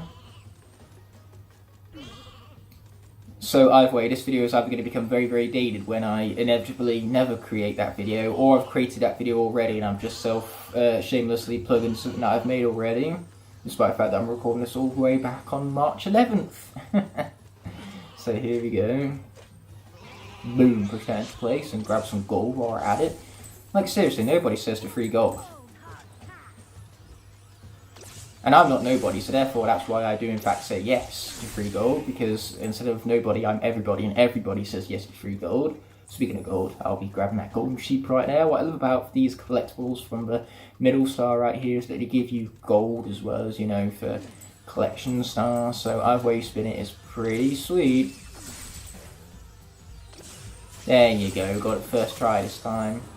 You know, just like the first time, first try twice in a row. No one needs to know about the failures that happened the first time. And now the game has just reminded me that Flashwing is dead and I'm depressed. Ouch. That was painful. So yeah, let's try not to get hit by them spears again, shall we? I like that plan. That plan is much to my liking. Okay, here we go, finish off that dude. And here comes the spear dude, so watch out for him as well. Okay, there you go, there goes that guy. The spear dude's about done. Oh! Just bring him an R-wall on him instead. Which has knockback damage, which makes Chill even more useful. Like, seriously. Just as you thought she didn't get any better, she just gone on ahead and got even better than that. That she was already better at with than people give her credit for, and that sentence made total grammatical sense even. The most grammatical sense this series has ever made, you could go as far as saying. Actually, no, you couldn't. That was a fucking lie. So that was a fucking lie. Okay, there you go. Let's hit on that dude. Sweet. And I was about to say miss a tornado then, but I was getting a little bit hasty because we did in fact hit the tornado. And followed it up with a real bloody awkward angle, just to make a change. But hey, I can't fault swap for also having weird angles. My face cam's at a weird angle. You can't even see my forehead, and that's the most glorious part of my head, because that's where you get to see the glorious head of hair. Like, honestly, anyone making a tier list for the best SkyTuber's hair, everyone knows that mine would be, like, triple S tier. Aloy tier, if you go as far to say. There isn't a single SkyTuber in existence that has better hair than me.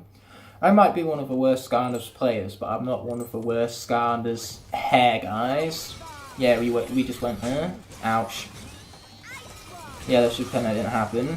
Oh boy, I thought I got hit there because I couldn't see Chill. And everyone knows that when you can't see your Skylander on screen due to some stupid block in it, then your Skylander is inevitably dead. That's just how it works. Okay, we're going to take down all these guys and then focus on the Vortex Gear Golem.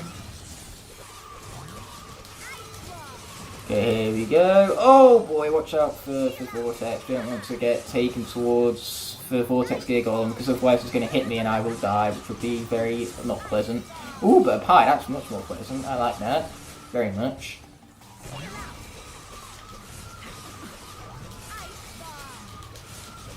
There we go, let's take him down then. This is why it's useful to have range, Eruptor. Okay, here we go. There goes that guy. Sweet. And we can hit this and bring down these, which is going to open up something, I'm pretty sure. I was going to leave room for another golden sheep. That is if I don't hit a mine and kill off Chill, which is, you know, a pretty big if. That's easier said than done, my friends. There you go. Didn't get hit by a mine this time. And we even got a piece of pie too, so that's going to help us heal up. Precisely what we needed, if you were to ask me. You know, any health that isn't 100% health is health that needs to be healed up. So let's head into the bright, glowy thingy McBob. And then head up here, shall we? I mean, it's not exactly like we can head anywhere else to advance from the rest of the level now, is it? Yeah, I do quite like the architecture on this level. You know, these pillars are very well designed, and they just feel fitting for this kind of like desert rumble type aesthetic. Anyway, I think the atmosphere is going to change here to life, which we have both the characters alive for. It is indeed. So what we're going to do here is that we're going to make this a giants-based representative episode, because we've had the female celebration episode already. So why not have the giant celebration episode and swap out for Smith Boom? And cross our fingers, hope he doesn't die. Then again, how could he? He's invincible.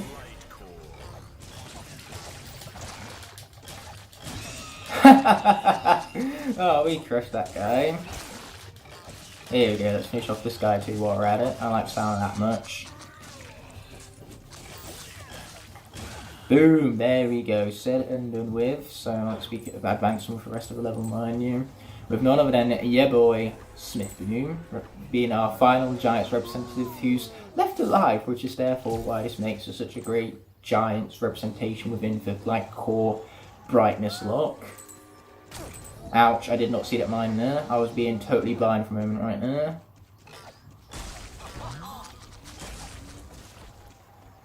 So yeah, that is where, you know, observation skills would come in useful, but unfortunately for me, I don't have those skills, clearly, because that's why I walked into mine in the first place, due to a lack of observation skills. So yeah, let's head to the bright blue glowy thingamabob once more, and then finally head into the final temple and finish off the level. It's a much shorter 1.5 hour time, but we still have an arena-esque area to deal with, so let's hope Smith Boom can handle that. Then again, how couldn't he? You know, being invincible, a part of that is being able to deal with arenas, no problem. So yeah, it's a Kaos boss fight that we got to be concerned with, because if we go into that with few characters, then that's easier said than done, especially on Nightmare mode, when you go into Chaos's map where there's no space whatsoever, and you have to deal with both an air gear golem and a frickin' tech gear golem at the same time. If you guys think that's basically impossible to dodge, it is. It's very annoying. Anyway, how about this time we walk in a straight line? Yeah, that's more like it. So let's push this last guy into place right now. Sweet. Yeah, puzzles for a win. Am I right? But no, seriously, for detail on these walls right here, it's phenomenal. You can see like kind of swirls, and you can see the brickwork too. It's all just really, really cool looking. Okay, we got time these. Because I don't want to get hit by no mines, man. That's not a good plan if you were to ask me. The good plan is not getting hit by mines. Okay, there you go. Last one. Boom, got through it. Quite literally too, boom is part of the name. Smith boom and all that. Oh, and we got some food back here, which of course I'm going to take advantage of because we weren't at full health before now. And there's even some food there that we can save the layering room in case that we get hit. Which, let's be honest, if this is me we talk about here, that is quite a likely case. Okay, here we go. For those of you who thought that Smith Boom was going to be one of the first to die, I take pride and happiness in having proven you guys incredibly wrong. Like seriously, you could not have been more wrong. He's one of the final 4 remaining characters heading into the finale. As if he doesn't die to the arena, but how could he possibly die to the arena if he's invincible? Okay, watch out for the little glowy things that are being launched at us. I like that plan, not getting hit by those. Okay, here we go. Boom! Haha. Yeah, I like the word boom, I've noticed. I say it like a lot. Then again, I say a lot of things a lot of times. I was literally talking earlier about how many times I say the same things over and over again. Okay, here we go. Let's finish off this dude. And then we can just keep running away from this guy as we launch our little volley shot type things at him. Okay, watch out for the vortex. Okay, here we go. Take down that guy and then bring back for the volley shots.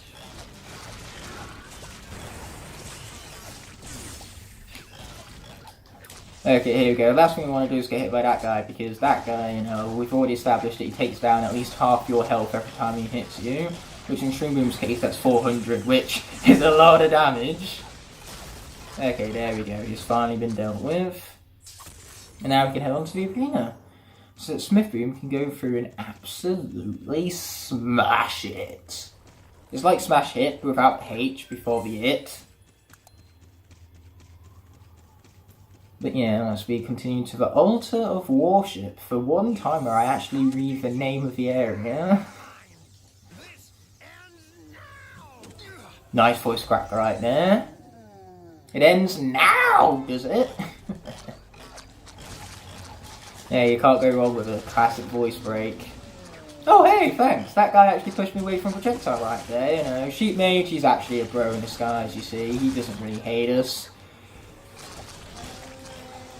Besides, you'd think that Sheep Mage would actually be a fan of certain characters that, you know, have saved sheep in the past. I'm sure there's one Skylanders backstory that involves saving of sheep. Maybe. Anyway, let us be continuing to blow these guys up with our boom, putting the boom in Smith Boom. Here you go. Can't believe it took us 4 episodes to introduce this guy to the lot. This guy has been, you know, essential ever since. You could go as far to saying. And I love the fact that basically all of the characters that remain are projectile characters except for Smolder Dash, who's basically a badass. So who needs range when you're a badass, am I right? Okay, here we go.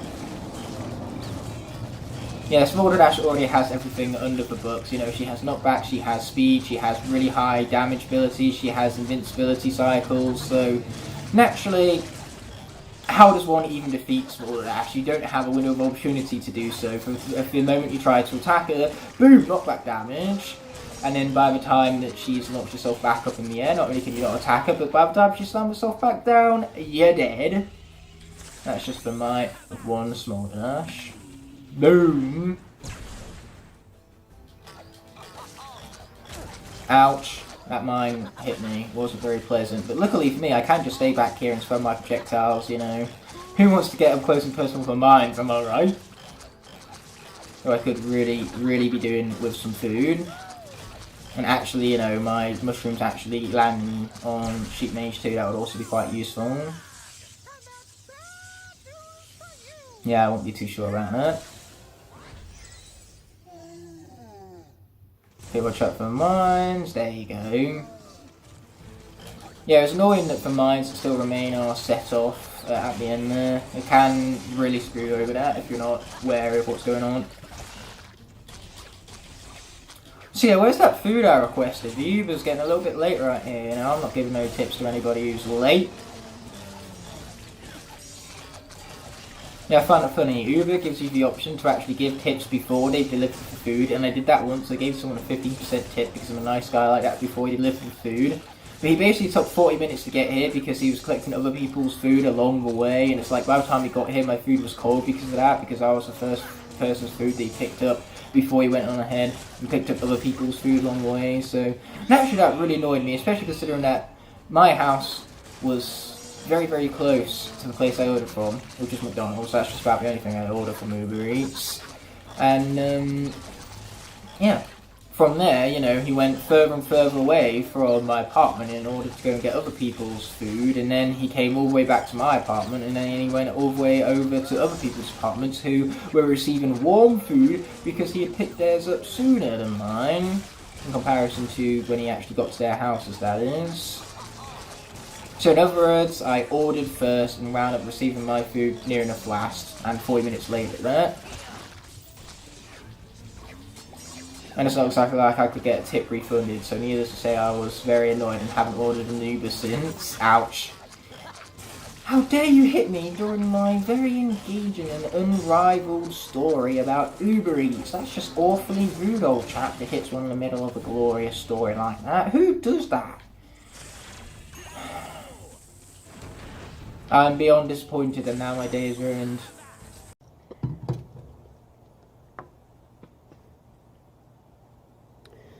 My disappointment is immeasurable, and my day is ruined. Which is not the correct saying. If I'm going to say it, I should say it right, but never mind, I suppose. Anyway, this minefield is easier to dodge than, you know, it's not as easy to dodge as it looks, is what I'm trying to go as far to say right here. And I got to dodge every single mine, considering that, you know, if I don't, Smith from here is going to die. Okay, there you go, that's good. We should be good from here. Boom, baby.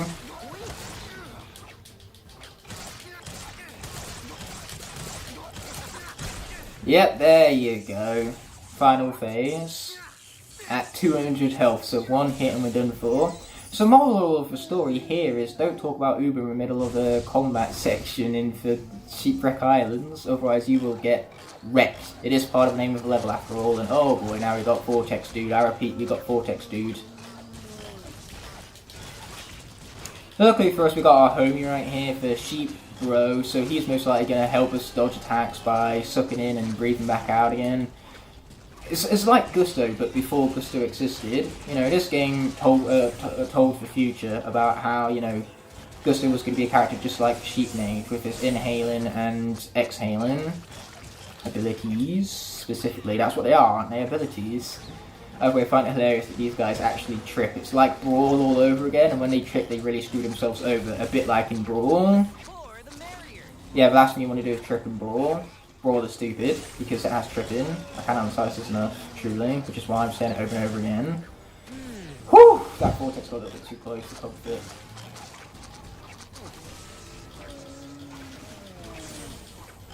Okay, here we go. We gotta take down this guy. Just like that. Sweet. Yeah, I love the fact that we swapped out the Smith Boom for the sake of a life section that must have lasted like 2 seconds with 2 enemies in it. All I'm saying is that if the life elemental buff had remained, then I'd still be doing more damage with my attacks right now, and that would have been glorious, but unfortunately that was just too much to ask for.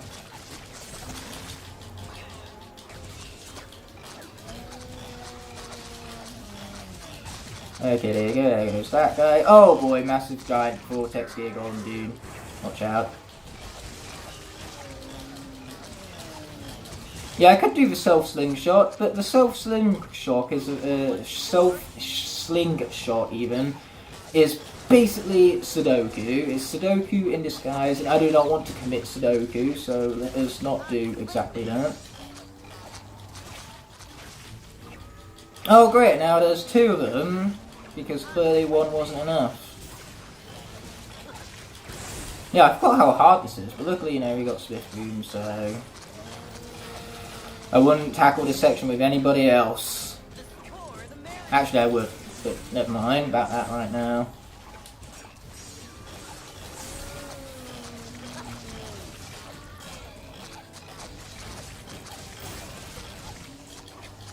Okay, here we go.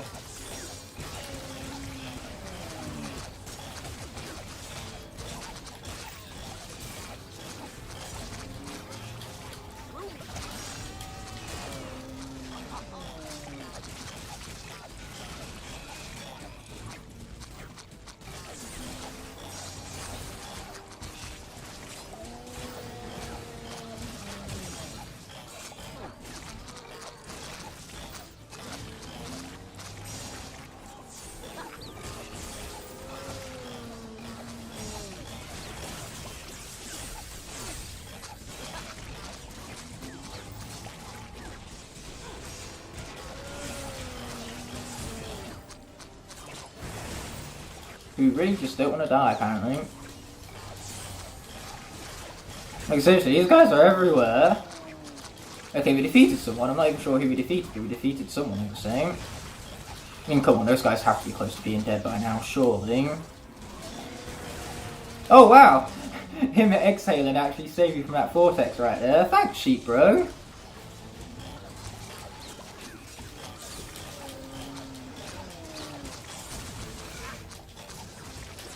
Okay, here we go.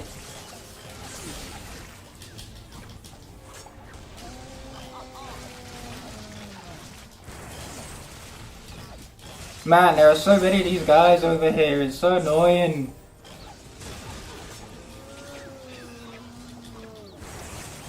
Okay, here we go. Woo! That got a little bit too close to comfort right there.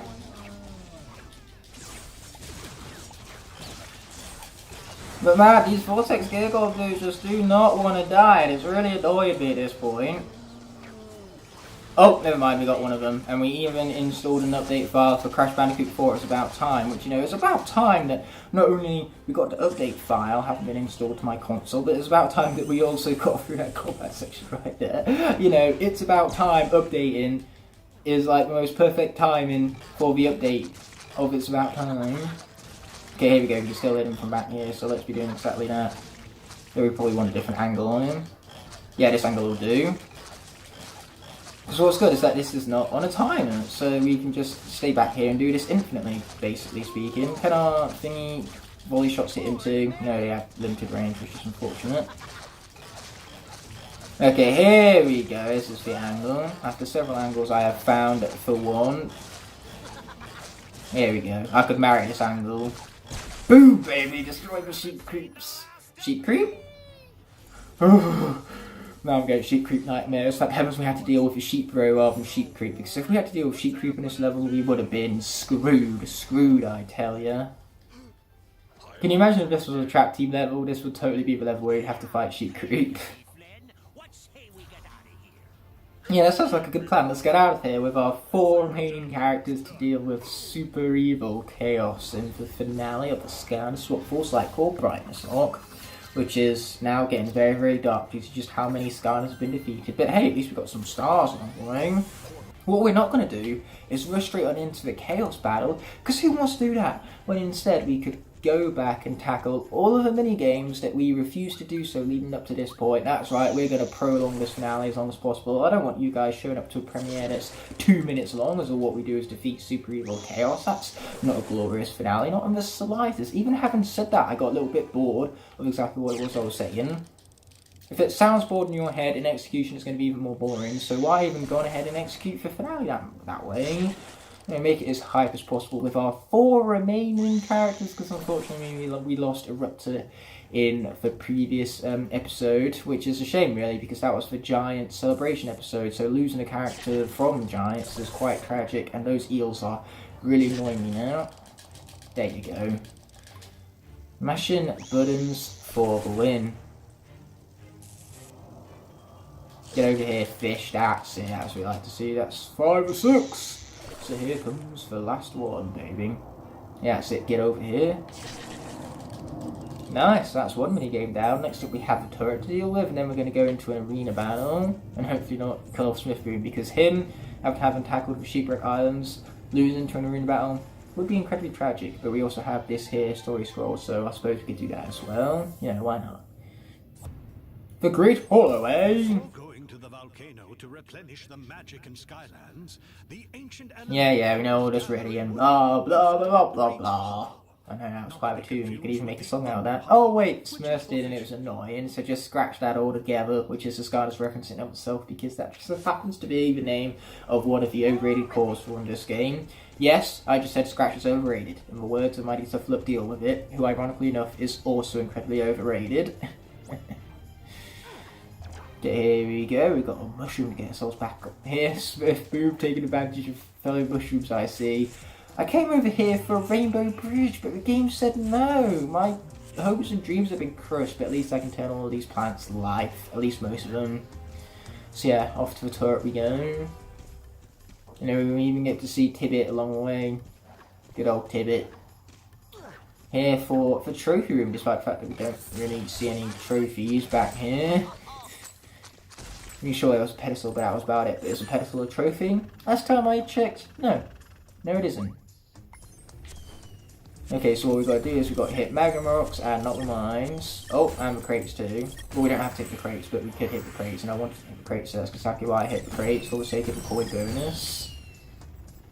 Okay, that's a mine, so we want to hit that. We can hit you then. We can hit you. We can hit you. And you. Boom. Perfect wave once again, because Smithy is just awesome like that. He's got them, you know, sharpshooting skills.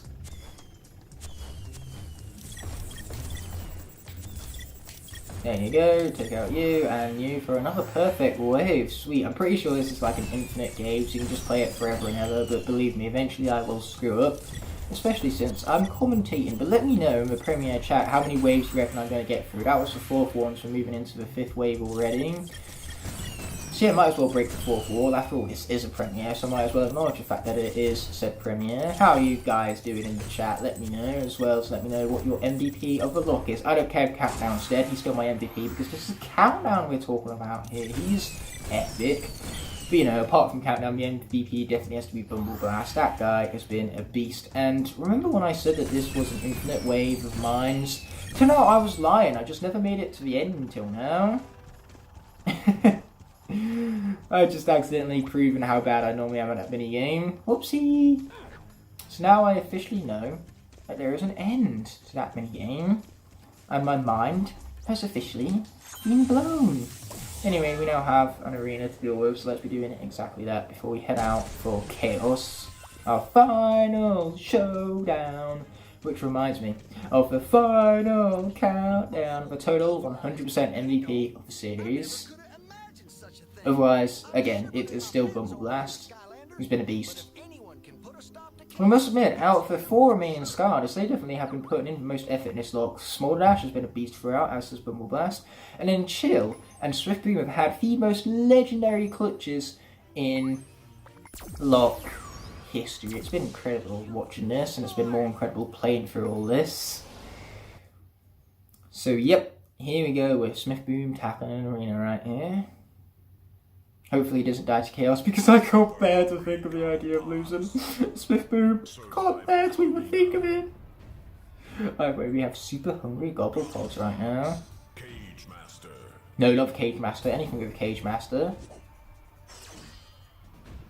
Storm in a bottle.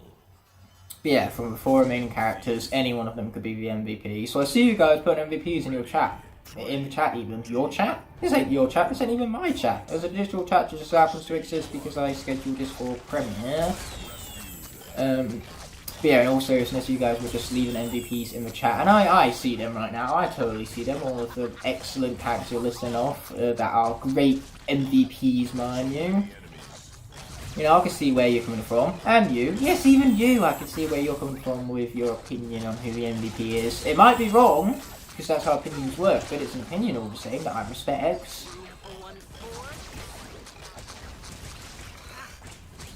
Boom! Quite literally. Let's see if we can get through this arena battle damageless. That'll be quite something.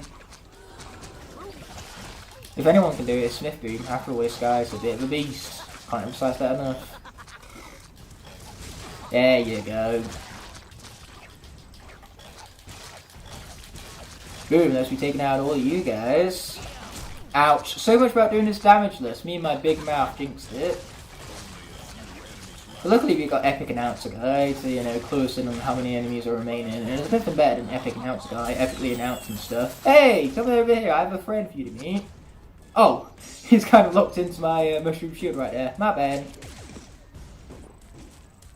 Go on, Gobblepod, eat him, eat him, eat him! Yes! Oh boy, he's about to put another Cajun in for Barstool. He's not gonna last very long though. Told you so. Okay, that's it guys, go on, attack me. This is so much fun, why don't we just do this for all of the video battles?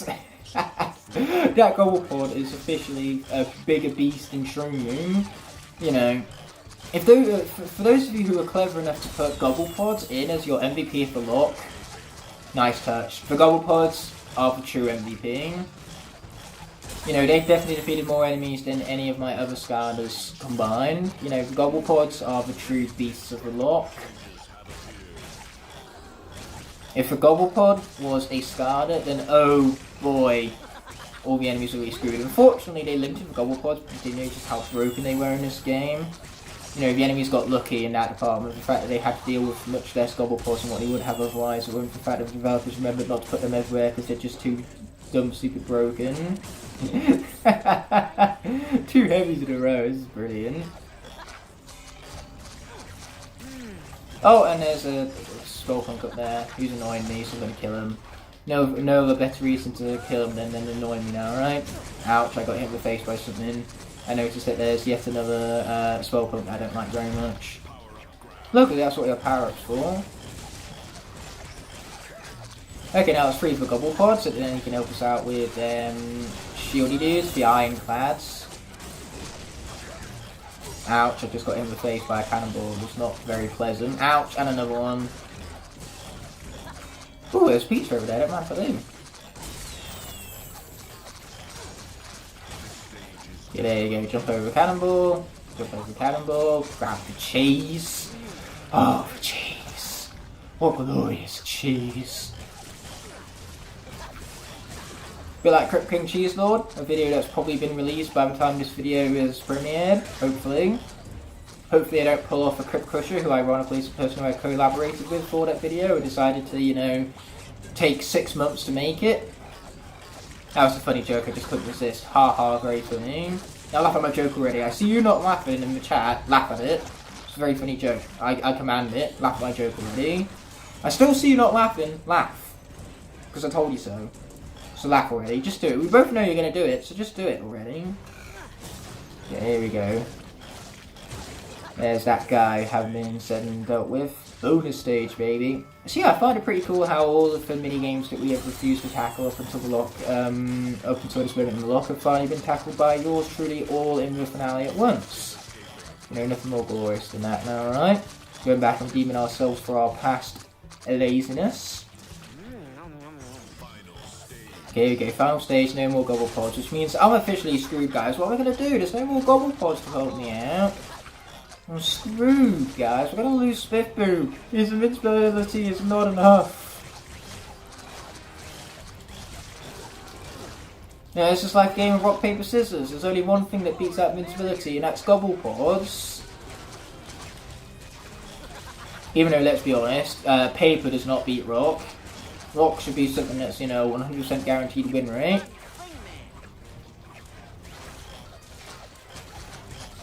But then again, why would anyone pick anything other than rock if rock was 100% win rate, right? That's the whole idea of rock, paper, scissors, you know. So everything has to be able to beat something and lose to something.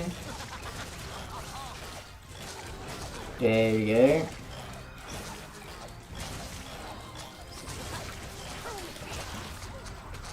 It shows a good thing that scissors don't beat rock, otherwise that would be encouraging some very, very bad behaviour from kids. Either them trying to chop up rocks with scissors, or worse yet, you know, sharpness, pencil sharpness. They have blades in them, so they are effectively mini scissors that are designed for pencils. But some kids, not me, were idiotic enough to try and sharpen a rock using a pencil sharpener. That is not good. Not only does it dull the blades make the pencil sharpener worthless, but it also increases your chance of bloody hurting yourself, which is why you should not try to sharpen a rock with a pencil sharpener. It's just not going to work out for you. Don't do it. The best way to sharpen a rock and carve it is actually with another rock. That's how sea erosion works. It's how rocks bump into one another and slowly but surely erode one another away. Because there's only one thing as hard and as effective at carving rocks, and that's other rocks. Ouch, I meant to get hit by that. That was also a plan. Yeah, that's one and the only thing effective at carving rocks, other rocks. But enough of the rock conversation. But how could I possibly resist rock conversation? I mean, at the end of the day, rocks are dumb super powerful. Like I was mentioning before about how gobble pods are near the top of the power hierarchy table. Well, rocks, they are the most dumb, stupid, broken thing anyone could possibly introduce into their video game ever. Rocks are just so dumb, stupid, broken. What were programmers thinking when they coded rocks? Like, seriously, those things are so dumb, stupid, broken. It's ridiculous how powerful rocks are. I feel sorry for anything that isn't a rock. No, that will never live up to the power scale that is for rocks and just how powerful rocks are. They are, for one thing, more powerful than gobble pods. And it's why, you know, rocks are invincible to everything else. They are just so dumb, stupid, powerful that the only way a rock can be defeated is with another rock.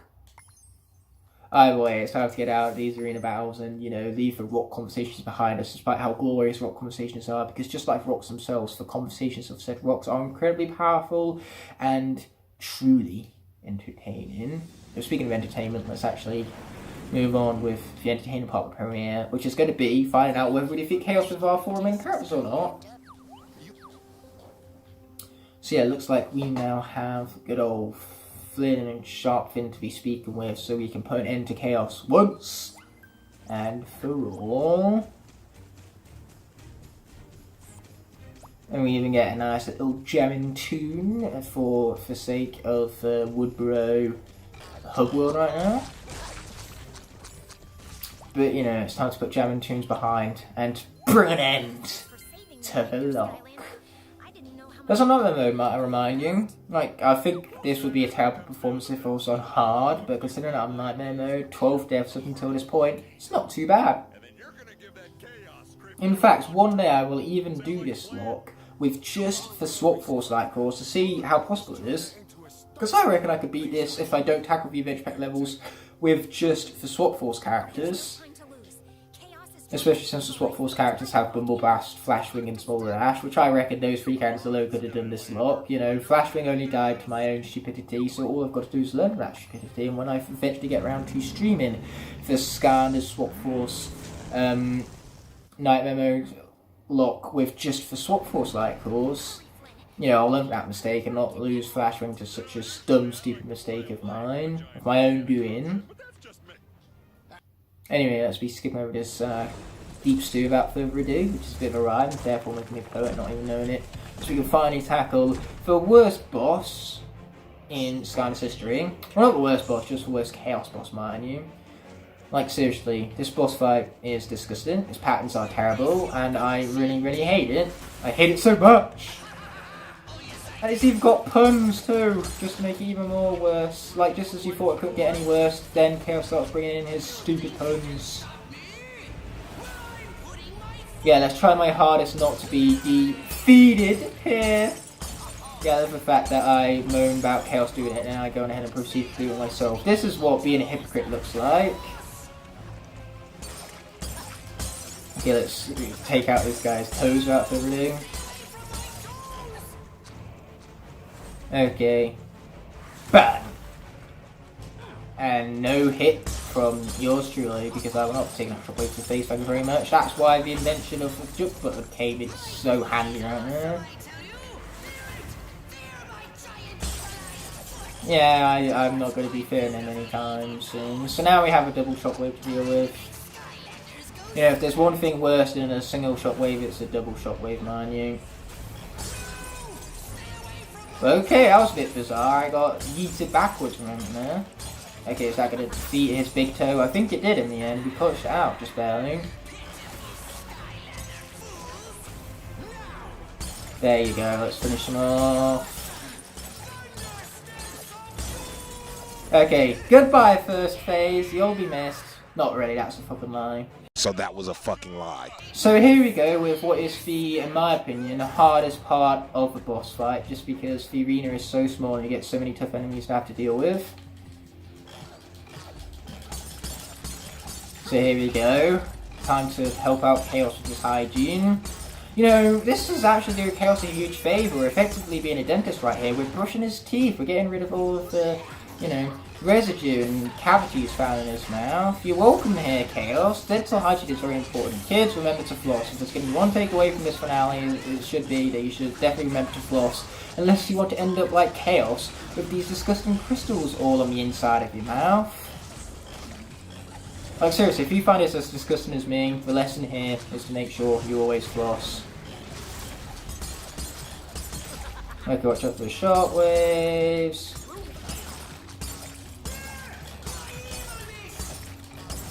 Okay, we've got more shockwaves to have to deal with. And now I've got more enemies to have to deal with. Great.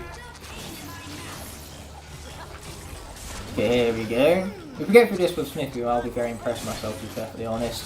I mean this phase, not this entire boss fight, but if we get through this entire boss fight with Smithy, then that will make me just as, if not even more impressed. You know, just like the power scales between the double pods and the rocks, that has a hierarchy to it, as does my hierarchy of impressiveness. There is one level of impressiveness for getting through this phase with Smithy alone, but getting through the entire boss fight, you know, that's a whole other thing in and of itself. A whole new tier upon the hierarchy is what you can go as far as say, because that's effectively what a tier list is, it's a hierarchy, pretty much.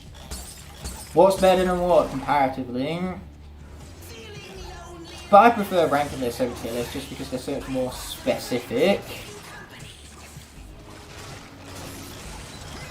I mean, you can turn a tier list into a ranking list, like if you say the specific order of things on, say, B tier is a ranking. But in general, you're basically grouping all of those together so that then everything is B tier. That's like saying in a ranking list, everything is number 1 if you put it all in S tier, you know. Tier lists are basically for people who are too puny to put things into a specific order. Yes, I said it, deal with it in words mighty tough look. Okay, here we go. Got some more teeth to have to deal with. Oh no! This was what I feared. Okay, here we go. We've got lots of bad guys to have to deal with. Ouch, ouch, big ouch. Man, I hate those gear golems. I hate them so much. Oh no! Swift boom! Invincibility! Tech and air gear golems! Gobble pods! Where's the gobble pods when you need them? I'm genuinely upset about that. That's a big sad. Now we're going to swap out for Smolder Ash. I gotta go with my favourite character from the finale, guys. Come on, who else could I go for? Bumbleblast, but we're not going to go for Bumbleblast, we're going for Smolder Ash instead.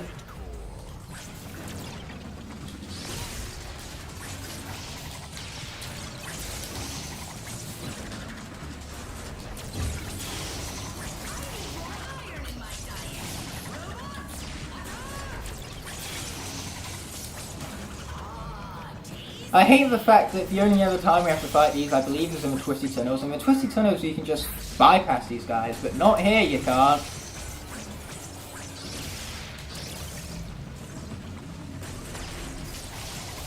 Now, why would this guy just die? Oh, there you go. Ask and I shall receive, I suppose. Thank you, game. Okay, here we go. Is it dead yet? Oh, there's still one more over here. Of course it's over here, where else would it be?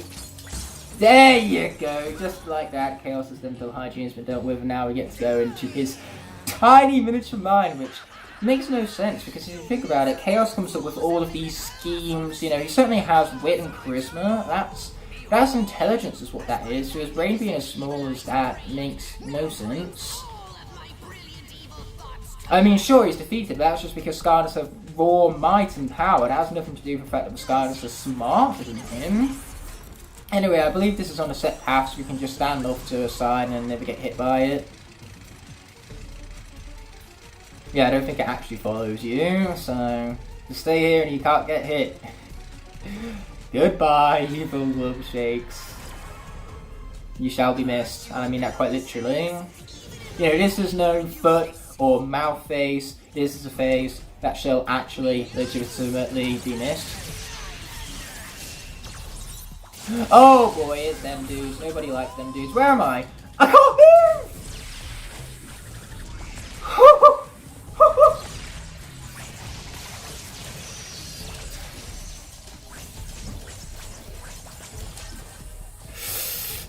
Oh god.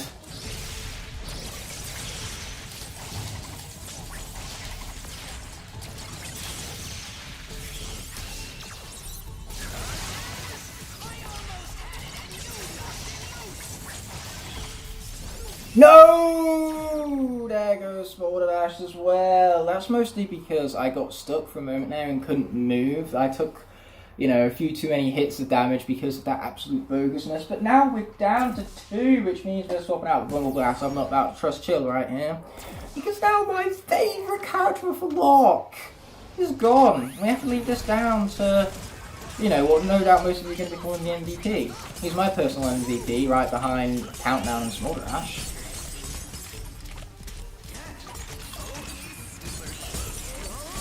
Even though both Countdown and Smolder Dash are dead. But despite all that, you know, still MVPs. Can I just say that everyone can be MVP except Tornado, because everyone besides Tornado has been epic in this lot. Keyword here is besides Tornado, that part is very important. Either way, we've got to defeat these crystals inside Kaos's brain right here.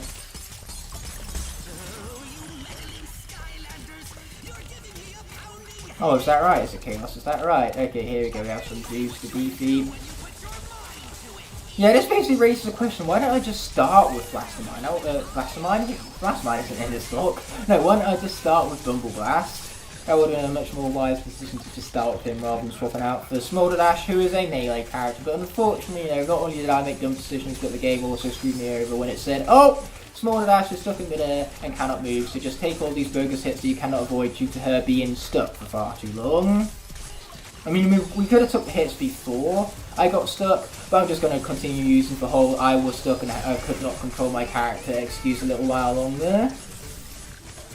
But to be honest, who cares how many characters we lose, so long as we beat the Locke, that's what matters in the end. And things are looking good in the form of beating the Locke, so long as I don't continue to, you know, kill off my characters, which is easy said and done. This is me we talk about here, and, you know, my main talent is killing off Skylanders.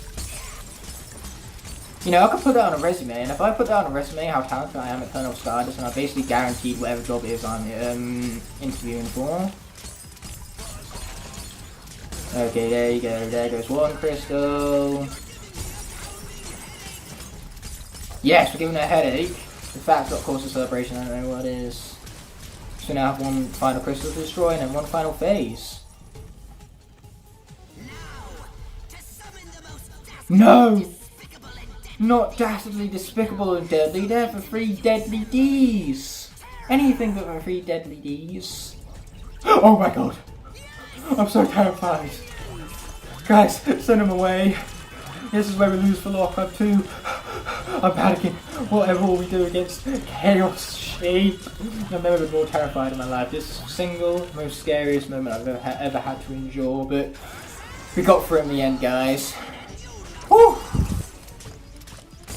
I will never experience anything more terrifying in my life. I've already bear witness to the peak most terrifying thing I possibly can. Evil chickens! Anything but the evil chickens.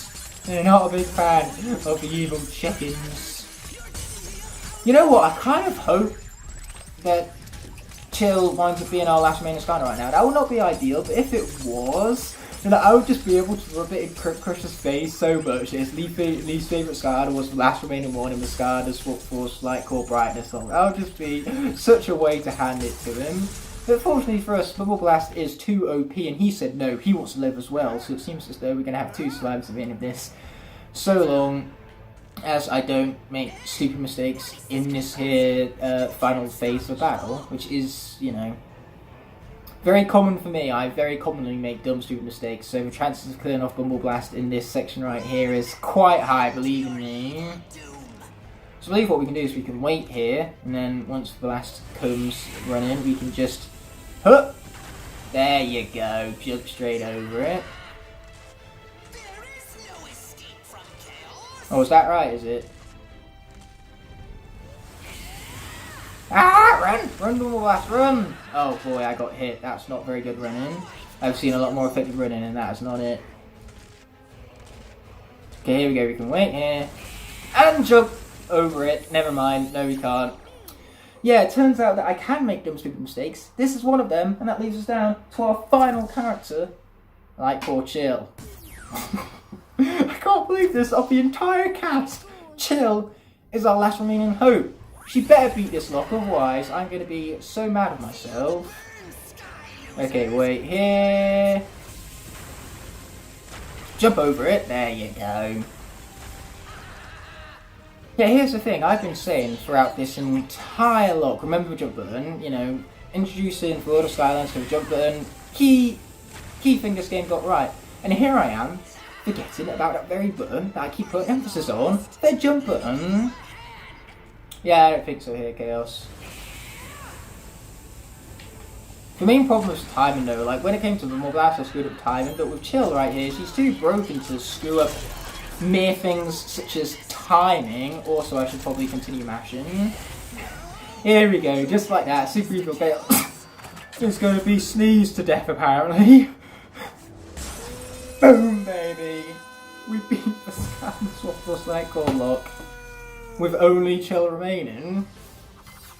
Only Chill! And we even earned a trophy for Night of Nightmares, because apparently I haven't beaten this game in Nightmare mode until now. Look, Flynn, the volcano. Oh my god, if this wasn't a hype finale, I don't know what is. Leaving it down to the very last Skylander. Yeah, I killed a Bumble Blast on purpose. First of all, to prove Crypt Crusher how wrong he is in his hatred as characters, because I thought it would be ironic and hilarious. And second of all, to increase that hype, that tension. You guys were on the edge of your seats for that final phase right there, thinking, is he actually going to do it? Is he actually going to be that much of an idiot to lose all of his Skylanders in the final boss fight? And the answer to that question is that I'm going to be enough of an idiot to almost lose all of my Skylanders. But the key word here is almost. Oh my gosh, Flynn actually has a moral for the end of the game. The fact that life is all about the journey. Just slow down and enjoy the journey. It's never about destination. It's never about where you're going. It's about how you get there. What a great moral. Please don't tell me there's more for me to do, because if there's more for me to do, then the chances are I'm going to wind up finding more ways to kill myself, because this is me we're talking about here. I'm very talented at killing myself. As this final boss fight practically proved. You know, only me is bad enough at this game, not only to lose Small Dash, but to lose Bumble Blast to the fucking final phase of boss fight because you can't time the jump button well enough. Like seriously, I need to stop putting emphasis on things like the magic of the jump button that was introduced in this game, because otherwise, whenever it comes to pushing the magic of the jump button, I'm going to wind up screwing stuff up. As exemplified by the final Chaos boss battle, and I'm pretty sure exemplified is a word, but if it isn't, it is now because I said so. And look at that, another minigame for me to never ever tackle in the history of this Locke ever. Oh, is that right? Is it Avril? Is that right? Is it? Yeah, everything. Imagine if Chill died at Phantasm Forest. How much more worse off we would be right now if it weren't for her insane legendary clutch. And I think legendary is an appropriate term for it because she is legendary. 1 second please, I'll be right back.